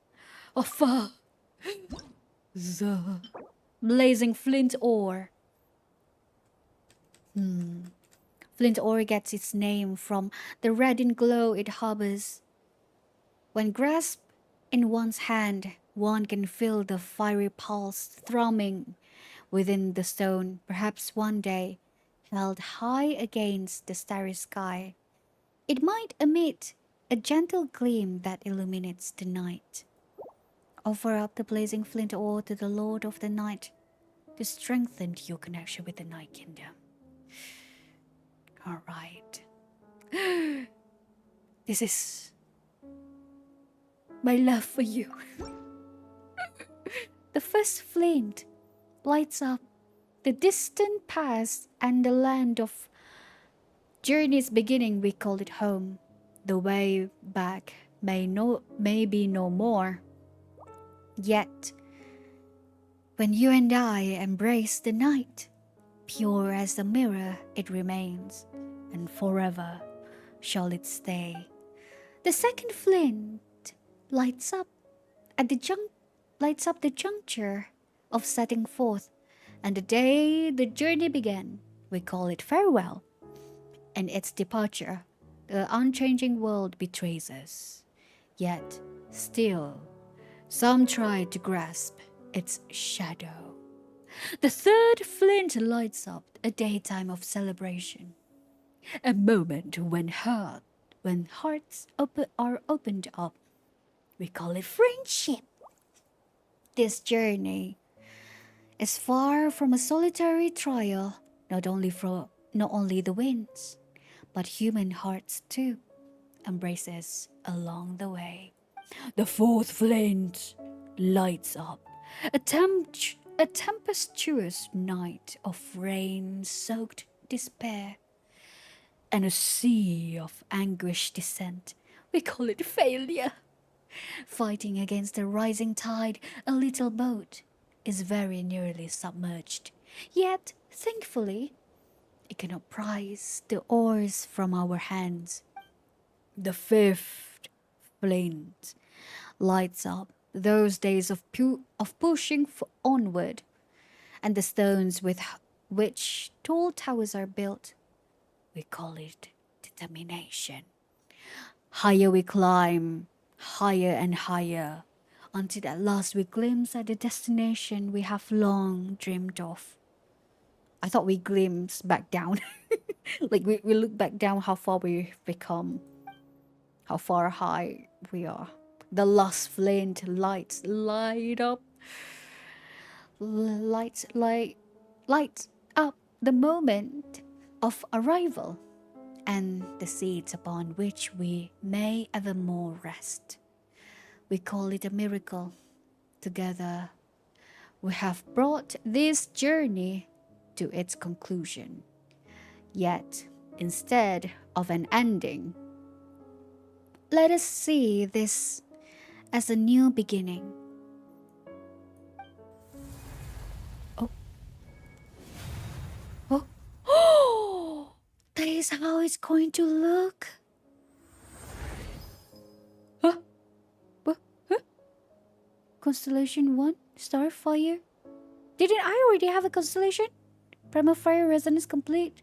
Well, the blazing the to activate the if set to the Constellation 2! New ability unlock. With the frequency of the by trigger per related reaction. 40 Night Soul points. Well, I don't even wear the Night Soul artifact. I know that is the better choice, but I don't have the. I mean, everything is the Traveler's artifact. I give it to Malvika, so yeah. You only unlock it now? The previous one is for your battle with Kosoithos. Oh, I see. Ah. Okay. Each use a flower for okay. 3. Increase, okay. Plain Scorcher. Travel against 20% damage, okay. Increase level planes. Does that mean that my Pyro Traveler getting even more powerful than the constellation that were constellations that were activated during the battle against the Gosoithos? The Sacred Flame Imperishable. Night Blazing still travels normal charge, it will be converted. Oh, normal charge and plunging attack be converted with pyro damage? Cannot be overridden? Increased by 40%? Retrospective gifts. Oh my god! Okay, I like that they keep the conversations in here. Call it the beginning, the miracle, termination. I may become even more powerful. Thank you. Wait, the light's gone. No.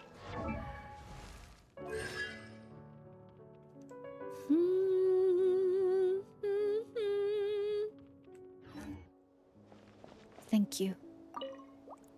I wonder what.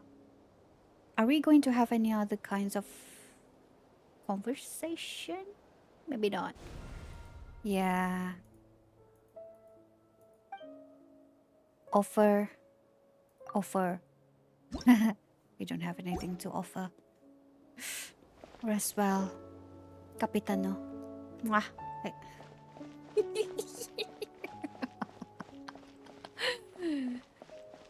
I know it's just a empty shell, but to me it is not.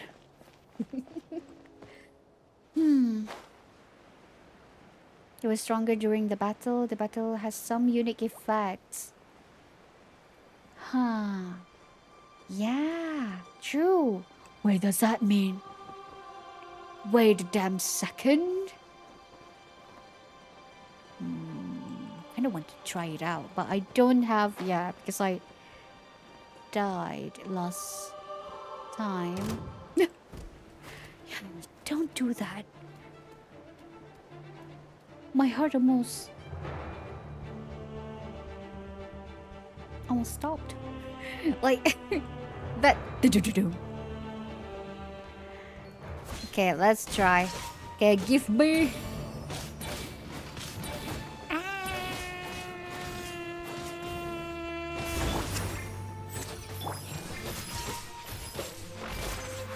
I think yeah, I need to have my. I don't want to kill this being yet, but give me my elemental energy. Come on, come on, come on.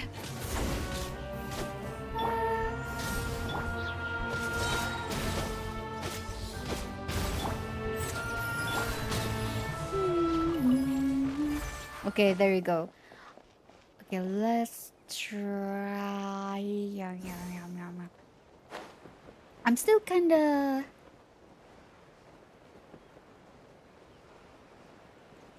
sad a little that we cannot switch like from other characters, like from other Natlan characters to Traveler.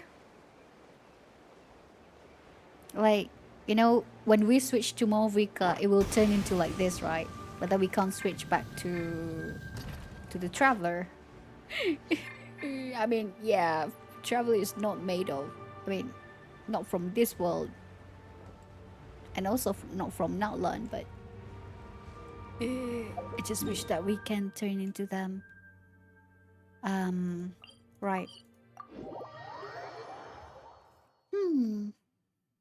Man, I can't believe we're done.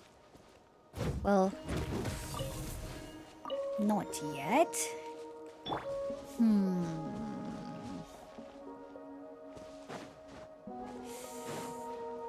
Wait a second. Yeah, let's see. I kind of want to see if there's any difference when I do the...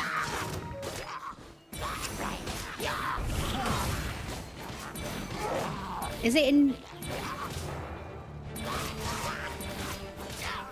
Oh, I think it does flame. Is it flamey?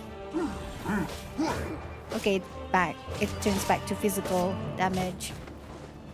Okay, I think that is not that bad.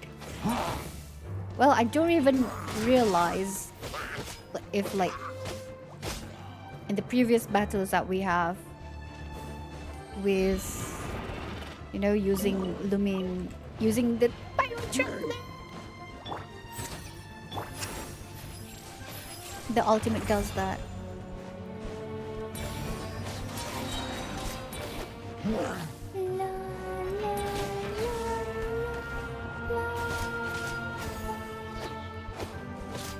Okay, let me see. Test. Another test. Subject. I'm the test subject.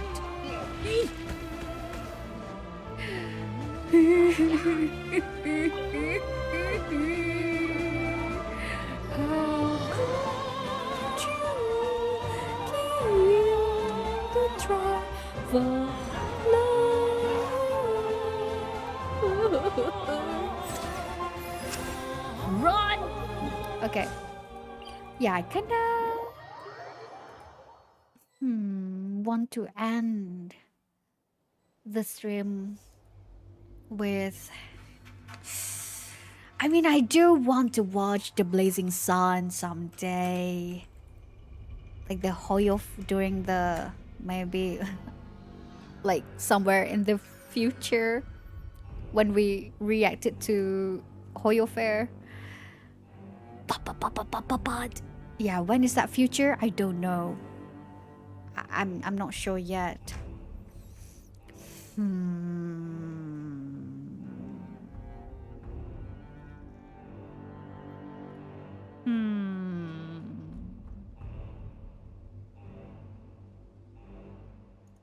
Yeah, so I was like thinking if do I want to do it now, but it might risk of getting this stream copyrighted though.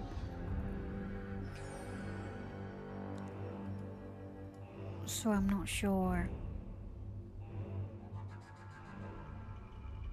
Or it could be, you know, maybe we could save when we watch Hoyo Fair one day. Because yeah, when I decided to watch back to react it to Hoyo Fair again, yeah, there's going to be plenty of copyright. So I was thinking like maybe, you know, we could just what is it? We could just deal with the copyright visuals and music along with the others. The other, you know, Hoyo Fair content. My gosh, you guys have a lot. Like, look at this. Look at this. Now it's a Hoyo Fair fan concert. Oh my god.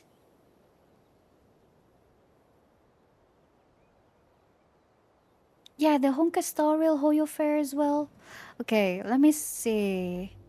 Oh my god, a year ago. Okay, I think the last one we did is this one, right? I think this is the last one we did. Wait. Okay, now it's full screen. Yeah, I think it's this one. And then you guys have this. Detective Chronicles. Okay, this one is Honka Star Rail one. Oh, did you guys hear that? Sorry about that. Yeah, we watched this Hoyo Fair for Honka Star Rail. I just want to see how much Hoyo Fair that I need to catch up. That I need to watch. Bam bam bam bam. Second anniversary? Oh, Honkai Star Rail anniversary. I see. Na, na. I don't think we've seen this. Okay. The shiny star. Tiny stars. Random play anniversary. Hoyo Fair anniversary. Oh. Oh, this also have their... Okay. And then we have Perilous Meat for Genshin. Oh. Wait, is this... I think we're... Yeah. We might have to skip this one though. It seems like it's going to Nod-Krai territory. And then we have... Okay. Another Hoyo Fair for Honka Star Rail. Da, da, da, da, da, da, da, da. And then we have a Hoyo Fair concert, fan concert. When is it?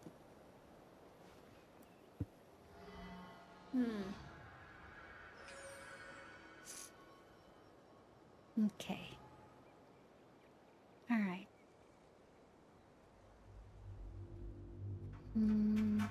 Yeah, I think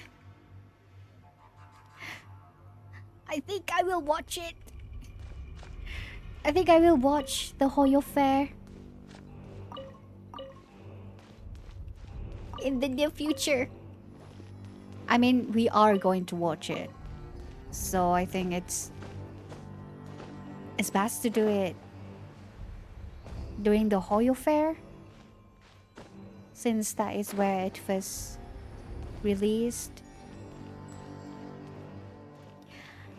I mean, if I'm crazy, crazy work. This is not a promise, guys.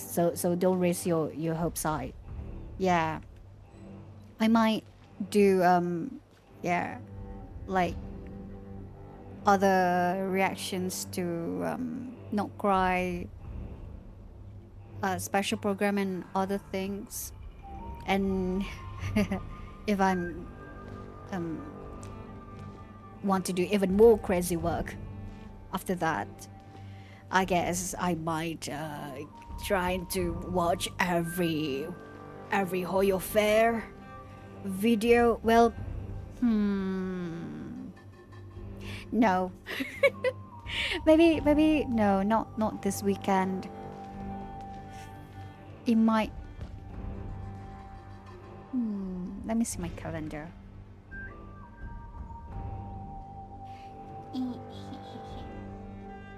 Let me see my calendar. Where's the calendar?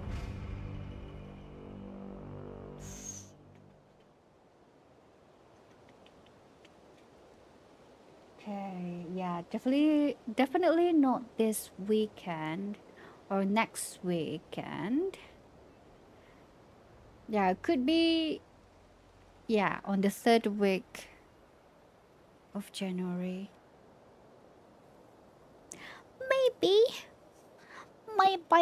It's not a promise, okay? It's not a promise. It's just a plan. It's just a plan that I hope I will do. So, yeah, guys. Thank you guys for coming by to the stream. And you know, bear with all of my antics and everything, and yeah, and patient with me, and also support me and help me to understand about this whole context and everything while we're reading the lore. So yeah, guys, it's the last day. We're in Natlan. So yeah, thank you guys for watching, and thank you guys for coming by as well to the stream, and I'll see you guys on the next stream.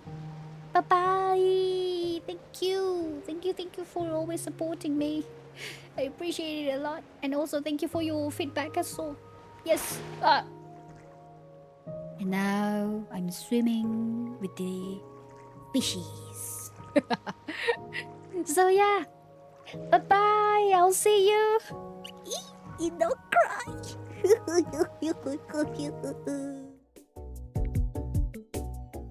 I'm sorry. Wrong room.